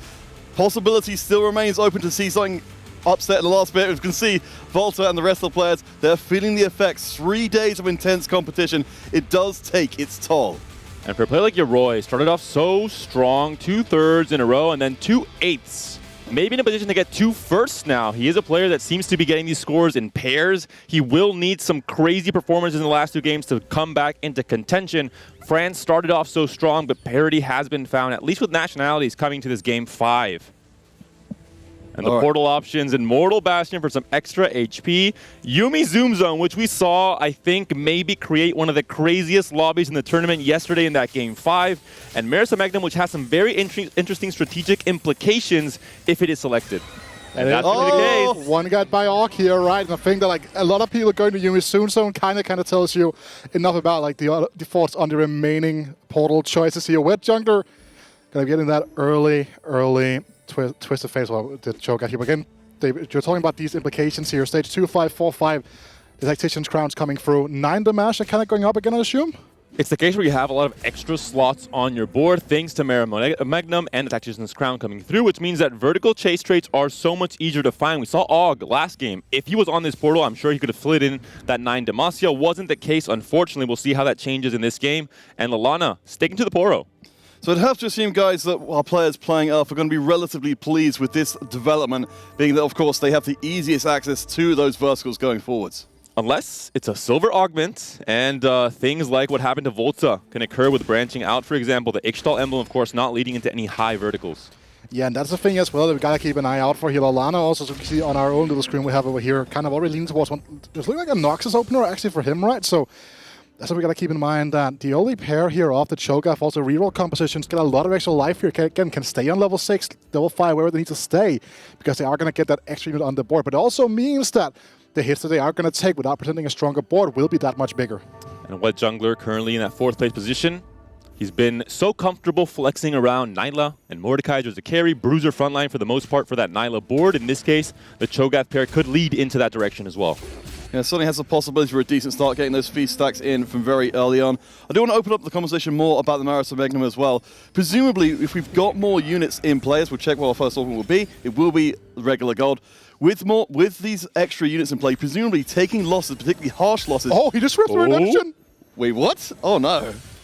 I mean, if you want to go down this route here, which it didn't seem like he was going to maybe, but Volta here, the classic trailing to trade it up. Bruiser before. He skips it again. Last game, yesterday, to get a first place, he played an 8 challenger board with Challenger Aatrox and Challenger Heimerdinger. I'm not sure about you guys, but I have a problem on ladder where I have a very good game playing a certain comp. I played again the next game thinking the same thing's going to happen. Is not the case. Volta could maybe suffer from this. Challenger, not one of the strongest current vertical traits in the game. It's very hard to make it to 8 Challenger healthy because you need to find a very early Fiora 2 and a very early Kai'Sa 2. Not the only player who's picked their poison. Immediately, Lallana picking up the strategic hop from the very beginning of the game as well. As you're pointing out, Psycho also staking his claim. Yeah, 2 healthy here, baby, coming through, right? And again, it is going to come at the expense of some of his items, but just the additional HP that you get in this composition with 2 healthy just is going to allow him so much extra gas. So if you are an enjoyer of statistics in TFT, and you happen across this week to have checked, hey, what's the best performing augment for multicasters? Well, it's 2 healthy. And Zyko, of course, as our multicaster enjoyer in this day 3, knows this, picks up the augment, and again, he'll be trying to play this line and executing it to perfection. As he had DarkHydra as well, picking up the Demacian emblem. Well, that's going to be a big one as well. Again, we have seen him already navigate this Demacia line multiple times today. Did reach a 9 Demacia in one of the games as well, but it is something you got to keep in mind here. Like for that tempo, and he has slammed that IE, David. I think this game is all about comfort. It seems like everyone playing the line that they've played before today or played yesterday or overall have had good results on across this tournament. It'll be fascinating to see how DarkHydra does. Again, a points leader. He's definitely setting himself up, as you guys pointed out, with this lobby favoring the Demacia line to move into an overwhelmingly strong position for the last game of the day. But Volta will do his best to challenge here with the challengers. As I said, the decent damage setup I think will be enough to hand out the L for DarkHydra, who's holding back his gold right now. It's also worth noting, talking about like overall perspective in tournaments where we are right now, but Volterix kind of has to play for defensive positions here, but as long as he's guaranteeing himself like a 5th or 4th for the remaining 2 games of the day here, he is going to be in, because the points total we are going to be looking at here is, historically speaking, been 26, 27, 28, so that's something you got to keep in mind here if you're watching at home. Hold up. Zyko has the best multicaster emblem, but we're also on Marisa Magnum. So extra slots for more 2-cost units to give every single unit on the field extra health. I am sorry for the rest of the lobby, but I think Zyko's in a position to win out already in Stage 2. This is a crazy combination. You have to have studied and understood the combination between the portals, the augments, and the comps, but Zyko, I think, has done the homework. He knows exactly what he's doing here. He's allowed to hold Swains this game, Dave. That's what He's allowed. He's allowed. Very early on. He's allowed to hold Swains. And also another thing, right? Cybernetic augments here are also going to come in and have a little bit higher value. And again, if you are going to be able to kind of pick, like, you know, some of the weaker augment here, then combine that with double combat augments like this, like the likes of that Cybernetic here, that's so much extra value and so much power that it's kind of just hidden in the game. All right, we'll check in with DarkHydra again, of course, on the other side, who looks like going to be handing to Zyko first loss. Though it's very tight towards the end, the extra HP definitely paying off here. So I want to bring back up the question from before. Marisa Magnum, as you mentioned, we've got various interactions with the augments here, but presumably people who start taking losses later on will be taking, 1 extra unit loss and then 2 extra unit losses, for the rest of the game once those come in. You're incentivized to, definitely make stronger boards because the losses could be much stronger. Of course, you also have more units on your board, but if you're loose streaking, if you're open forwarding, you are taking 6 and 7 unit losses in Stage 3, and that adds up very quickly. And a composition that really relies on getting these extra units on board and can really benefit from them is that going to be that Shurima line that we can see Orc already pointing towards here, right? It is a makeable emblem here, so picking up this extra spat is going to provide a lot of value. And again, it's a trait that gives combat power to the whole, it gives them that extra HP, that healing coming in, the ascension damage, right? So it isn't necessarily, you're not down an item in the same way that you might normally be in other comps with that. But again, Yaroy, it comes in here now. On a song line, David. Very interesting to see where he takes this. All right, not something we would have necessarily been expecting to see. We do know that, of course, with the changes to Zorn as of this mid-set, we were able to get the overcharge in from 4 Zorn, so a little bit more flexible there. But what do you think Yaroy's going for here? Not entirely sure. It has a Morello and an adaptive Helm build, which could be an indication for Silco later into the game. But of course, that is usually much later into the game. We saw a Stage 2 Silco yesterday. Not the most common of occurrences. Of course, that was on Yuumi Zoom Zone, so you have an earlier chance of hitting those forecasts. You mentioned We Did the Strategist as a trait that has these universal buffs for a bigger board. There's no limit. Similar case for Bruisers with the extra HP, with Invokers as well. Yeah, and kind of want to say what Lallana is doing here right now as well. His most slammed item in the game is going to be this Godbreaker. If you look at his stats, you look at what items he's playing for the most, is that going to be that Godbreaker, just kind of coming down to that pretty creative way he plays these early games out, right? And again, this is going to be a strategist line, it's going to be an SEO line, meaning he's already going to be contested by someone like Orc, who has 2 emblems ready to go.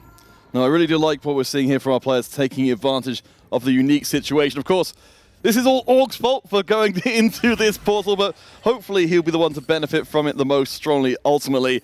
Or currently on the lowest HP total overall, while Volta and Zyko both have their win streaks intact. If we didn't blame Kubikson for picking Stillwater Hold yesterday, we are not about to blame Og for picking Marisa Magnum. I mean, I called out Opal and Volta yesterday for shifting all right. when they went 6 and 7. You're outnumbered here. We're a very blamey desk. I am not out of the question, but I think it's going to be a good thing as well, because like with some of these lesser picked portals, these players that pick them have somewhat a different idea of how to play them, have a very good understanding how to convert them for the most of the time. But again, Orc here playing for a very comeback-heavy style. Again, we already see like his vision for the game, and if he can execute that vision, that is going to be a fantastic game for him. The win streak. Volta and Lallana both trying to defend their win streaks coming into this 2-6 fight. Will it be the case for Volta, who is level 5 but has the extra unit, of course, on the board, as does everyone else? The Challenger emblem is a comp and a line that has to benefit from very high tempo. The Jhin Sniper gets his shot on target, and Volta takes the win. The step up from the Samira brings the Orianna into range as well, the other way around, depending how you view it, right? And that's just going to be horrible for Lallana losing a streak like that, because he already has taken 2 losses this stage now.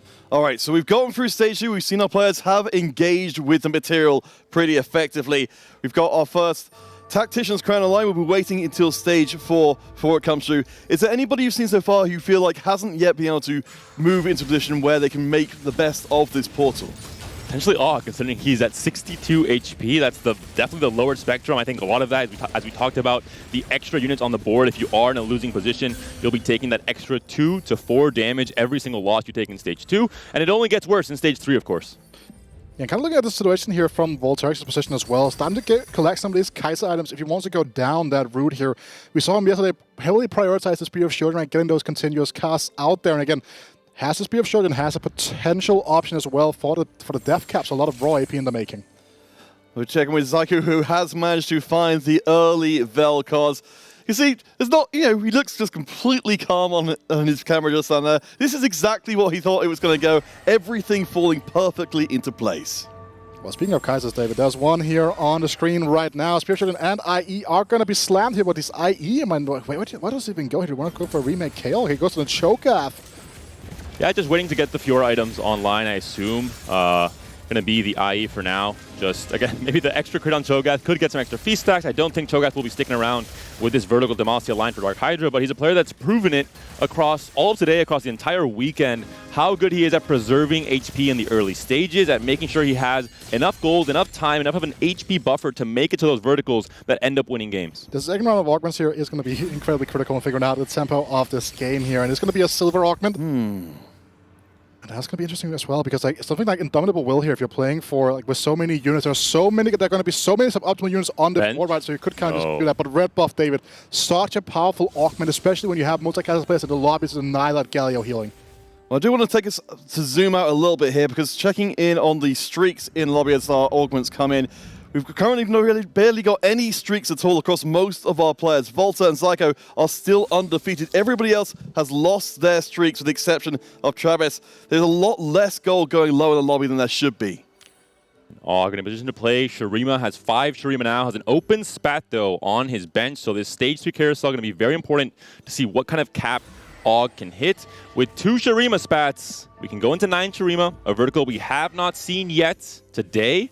A vertical that is, I think, just a tiny bit worse than Demacia. Can even beat 9 Demacia with an itemized Cassante and fantastic positioning. So we'll see if Og can salvage this game 5 and finally get some nice meaty points on the board. And another thing that's worth noting about the Shurima line as well, you have so many variable, if you go into a Kaiser for a while, so you find the Mordekaiser, you can play for something like a Belveth, the Aatrox is a massive addition as well, so you have so many angles in terms of whichever excess items you end up with during the game.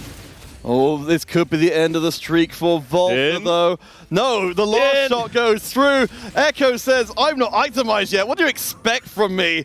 Volta and Zyko keep their streaks up. One thing I wanted to bring up for you guys, because of course, we've got this whole Marathon Magna, and we've got more units on the board. The thought that occurs to me here is the more units on the board, the more chaff there is likely to be on the board as well as you try and activate more traits. Presumably, this is going to make it easier for our challengers to be able to activate their ability and get that doubled attack speed. For the most part, yes. The biggest thing for me is Jhin being so inconsistent as a just carry overall. I mean, I have PTSD for the entire set of Jhin about to shoot his shot and then just getting killed. This is the first time I've seen Jhin actually pop off, and still, Volta. Trust this Jhin, and Jhin delivers 7 win streak for the French player. Yeah, and Jhin 2 still, as you're talking about, it's a very wishy-washy unit to a certain extent most of the time, but it's such a powerful unit. Has so much power, especially with the changes to the damage drop-off coming through on this patch as well. It's making him a little bit better as an item holder in the early game here, but this way into it, remember full tank items as well is no slouch here. Such a difficult unit to push through. And even with the perfect stacking of having the Alawi same side as the Jhin here, this could be curtains for the win streak of Volterix. Zyko has held onto their win streak, so must be very happy indeed. Jhin does his darndest, but yes, Volta falls down. He'll have to keep himself warm with that 50 gold in the bank. This carousel so important for all. Gets a win, stops the bleeding, needs to find a rod. Also has an Azir though. Also has another spatula if he wants to fit in just a straight-up Tactician's Crown, having 3 potentially across his game. He's thinking. It's a hard choice to make in some situations. It's very difficult because Lallana is also about to come out here. You know Lallana wants to go down the line here. Yoroi takes a tier away. It means that Lallana will not get that potential power spike with what that route he wants to go down here. So instead, we'll be going for potentially that. I'm not sure I agree with getting the spatula, to be honest. I mean, you need to have a win out if you're Og. You're very far behind in points. 9 Shurima does that for you. You're having 3 extra fawns already, so I think each additional Tactician's Crown loses some value because you're getting so many extra units on the board regardless. Yeah, and as we can see, they can all be swept away in a hurry. At least for Yoroi, Zorn has been hit. So we know a little bit more of what we're looking at. As you said before, it does seem very likely we're looking long-term for that Silco.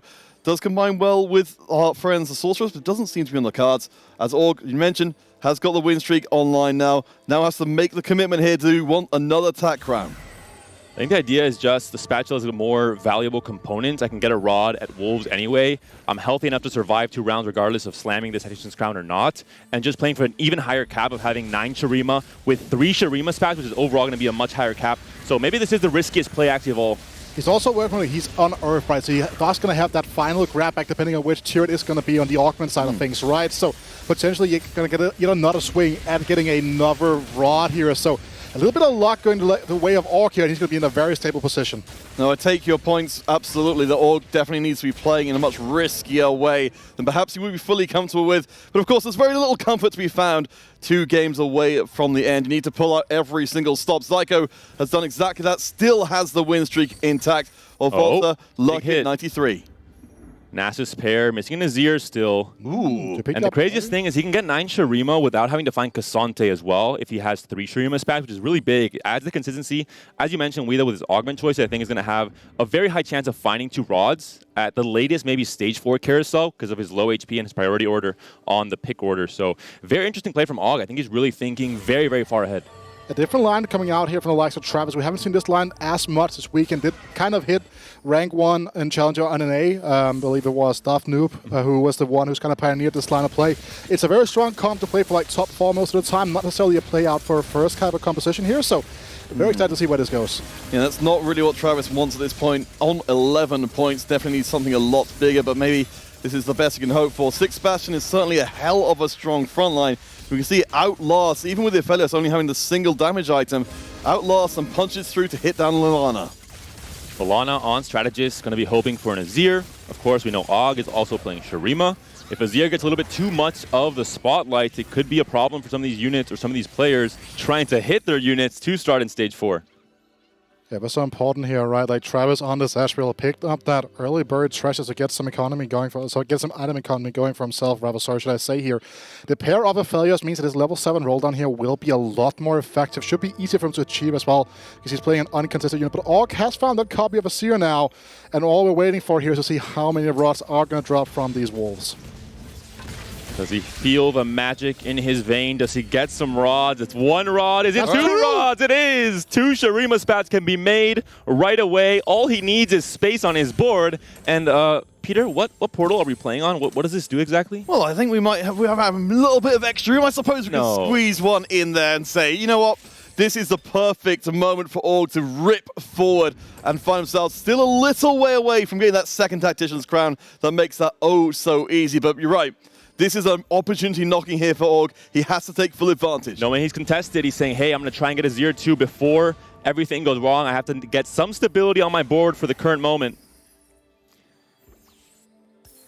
Of course, Zyko a master of the current moment, a master of the current meta, steps forward with the multicasters, the indomitable will. Lovely for making sure that the Jarvan does not mess up your day. You see deployed there immediately to stop the CC, which is usually a great answer to this multicaster board. Exactly what I was talking about earlier on, right, with the indomitable will showing up here for the other side of the field. And it's just so powerful when you have so many weaker units that's just being added in here with the double Tactician's Crown coming through. But 4-2 is going to be an ever important thing. We're going to back to golds here.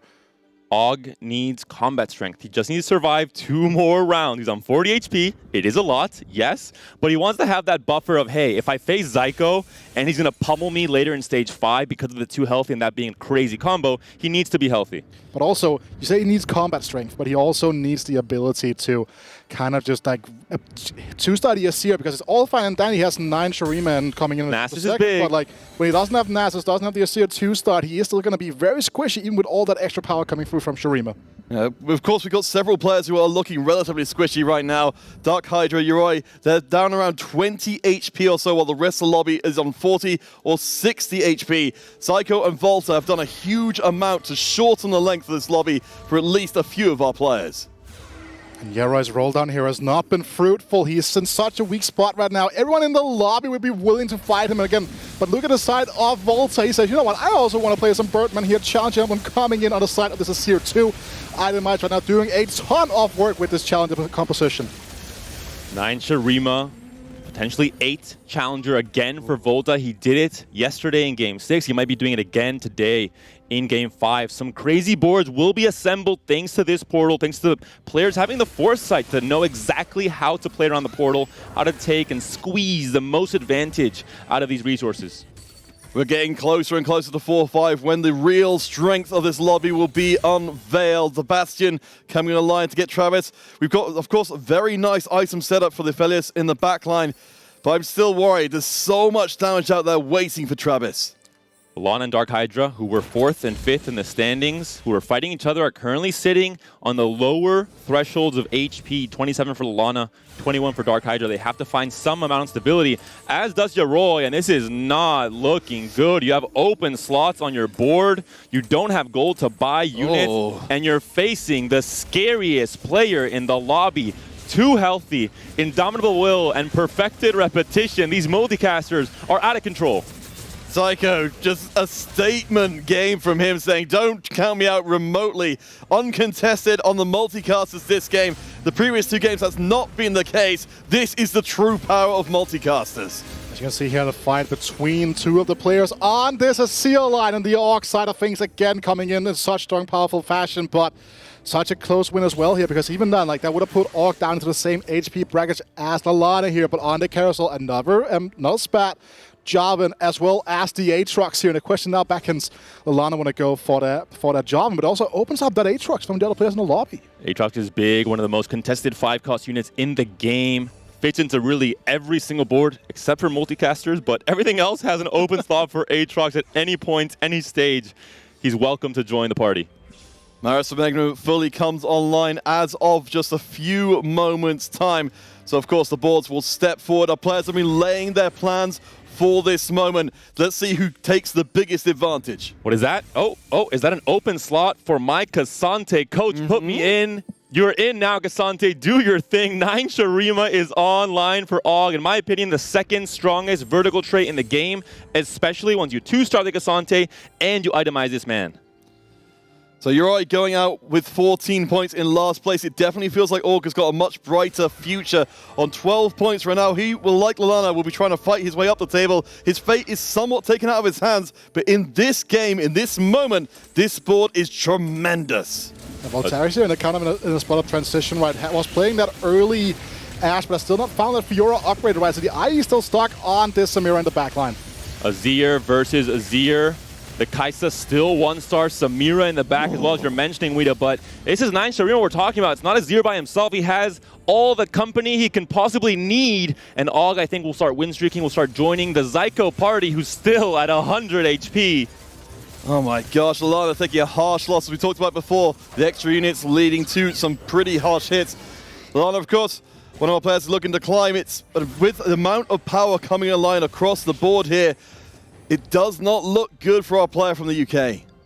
Yeah, would have liked to at least edge out of 6th place here, but again, with him being two-way contested in the way that he was not expecting to be, right? Voltarex kind of going into this Azir line, really put a massive spin into the works for Org as well as for Lallana, but Org had that fallback plan off those 9 Shurima, not an option for Lallana. Voltanasis too, he's just, he's now the Vulture of this lobby. He's earning the nickname Travis earned in Game 4, stealing all the Shuriman units away from the players that need them most, but still playing a very high-tempo game plan and staying healthy in that top 4, which is really all he needs. All right, Lallana on one of his best seasons for a long time. Looks to be on the chopping block for Volta. Azir's on both sides of the equation. Good amount of damage coming in, but the front line is evaporating. And this is not just going to be a small loss for Lallana. It's going to be an absolute running through, skewered, and sent out in 7th. And we have 2 players dead already by the Raptors, right? That's just kind of what happens in the situation of the Maris and Ekman. There's just so much damage being just put into these players every single round because there's just 2 more units on the board you would be expecting here. But for someone like Wet Jungler here, right, Lallana taking that loss is massive, but you got to keep in mind here, someone like Orc here could be making a charge up the standings if you don't at least manifest yourself into a 5th place. What Jungler needs to find the Nyla 2, more importantly, has found an early Scion, which is big, has a 6 Bruiser, has a Bruiser emblem as well, picked up at 2-1. Zyko finally loses his win streak versus who, Peter? Versus Org of all people. Surprise, the 2 strongest players in the lobby. I don't know if we're going to see that one coming, but certainly the rest of the lobby will be from this point forwards. The Zyku, we mentioned before, of course, we know we're in the Maris Magnum. Compared to other boards, we've seen our players going really out there with what they're doing with this portal. How well can the multicasters take advantage of this setup? Normally, maybe not so much, but with 2 healthy in a big way, I think we'll be seeing a Soraka potentially joining this board later just to add some extra HP to everything. Even just adding extra Strategist is big because Strategist, as we talked about at the very beginning of the game, is a board-wide buff. There isn't a limit. Oh no, sorry, only 5 units get buffed. No, every unit on the board gets buffed. It's also as well, he hasn't found a Jarvan yet. He's been rolling on level 6 here, pre-levels to 7 here. No, my win condition here is getting the Jarvan online, getting that Vel'Koz free as well. So he's just going to play for the best of his abilities. Now, the support from Volta is still just insane. Yeah, the challengers doing exactly what you'd hope they would do. Picking up all these chaff units. The Kaiser barely survives, but it will ultimately be a win there. And we are living in Challenger City as Org, who just got the big win streak out of Zyko, gets knocked down on 9 Shurima. This is still wildly up in the air. And Jarvan not being found is not really a surprise considering everyone seems to be slotting in Strategists in one way or another, either because of the portal or just because they're very strong, especially Jarvan as that CC behemoth in the late game. The Cataclysm has proven, I think there's not a single ult of an ability we've seen more often, or at least I think it's confirmation bias of how impactful it tends to be in these fights. Jenna from old Jenna. In this set, we know. Okay. If we're gonna go into every set, okay, sure. There's definitely discussions to be made. I was about to say here about Orc now again. Volta's just he's still chilling. He's just slowly but surely bleeding out.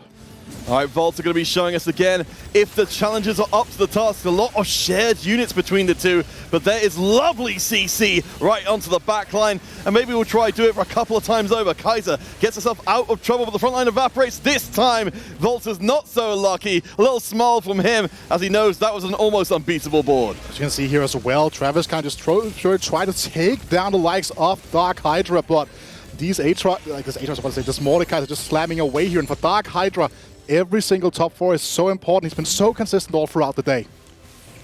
Travis trying to play these lines that are not so strong overall, uncontested. It's not been working out in this current patch, in this day 3 at least. Has played, Rogues didn't work out, is now playing a Aphelios line. He's bleeding out to 22. We'll see how strong this comp will be moving into stage 5, stage 6. As you mentioned, Wida, the losses against Og and Zyko are they hurt so much for these players because you take so much damage per loss there. Wet Jungler might be another player to dip out quickly. DarkHydra, Org, and Wet Jungler all on low HP. Only Zyko really has got the safety net as Org comes up to bat. This is the 9 Shurima board. It should do very well against what looks like otherwise a relatively standard Bruiser Neela board from before. We even got a Belveth there with the Shurima emblem as the front line evaporates. The tide of sand moves in to sweep away the board. The carries from Wet Jungler are still alive in the corner, looking for one more color to knock away. She's dead. It's all down to Neela, and she's not enough. Cassante did not die this entire fight, just sneaks right up into the back line. Decisive win for Og. Wet Jungler, a player that was on the precipice in 4th place, 21 points, taken down in 5th, will have to have an explosive finish in Game 6 to try and find one of those 4 tickets to championships and to Vegas. But the big thing as well, like the story for this game is just Orc, one-guying everyone, and then just like sort of understanding his spot, kind of playing. So it's just surely but sure, he had a little bit of high roll with the extra spats coming. The double rod on Wolves was kind of illegal, right? But just his understanding of what this, how you're supposed to play this Portal has just been so immense from his side of things. Okay, we're down to 5. As you said, we've got some very different situations here. DarkHydra, our current points leader, is also on a win streak as well. Of course, he'll be looking in this game to put himself in an almost uncatchable position to claim the title of EMEA champion in a Game 6. And of course, the largest share of the prize pool.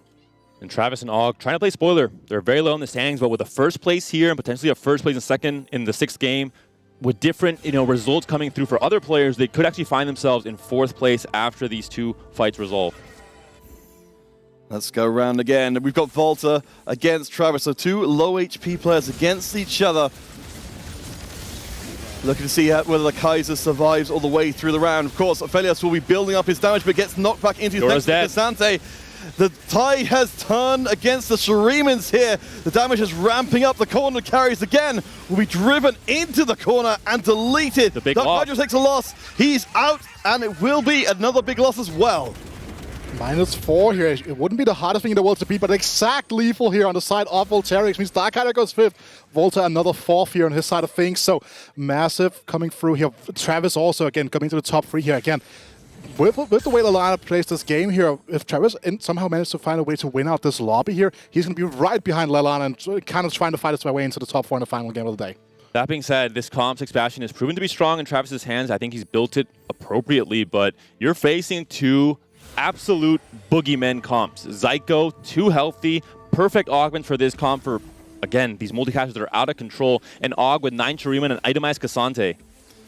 Well, Travis, as you said, a chance to play spoiler here on 11 tournament points overall and 12 HP left in the lobby. The Bastions are going to be very hard to punch through, and so far they are holding the line. The Sejuani stays up. We've got the Titans fully stacked as well. Aphelios is building up even further. I think the tide might have just about turned. The Hextech Gunblade needs to pour out a little bit more damage, a little bit more healing. Psycho is finally going to be put down. And I almost didn't believe it would happen. And then you look at Zyko's HP, and he's sitting at 74. So there's going to be a lot more of that has to happen. Fight RNG can definitely change the outcome of those fights, and Travis is only on 1 life. And then you look at his bench, David.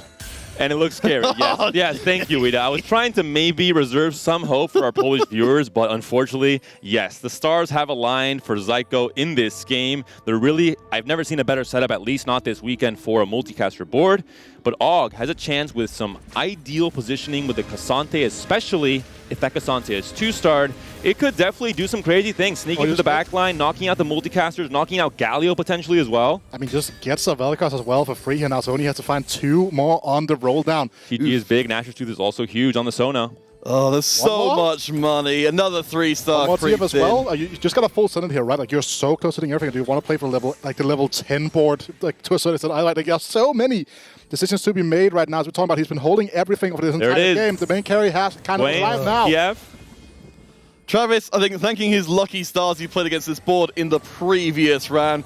He said, we've now reached what seems to be almost, if not entirely, the highest peak this comp can even go. Zyko on 23 points, only 2 points behind DarkHydra, and his finish is looking to be a whole lot better. Cassante is still 1-star. Despite 9 Shurima, he is vulnerable. Cannot knock the Galio out of the way. It's not going to be available with the augment choice that Zyko had in stage 3-2, and these multicasters, too much damage coming down. Og taken down in 3rd place, depending on Travis. Travis also taken down, -10 for Travis. Travis 3rd, Og 2nd, and Zyko, to no one's surprise, the stars align for this multicaster setup. He takes the 1st place, a dominant Game 5 for the French player. I feel like we're seeing the pattern here, right? When no one's out there trying to contest Zyko, he's just so damn good at like navigating this line to perfection, right? Again, you gotta take the head off this guy, right? He come in here with 1 game and he's executing it to perfection. I mean, absolutely. I think that's what you need when you're on such a big stage, to be able to play the game that you want to play. But, of course, we've got one more game where anything could happen. We'll, of course, be going to break, followed by Analyst Desk, followed by that final game. We will have our regional champion. By the time that game is done, you do not want to miss it. We'll see you in a few minutes' time.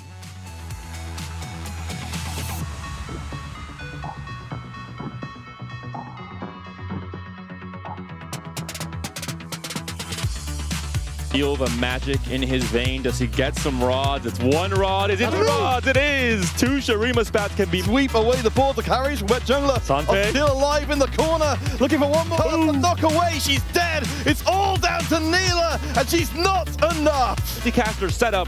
He takes the first place. A dominant game 5 for the French player. That's it.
One penultimate time here at the analyst desk, we are going to be talking about what went down in that game. Now, it is not the last one yet, but it did shake out to be quite important for what is yet to come. We did have a lot of surprises in this lobby, I think mainly because of the portal that came our way, Snooty. Yeah. I'm reading it up because I don't want to fumble it. The Maris Omegnum. Yeah, I didn't know it by the name, but it's definitely not that usual in competitive games. People don't like it as much because it's a different tempo. You're not used to it. You get 2 extra units, and you really need to know how to work with that. And I feel like a lot of the Earth players would benefit from that because you get 2 extra slots without necessarily being on that level. So having a lot of the emblems like Vertical Shurima, Vertical Demacia, Vertical Noxus would be very popular. Now I'm gonna move a little bit behind because talking about popularity, Shurima rose up in popularity massively in this particular game. We had Voltarix running it with the Challenger emblem. He was also ratting 2 on his bench. That's what you have to do. I'm gonna put it out there, and we also had Shurima over on Zyko, who was running the Azir. We also had Og with the vertical Shurima on him. So there were a lot of Shurima units that were contested in this particular one, and it's not necessarily something that we've seen in general up until this game. It's not, but it's such an easy way to kind of find yourself into. You know, those kind of very strong vertical lines are Demacia, Shurima, and then Ionia and Noxus. Those are the ones that people are really looking for when you go for those 9 boards, and kind of finding the Azir thinking, oh, that's maybe uncontested, that's maybe an open I can get. It wasn't though, everyone was on it. Absolutely, and I feel like at some point Og was also rolling for just 1 Azir, and then Voltarix was like having 3 on his board, and then he had 2 on his bench. Lallana had some as well. It was like Azir, our overlord, all over everywhere. You were talking though about contested, and what wasn't contested this time? It was a multicaster for Zyko. I think he's run it every single game so far. In the finals, I mean, yeah, he's been getting away with it. He's probably close to winning the tournament thanks to the comp. Now I want to mention that Voltarix is playing very safe because he's ahead in points. So he chose an unconventional line with his challengers, mixed it up a little bit with his Azir, and stole some units from opponents at the same time, so it was awesome. Yeah, it was really awesome, and it's such a great point that you're making, because normally Volta is a player that we know to go for those kind of 1st or 8th playstyles. He had 2 really good games at the beginning of the day, a 2nd and a 1st. Now, on the back of that, leaned back a little bit and said, okay, I'll just play it safe from here on out. That's probably enough to make it. If I go for more aggressive playstyles, for more risky playstyles, then I might open myself up for being knocked down, and I really like this from Volta, but there is something ready that we need to talk about, because we need to look at our standings, because here they are, and you can see someone has been dominating just a little bit. Zyko followed directly by DarkHydra, but the 3rd and 4th slot, they are so close right here. Oh, absolutely. And I'm looking even further down from that mix. I'm looking at Lallana. I'm looking at Og. Do they get a 1st place? And one of the 2 people, Voltarix or Wet Jungler, shake hands 8th and 7th. They could potentially be inserting themselves into that top 4 slot that takes them to the World Championship. I mean, one thing is certain, Zyko cannot be disqualified. He's assured to be in the World Champs. Yeah, he is definitely up there. Congratulations already for making it to those top 4. For everyone else, I think you still have to fight a little bit to maybe make it there. There's definitely a lot of math that has to work out right for some of these players to still make it. I think Yaoi at the bottom end is also not going to be able to make it if my math serves me right. I'm usually not allowed to do math on the broadcast, so if that is wrong, that's why. I'm just saying. I have to give a little bit of an honorable mention right there, because Og pulled the one guy meme and sat on that particular portal, and we're discussing a little bit over in the green room. I'm like, if you're gonna be that guy that's gonna choose the odd one out, the odd portal, you better do well in it. Managed to snatch himself that 2nd place that might not help him get into that top 4. I mean, it's still sad to see Nine Shurima go down that way. I was really expecting him to win it all, but it's okay, I guess. Some other pros are more capped, like multicasters. I think if we say it one more time, chat will probably turn our mods crazy, so we won't do that. But we will send you off to one last final game to decide who will make it into the top 4 and who will go to the World Championship for EMEA. Here are your casters, Counterfeit and Patches Panda and Wita. Thank you so much, Makes. One more game. That's all that is left in the conversation here. The sheer amount of time these players have put into getting to this point, the sleepless nights, the study groups, the theorizing, it all comes down to one game of TFT. And what a top 4 currently. So many OG names. You've been playing TFT at a high level all the way back since set 1. You recognize his entire top 4. Zyko is at set 4 Worlds. Lallana set 4 Worlds, trying to claw himself back into that top 4. And Wet Jungler holding down the fort at 4th place. Yeah, absolutely. And again, for me, Wet Jungler is kind of like the story we talk so much about, like 5-day freeze in GSCs from set 8 and in this set as well, right? Only missed 1 day for GSCs, and now he's here. He's ready to make his name for himself as well. I'm super excited to see where we're going to be taking as well. But the biggest story for me as well, the battle between DarkHydra and Psycho for the championship title is going to be an absolute blast to follow. We saw, of course, our previous game's story was you leave the multicasters to do what they will, give them a few augments that might be a little bit strong, and suddenly you have a composition that literally can't be stopped by absolutely anything. We've seen in the previous lobbies that contesting the multicasters has at least kept a lid on that. Are our players required to do that in this game? It's a possibility, but again, I think more than the championship, some players want to focus more on that 4th place slot because it means so much to these players and to their careers for this set 9. So what you're saying is they want to focus on the championship? They do. Championship and Las Vegas, double dipping there. Two massive tournaments coming up in the end of set 9, the start of set 10 as well. All right, let us know in the chat, everyone, who you are rooting for in this last game. Again, a reminder, Zyko is leading the pack with 31 points. Dark is just behind on 29, and we go down to Volta on 26, Wet Jungler on 24, then a fairly big drop-off to Lallana on 19, along with Org, Travis on 17, and Yoroi on 15. We're in Ecliptic Vaults. Lallana is cooking, has the board here. Very much the same thing as the Ezreal. Through those caretakers, chosen favor, or whatever else they're called, you are going to get more items, you're going to get more components, you are going to get a little bit more gold coming through as well, and you have those higher potentials towards the back end of the game as well.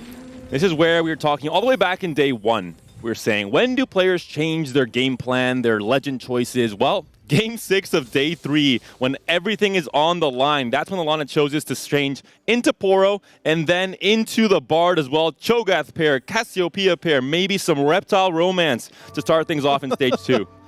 Yeah, also, this is kind of where Lallana kind of failed at the start of the day, right? Was unable to find anything for that Cho'Gath in the front line here. Was stuck re-rolling for so long as well, and now you just got to keep in mind that it's going to be an absolutely amazing thing as well if he's going to be able to completely fully work out here. Has the Redemption online as well. A sword for potential Giant Slayer on the Cassio. If it is this route you want to go down, 2-star Cho'Gath arrives alongside that Renekton as well. This is one of the best openers for this composition, and Lallana is an expert at navigating it. It may be a very good opener, but remember, Lallana has to make up an enormous amount of ground in this round. 5 points behind Wet Jungler, who's currently in 4th place.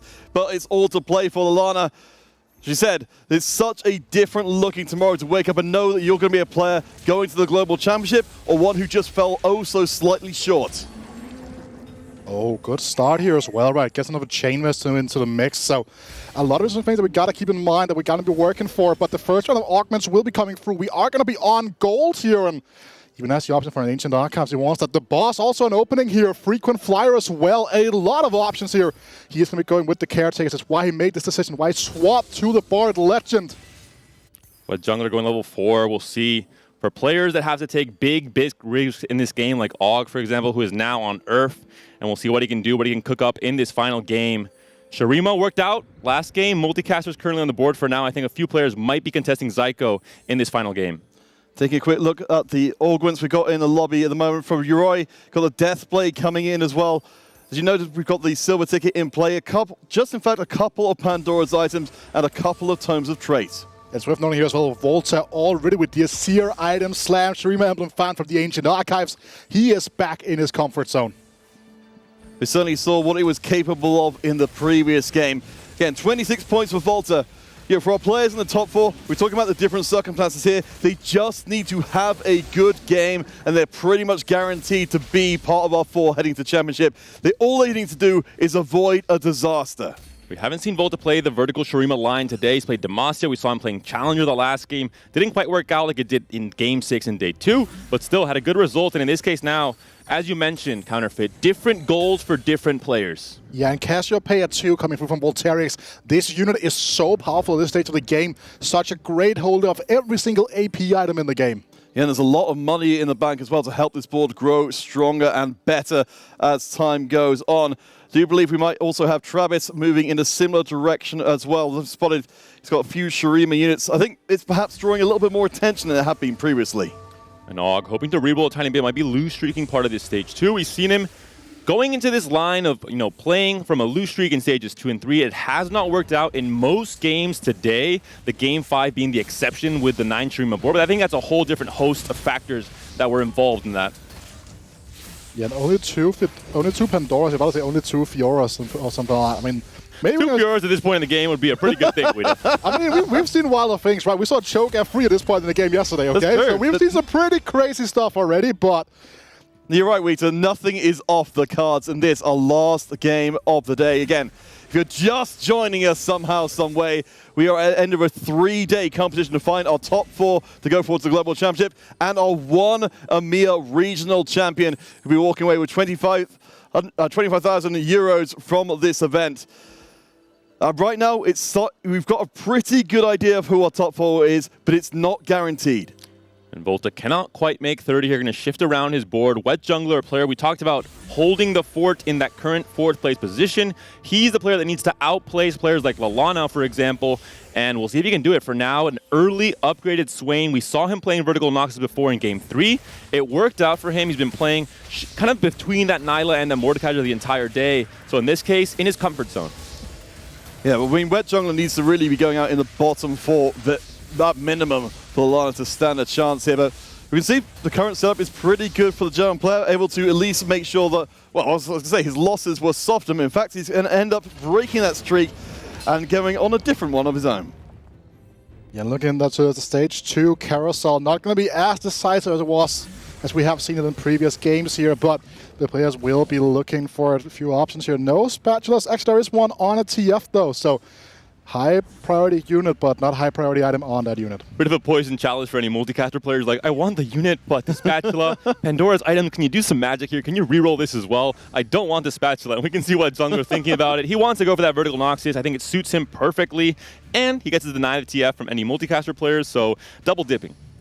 Yeah, Wet Jungler's got a pretty decent Noxus setup with that all in hand. Lallana, though, at the top of the lobby right now. Again, a player who is relying on a lot of stars to align to make it into the top 4, but being strong from the beginning of the game certainly is not to be sniffed at. And DarkHydra, a player that, according to the stats from what I've been seeing in day 1 and 2, played 4 games out of 12 with the Ionia line. Ionia spatula for him. So again, for a game as important as this one, for someone who only needs some consistent results, maybe a good result if he wants to win it all, this is a perfect line for him to play. Yeah, it's worth noting here as well, like he has best in slot already. Ionia, I'm looking to go on to the likes of an Ash. We've seen that before on the Neela as well. But the Gunblade and the Last Whisper, 2 of the best items for this competition overall. Just 2 best in slot items for the Sire already on the lockdown. Super important for his position. Up against Travis in this round. As we do spot, yes, the Fiora coming through the shop. Not 2 of them, but we're half the way there at least. Travis rocking out a relatively similar setup. We do see a lot of Samira being used as an item carrier, in this case successfully for Travis. And, a bit of a sad state of affairs that a unit like Fiora, with the recent nerfs, not appealing enough to buy in the shop at this point in Stage 2. Considering that, again, for the econ, maybe it's not worth it, considering it is 4 gold for a single unit. As we're going to hear, Lallana's streak has not been broken this time around, but he's also 0 gold right now. Something that we've got to keep in mind as well here. He's not going down that Cho'Gath reroll route, but he was going down a more traditional, just pure tempo bruiser line. Let's see where it ends up. So Zyko will be potentially Lallana's opponent in this round. We can see the backline itemization is crisp as anything. Of course, you pointed out in previous games, David, that the Void doing a pretty good job of providing a shell for these multicasters setups to get through the early game. One thing I will say, Zyko has proven, today especially, how good he is at win streaking with any board into multicasters, yes, but he's been win streaking and able to get very healthy leads into that multicaster board at pretty much every single game I've seen him playing today. So actually it's very impressive and very hard thing to do with this level of play in these lobbies. But also look at his items, David, right? Like, yes, he's Pandora's items, but there's not been a lot of payoff in terms of any of that pressure he's been able to give up. But he is going to be able to lose a streak here. Travis Watt, again, just coming through here with a strong tempo line. Lallana keeps his, the only full streaker in the lobby, if you disregard Orc at the bottom at 68 HP. Yes, that's a fairly impressive streak of its own, but you're right. We've got the gold very much concentrated, or at least the gold income concentrated towards top and bottom. DarkHydra did manage to build up a decent amount of gold in pocket as well, 50, even without a streak to his name. She noted Lallana spending aggressively to make sure he stays on top. And Lallana, considered by many of the best players in EMEA, one of the historically best early game players of all time. Hayden going to the championships last set. Lallana was the one that was teaching him how to navigate the early game to perfection. So it's not surprising to see this player 5 win streaking and trying his best to stay healthy and snowball this lead into stages 3 and 4. I can personally test someone that's been on calls with Lallana before in the past, where you just like watch this guy in call and ask questions for like 2 hours, and then all of a sudden you're full streak every single game for the next of the week. He has such a good understanding of. He spoke about it earlier on today. The guy sits down in the practice tool to practice these openers, so he's not dealt a hand he hasn't seen before. Yeah, that's the kind of dedication it takes. But again, Lallana's fate is not in his hands. He's more or less directly playing against Wet Jungler in this game, because Wet Jungler needs to finish in the bottom 4. 5 points of difference must exist to even go for a tiebreaker. Yoroi on Poro for this game 6. Rolls it down to try and find the Rek'Sai upgrade. He does on his very last roll. Great items. And the cut above here can help him recover his econ as we move through this stage 3. But David, you're an expert on this line, right? Well, I was an expert. You had a very famous tweet at the start of the set, okay? I did. I'm not going to go into my accolades, spamming Rek'Sai and Quinn reroll at the very start of 9.5. I think it was very strong to start things off. A lot of buffs could come through, especially onto Rek'Sai, so she does not get stuck on units as often as she used to. We've seen it in day 1, for example, those battles against those multicaster boards. And she can do crazy things, but again, her biggest problem, getting stuck on these massive tanks and just not doing anything for the rest of the fight. Yeah, no, absolutely as well. But the fact with the ice here as well, you don't have to go for something like the... I like the time to solve here, but... Quick pivot. Dedication is actually not too bad here, right? Does give you a ton of options. Combat cast as well, also a very interesting one. But as we talk about here, getting those bruiser moves online, getting that vertical bruiser into the mix, being able to slot in all those slayers alongside it. Oh, Cole Sasa, the Ravenous Hunter, has arrived in the final game of the tournament. You gotta do it. No. That was maybe a few patches ago. Come on, you know, Super Sasa. 6 or 7 patches ago, counterfeit in this case now, with a lot on the line, of course, for Travis. I don't think he wants to take those risks, but I would love it. We can start a wooing like we were used to. You know, the thing is, I think where we're most comfortable with golden eggs and with Ravenous Hunter. Ravenous Hunter is unnerved in my heart. I want to highlight a trend here, right? The only person not on a combat augment here is Yoroi. Everyone else on a combat augment or augment that gives him some common power like the magic wand. DarkHydra finds some Vanquisher synergy to go along with Ionia synergy as well. We talked about a line he's so comfortable on, but 66 HP. He has to find a way to stabilize. Of course, we'll probably be seeing with this amount of gold a maybe 3-5 level 7 roll down. Might wait till 4-1 depending on how the outcome of these fights go. Yeah, looking pretty decent so far, as you said, with a lot of money left in pocket. Of course, from Wet Jungler side of things, again, a hugely important player as to where he finishes. Has got the Noxus board extremely strongly already. Certainly doesn't seem like he's on any kind of path for an early exit. But also, David, he has 7 Swains already, right? He's very focused on getting the Swain free online, then starting to push the vertical with that total domination here. So a play that we really need to keep an eye out for here, because if he's just like in that top 4 vicinity, he's pretty much guaranteed in top 4 overall understanding as well. Vel'Koz 2 for Og. Have to watch out. Oh, well, this is Zyko. Thought it was Og, but no, of course. It's Zyko with Vel'Koz also on his board. But one of the worst spots we've seen him in all tournament on this line. That's exactly true. 1 stars all across his board. No gold to work with. We'll see. Zyko, current point leader. If he falters here, if he falls to a 5th or a 6th, and DarkHydra in his comfortable Ionia line can manage to cap out his board, he might be able to reach that EMEA championship title. And here it is as well. We have a mirror matchup with the multicasters here, Peter. Yeah, and we can see the items being thrown in immediately by Org. There's not a lot of money left in the bank, but if you can get the wins, that can change in a hurry. You see the Vel'Koz on the other side for Zyko is, of course, more impressive, but the board overall belongs to Org, and this is what we required if we're going to see an upset at the top. The contestation is in full swing. I love the thematic implications of Zyko's augment choice here. Know your enemy, facing multicasters. There has never been, I think, a more accurate representation. And Lallana on, what was that, 5% of Cassiopeia's HP, barely able to defend his streak. The early game player now becomes a mid-game master, hoping to snowball this lead into stage 4. Well, look at his items, though. He's down double Rage Blade here. Not commonly used items here. Has to think outside of the box. He's playing to maintain that win streak and then trying to figure out where he takes it afterwards. Yeah, it's going to be really interesting. Currently rocking out a lot of Void units to try and hold on. Looking down towards the bottom, we can see Org on low HP. DarkHydra, though, on the lowest. DarkHydra has to find a way to stabilize. Will that be a level 7 right now? I think that might be the case if he feels he's under a lot of pressure. Ash 2, this is part of the reason why he's so low HP. Has gone level 7, is rolling down, finds a Taric. Does he make it? He knows he needs the gold, but he also needs the stability. I think you have to. Nyla is huge. Can he find a Xayah on this roll down? When does he stop? Is it now? Sells the Warwick, still makes 30? Is this enough, Wida? The thing is here, like, I'm looking at right now, we're playing for Ionia, we're just playing an Aurelia 2 kind of for fun here. We could have played a different unit, I suppose, right? Gotta ensure that our Ionia buffs doesn't go to the wrong... It's Aurelia 2. Don't disrespect this lady. He does some tanking. This is my comp, David. I play this comp a lot. I'm not saying it's bad. I'm just saying that depending on which side you want to go down here, because with the Stone Vitality, you're much more inclined to go towards the vertical Vanquish line than the vertical Ionia line. Interesting pickup here for Volta in the opposite corner from DarkHydra. The parting gifts coming to provide a little bit more tankiness and spreading the love of the Dragon's Claw around the field. Won't be enough to make a difference here, because as you say, DarkHydra breaks that streak, moving forward with strides. And another thing that's worth noting here, his board is actually relatively stable as well, so he can just play on this Ashe 2 until Nyla 2 arrives, then transition those items over to the Neela and the Xayah. It's one of the most important skills in TFT, especially in a spot like DarkHydra where he doesn't want to just top 4. He wants to try and win, tries to maybe place 3rd or 2nd.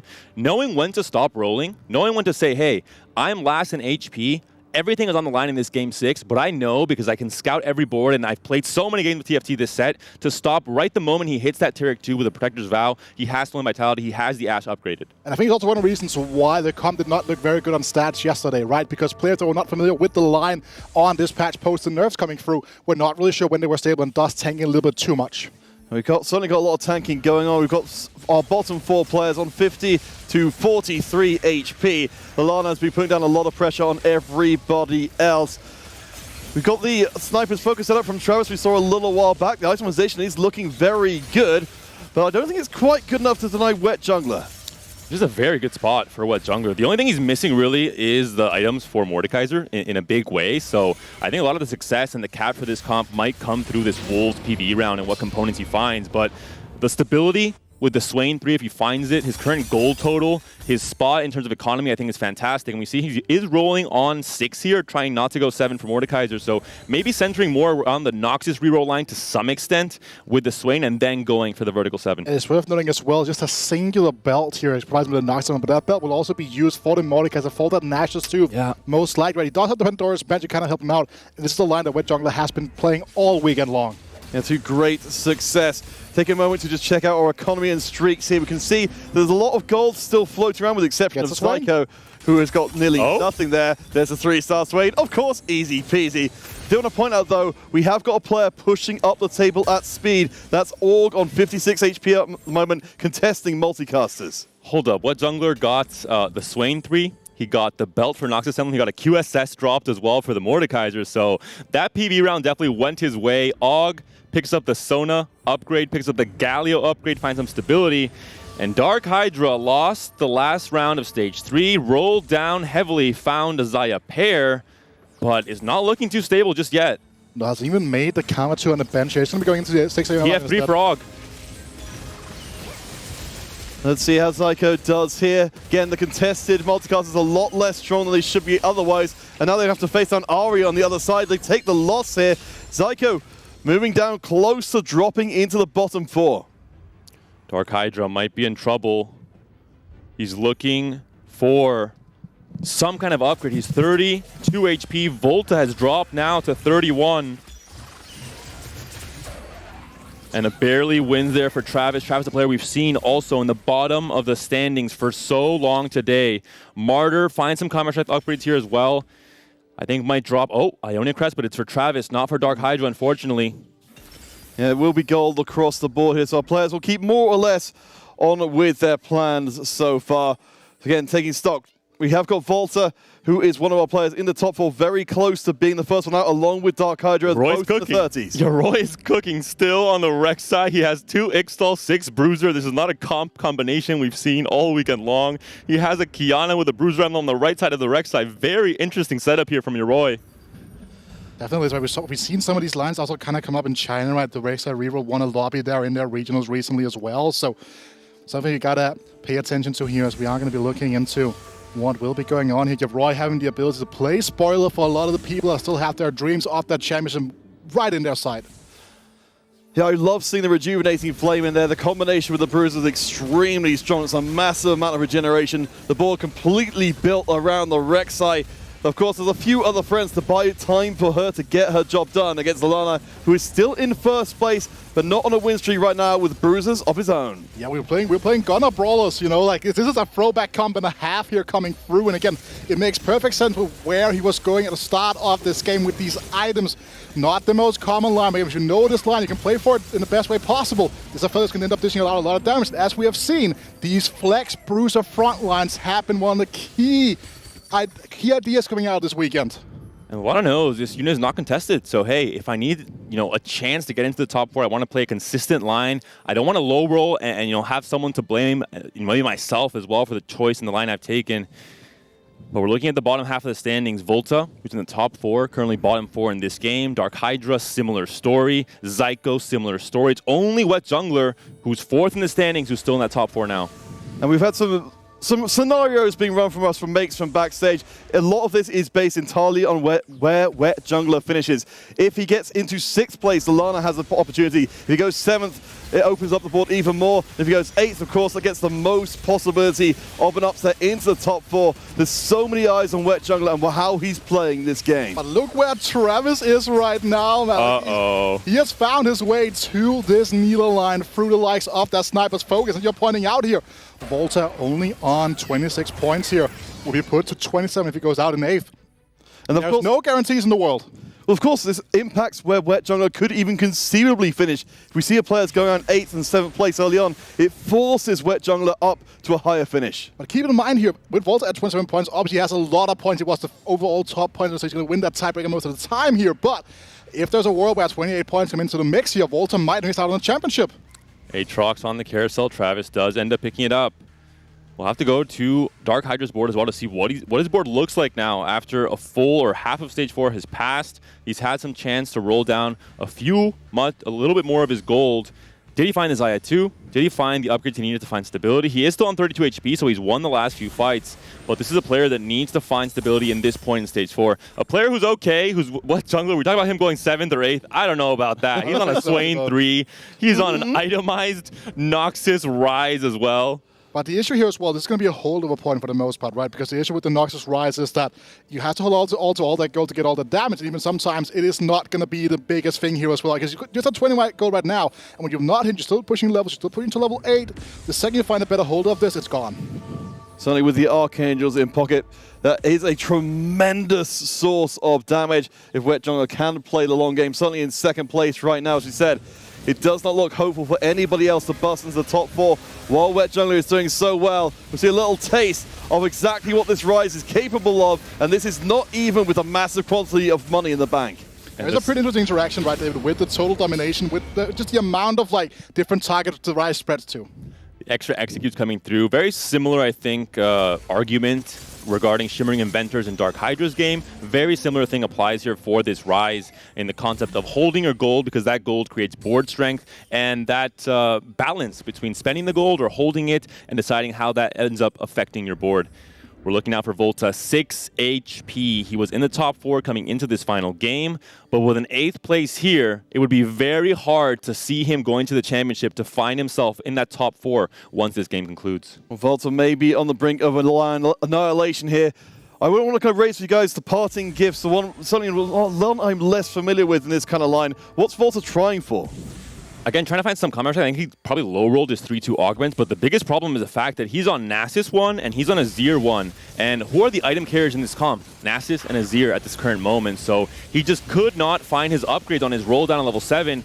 he low-rolled entirely, and he's paying the price. And looking at the side here of Lallana as well, right? He has already gotten that one force of nature coming through from the likes of the return on investment here. Another open spat in the mix as well. Azir can't do it. Azir taken down, and Volta taken down in the process. Unfortunate for a player who finished day 2 with 69 points, leading the pack, has been dominant, has played so many different lines throughout the weekend as well.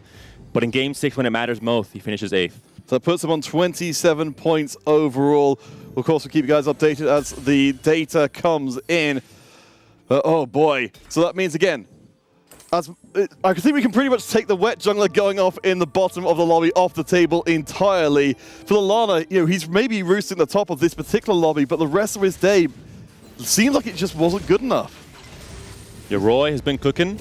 The stew has been simmering all of stage 3, all of stage 4.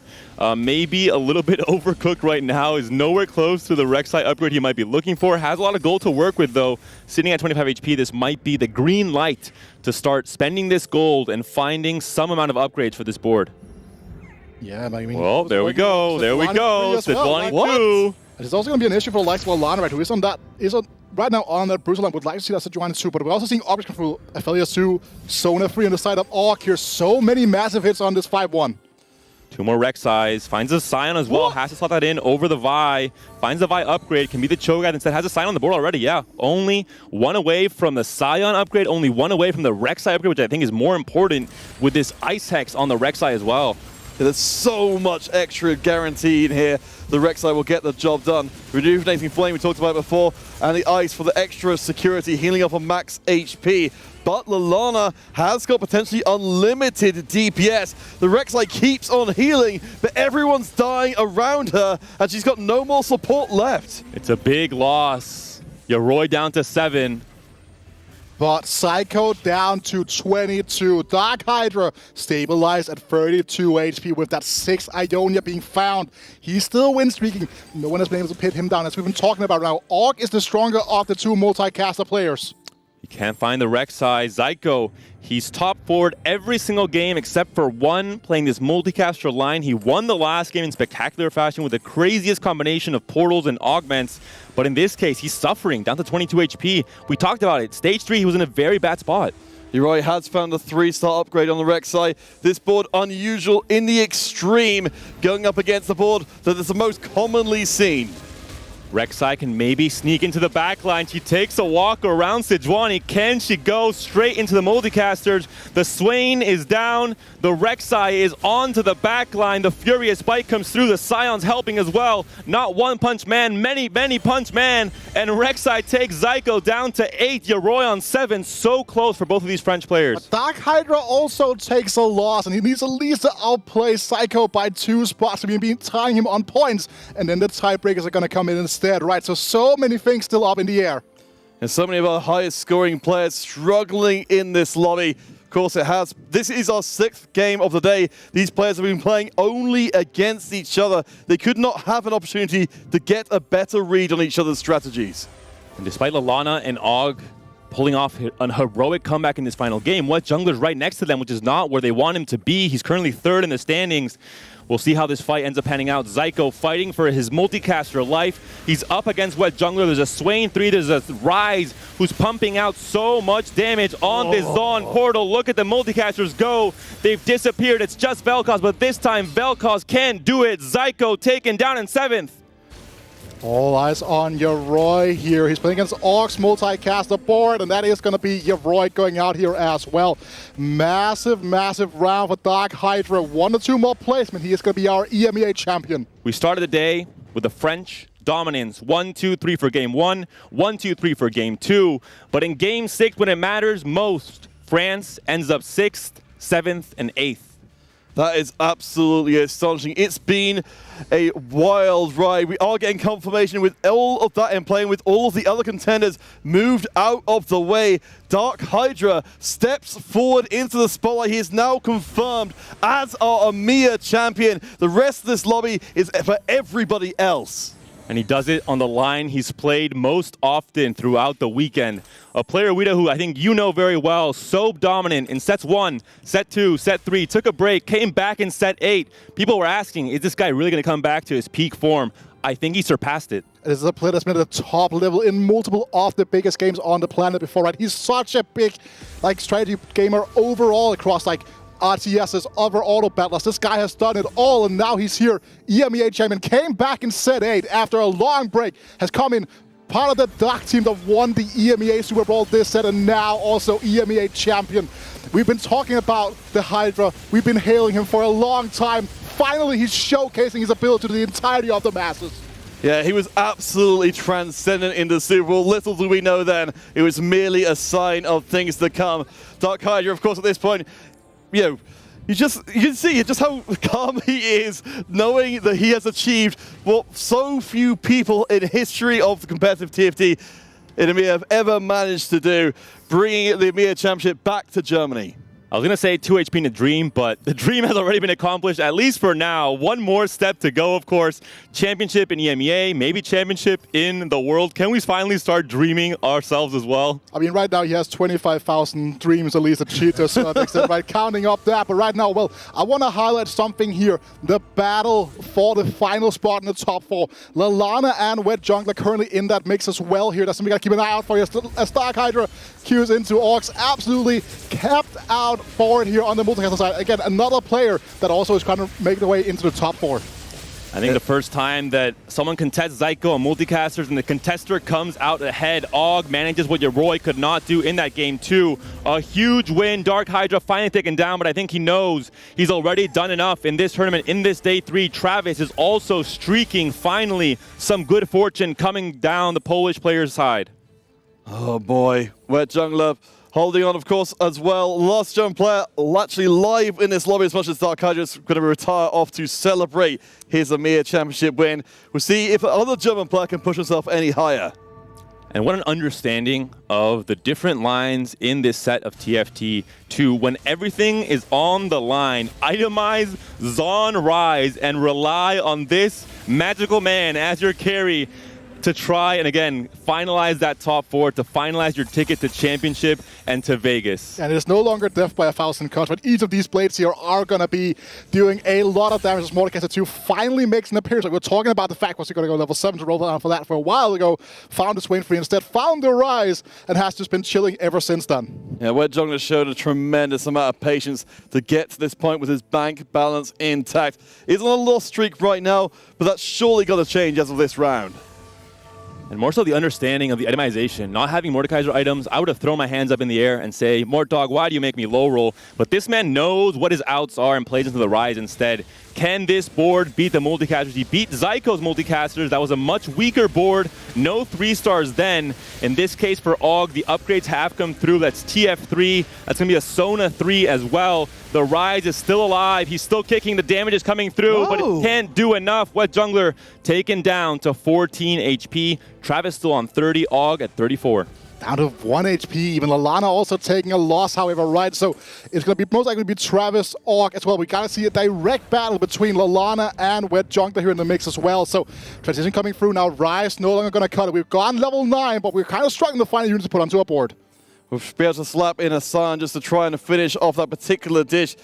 Og has a decent amount of HP and a burgeoning win streak, but we can see up against Travis in the next round. That's going to be a tough cookie to snap. And Lallana, everyone's saying Aphelios is a fake unit. Don't click it. Don't play on your board. He's still first in the HP totals. He's fighting off against Wet Jungler. We'll see what this AP Mordekaiser can do. Very little attack speed. It's going to be a JG, an Archangel, and an Edge of Night. Can this Mordekaiser build do it as well? We'll find out. Aphelios slowly stacking the Rage Blade, trying to ramp up the damage with the Chakrams coming through.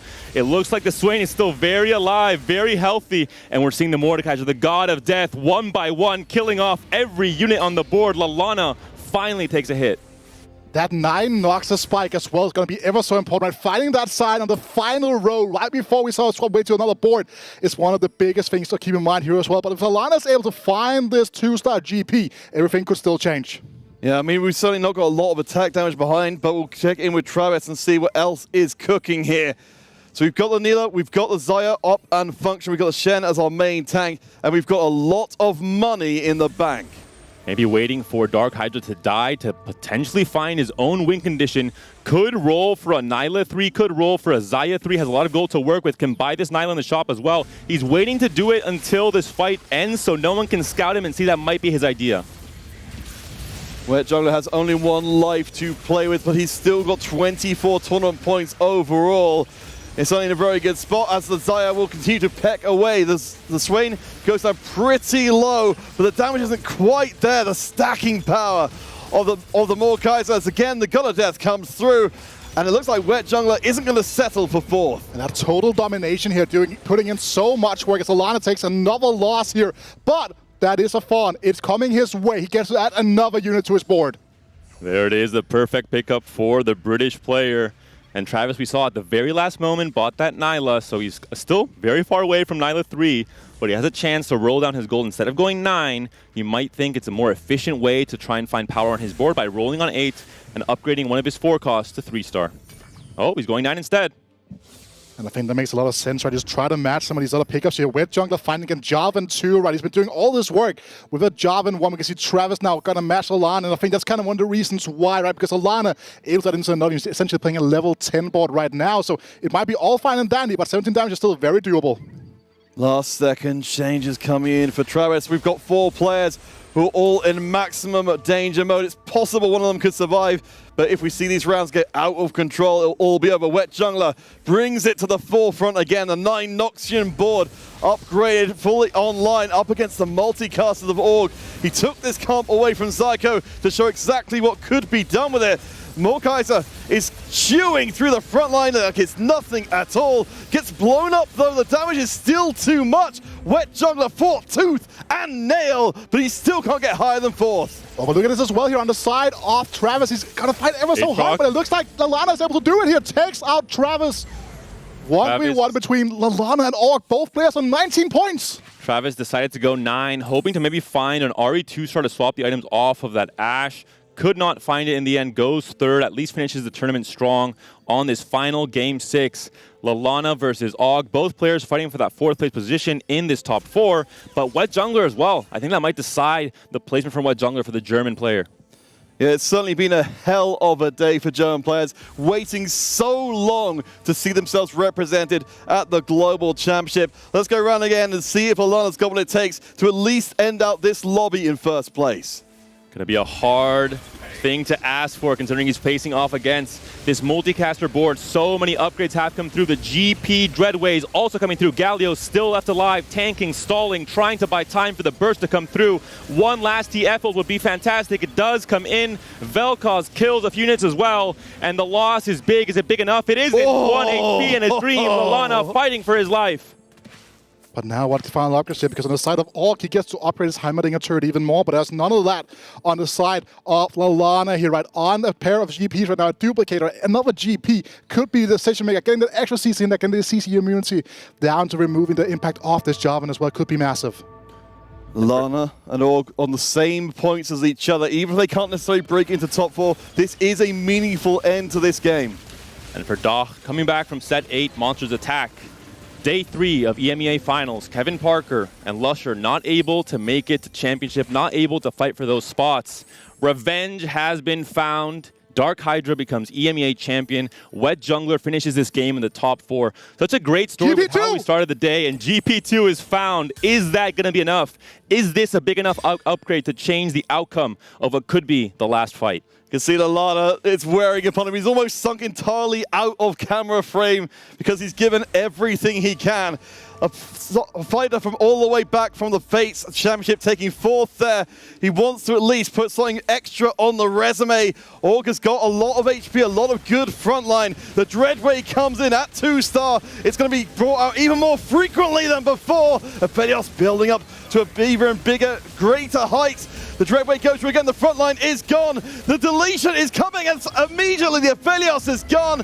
And Org takes the final lobby of the EMEA Grand Finals. The beast from the east makes it work. The Galio bought enough time, stalled enough, took enough Dreadways straight to the face to buy time for those multicasters to end that fight in his favor. What a way to go out here, right? What a game to close out the cycle of Rising Legends for this particular set. What a game. We had everything. The Titans falling, the fight for the first place, the fight potential last spot in the championship as well. Like, so much that's happened in this game. What a crazy way to end it. Absolutely astonishing game. I think at least for Lallana on that tail end there, at least, he had nothing left to give in that game. He gave absolutely everything he could. But again, as you said, it's been a red letter day for German TFT. They've been striving again and again, turn after turn, striving, but always ever so slightly falling short of the mark. This is a spectacular way to break that streak and get themselves into the spotlight. And for DarkHydra to be last in HP all of stage 3, we were thinking, is he going to find a way to stabilize on this Ionia line? He did so. He just scraped the exact result he needed to become champion. The Rise pivot from Wet Jungler as well, I thought was fantastic. Using Rise as a tempo option when he has the gold, he's holding onto it anyway in stages 4 and 5 and then pivoting back to Mordekaiser. I think goes to show, the level of play in this finals all throughout, every single day. And also another thing as well, right? What a showcase from him all weekend. On that flex line, he prepared together with Lallana, right? Both of them so close to making it to the championship. None of that multicaster, get that out of here. Just full-on flex, playing with those emblems, playing with whatever it takes. Taking home that title, on the Ionia line, a line that a lot of people mistrusted this weekend as well. And, to bring us all back to the beginning of the day, of course, a glittering selection of players here. What do you think it means to all of our players to be able to play in a finals like this, to represent themselves on the largest EMEA stage? It's just one more little notch on their career, I think. Making it this far with a game like TFT, with a field like we have in EMEA, which is just so deep, so rich with fantastic players from all over the region. To make it here is difficult. To make it to the top 4 even more so. Only 4 can make it, but props to every single player that made it here today. All right, gentle friends, we are going to our final break as we do celebrate DarkHydra representing the German community. Knock him down, cut one head off, and another arises in its place. We will, of course, be having our analyst desk to break down the entire turn, and, of course, an interview as well. So stay tuned. We're not quite done here at the EMEA Rising Legends Finals for Runeterra Reforged. But for us, we thank you so much for joining us. We'll see you after the break with our final analyst desk.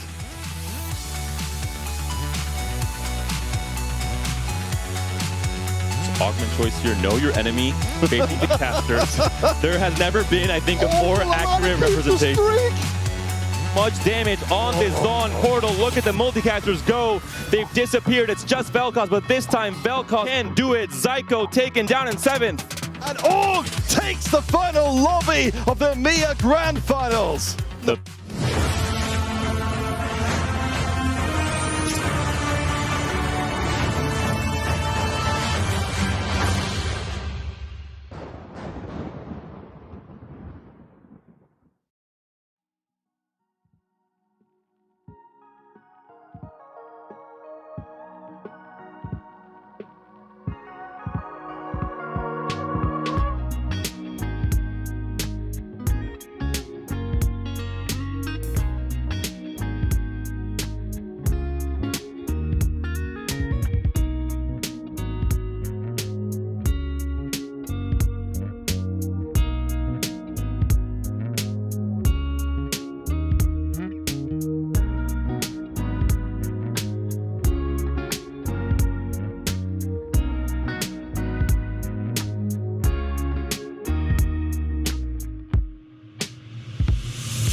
I sit down, holding a shovel, and I imagine that I am his little legend.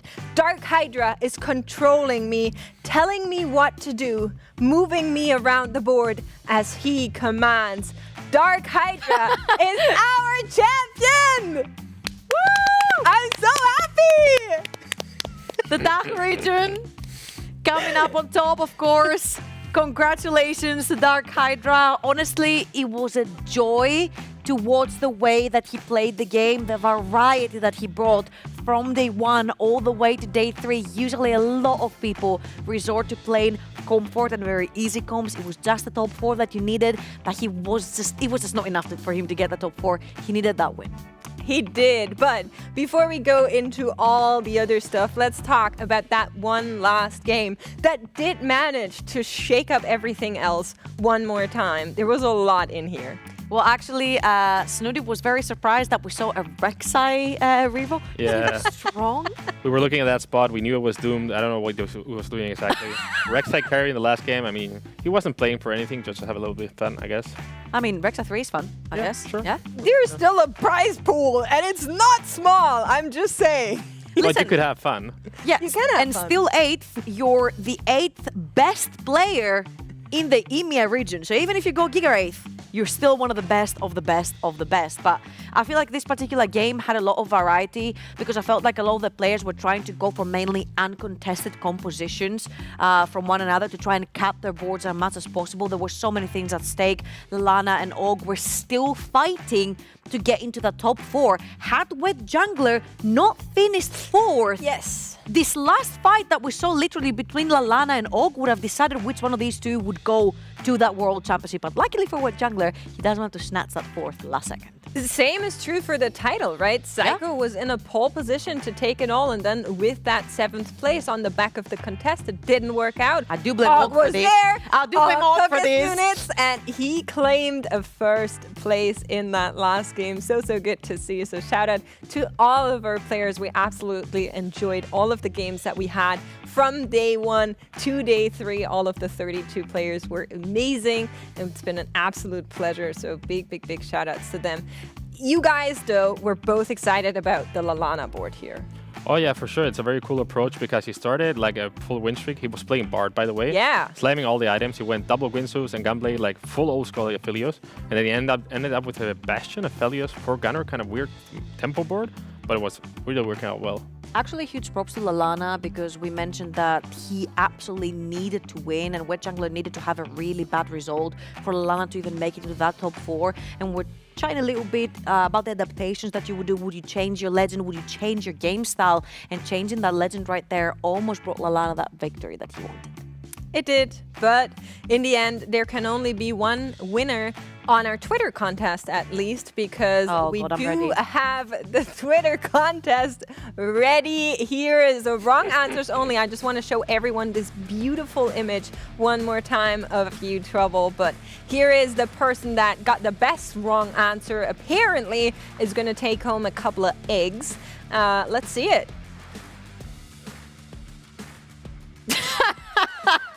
From knowing you during exactly 1 day, I'd say that's not that wrong. It wouldn't be that wrong. It wouldn't be that wrong. We at least talked about cooking today, so it was in reference to TFT. I'm telling you right now, I do not know what the right answer was. I do not know what I was doing. I do not know what I was saying. So, hey, that looks like a very correct wrong answer to me. Absolutely. So shout outs to them for taking home those eggs. But if you want to meet the top 4 that have made it to the EMEA, World Championship. I'm sorry, I'm still ecstatic about what happened this weekend. The World Championship in 2 weeks. We will be having an event for our EMEA players at level. Trouble, you've been there. You said it's amazing, right? Absolutely. It gives you sort of like an arena kind of vibe with the players right in the middle and you can surround them. Obviously, you're sitting far away from them, but you can surround them. The most hype thing is that there's going to be probably 2 German players playing from there. And it being in Germany, I can imagine there will be so many fans that would love to meet them. Okay, can we get the camera on me? Yeah. So to my German viewers out there, if you don't go to Berlin and you cheer on our boys, I'm going to be so upset with you. I'm just telling you, it's on you guys to show up. So let's have a look at our standings and see our top 4. And one more time, our EMEA champion is going to be DarkHydra here on the back of the tiebreakers. Makes his way Psycho, second, Wet Jungler, and Volta will be your EMEA representative. Oh my god. I have to feel every time there are tiebreakers for Solo yesterday and Double 61 today for Og to be on the same exact points and lose to a tiebreaker is absolutely heart-wrenching. We do have him here with us. DarkHydra is gonna join us here on the desk. Hello, congratulations! Hello, thank you. It's so crazy. I just kind of want to remind everyone of kind of the history, right? Because for every TFT player I think I ever talked to in EMEA, whenever I asked them like, hey, what inspired you to play? Or how did you get in TFT esports? The answer is always like, I watched DarkHydra when I started. and you were there before everything. And you're still here and you're our champion. I am so, so happy for you. Thank you. You're welcome. I'm sorry, I'm fangirling. I'll get to a real question though. For this tournament, we had a little bit of difficult meta, I want to say, with multicasters being as dominant as they were. You, however, didn't play a single multicaster game in day 1, day 2. How did that go for you? What was your approach? Well, my approach was to play Earth because I felt comfortable with Earth, and playing Earth doesn't enable you to play multicaster, so I just never played it. Okay. All right. Since you love playing Earth, I saw so much variety in general coming from your play style. I remember day 1, particularly Mordog was like, hey, do not fall for the Bilgewater. It's a trap. You went for the Bilgewater 7 in day 1. Yeah. You've played so many different compositions. How do you manage to balance between knowing how to play all of them? I pretty much played every day, like 16 hours, or like studied words to learn all the lines, and I had like 3 base lines, which I tried to practice, which was like Asia, Ionia, and Demacia Slayer. Those were like my 3 go-to comps, and then if I get another amble and a good start for that, another direction, I just went with it and tried my best to play it out. You seem to have nailed every single one of them. Congratulations. Thank you. Okay, and I wanted to ask you specifically about the Piltover game. You had Shimmering Inventors. That must have been a really hard to navigate game. And you were at like 80 gold or 90 at some point, level 8. You didn't freak out. You just greeted an extra round and almost got first off it. How are you feeling about that? Honestly, I was kind of surprised I was doing so well because it's a line I'm not comfortable with, and I was just freestyling it and praying for the best, pretty much. DarkHydra, coming into this competition, who did you think was going to be your #1 competitor? I would say Lallana, just because I practiced with him and I feel like he's one of the best players. And I didn't follow the other players too much, so it was hard to judge them how good they really are. But with Lallana, I was sure he's like one of the best. Are you surprised he didn't make it to the top 4? A little bit, but it's a tough competition. Like everyone in the finals is an amazing player, so definitely sad for him because I would have loved to play with him alongside in Worlds. Yeah. Absolutely. You can represent him by playing for him as well. Yeah, I will try my best. Well, we are going to not keep you for very long, but I do have one more question I want to get out of the way. I know World Championship is right around the corner. We're going to be cheering for you. That's granted. But is there anything you're doing today or maybe tomorrow to at least celebrate your title? Well, tomorrow I go back to work, so can't really celebrate too much. But yeah, I guess I will just hang out in the Twitch stream. Answer all the Discord messages. Honestly, if that isn't the best answer I ever heard to that question. Well, one last thing. Of course, stage is yours at the end of the interview. Players you want to shout out, German community, family who's watching, whatever. Time's yours. Yeah.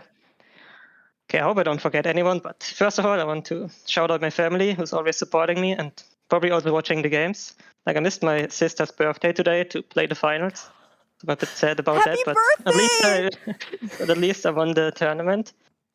Then, of course, the whole German community. They're always cheering for all the Germans, supporting each other. It's amazing. And then my practice partners, Lallana, Solo Gesang. Like, great guys, good prep. We all did really good in this tournament. Pretty happy about that. And special shout out to Hayden and Maronia, who are like one of my best friends. Yeah. Awesome. Thank you so much. This beautiful trophy right here is going to be yours, I'm sure, in no time. And we will be seeing you out there for the World Championship. Thank you for talking to us and have a great evening. Thank you. You know what my favorite part was? That, of course, he won halfway through the game, of course, because Zyko was out of contention and Volta was also out of contention. He was still alive in that particular game, and he was so straight-faced and focused to try and win it all, that at some point when he found out that he won, you could see the smile form on his face, like halfway through the game. It was so funny because I think right after he got eliminated, I saw him in Twitch chat posting like people Germany. Waving the flag. It was like, yeah, one of us. So really cool. I do kind of want to round it out though. Snooty, you've joined us for just today, but I know you've been watching. So as a recap of our EMEA finals, how are we feeling about going into the World Championship with these 4 representatives? I mean, every day I see these people compete, I think we actually have a chance. It always goes wrong. I hope this is the exception. So I was hoping for you to hype us I mean, up. I'm always full of copium, but I don't know. I'm starting to not believe at this point. He's doing the anti-jinxing. Yeah, exactly. Because exactly. if you say, hey, we're really bad. Okay, if we get an 8th, we're lucky. We're going top 8, boys. Let's freaking go. Then you can't jinx it. You can't Okay, possibly jinx maybe it. one player in the final this year. Okay, I can hope for that. Who would that be? Who would that be? I just go for the obvious winner, DarkHydra maybe. Okay, DarkHydra. Okay, Trouble, how are you feeling? And now give me some serious copium or I'm gonna cry. Okay, I'm not gonna lie. I hope I see Zyko playing a few more compositions, especially when you go to the World Championship and players are so diverse in playing so many different compositions. I'm very excited to see DarkHydra because he already has a bunch of them already on a roll and he understands how to play them. So I think we have a pretty good chance. Yeah, I think so too. I kind of want to break a lance for Zyko here, forcing multicasters, but he is known for being a pretty good ladder player, so I'm sure we'll see more variation coming out once the patch changes. I'm not too worried about him. I'm feeling pretty good about all of these players up there, and I think we're going to have a really good shot. And with that, that means I have to remind you guys to actually tune in for the World Championship that is in 2 weeks. You're going to be looking at your calendars right now. You'll bring them up. You'll write down that we are starting at a different time than the lower third says, I think. It's 3 p.m. CEST. Sorry, production. I'm just making sure they're here, okay? So 3 p.m. CEST is when you want to be tuning in 2 weeks on the Friday, Saturday, Sunday World Championship in TFT. And with that, we only have our socials to shout out at TFT Esports, EMEA over on Twitter, at PlayTFT everywhere else. And if you want to give our casters a follow, a like, tell them that they've been amazing throughout this event, then you can absolutely do that, ! Casters. And that has been it from us. Thank you so much for watching. We loved having you. We loved being here. And I love having my other casters with me who are hopefully going to join us. Hello, guys. And yeah, with that, why don't we all give them like one big goodbye wave? Bye! Don't forget to watch an A, guys. Soji's there. Much love. You love Soju. You want to tell them?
I stay breaking my own limits, and I won't say I'm not gonna win it, 'cause this crown's made for me. You just wait and see. All my haters getting bitter 'cause I'm working overtime. It's my moment and I own it. Stay in focus and I show it.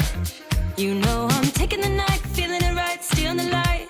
And I stay loving myself, serving me well, as you can tell. 'Cause it's my moment.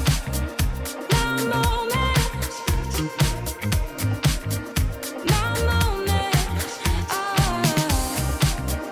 My moment. Oh. My energy's contagious, I'm the master of my fate. Conquering my fears, I'm in control and taking names. I just speak my truth, babe, you should follow suit. It's my moment.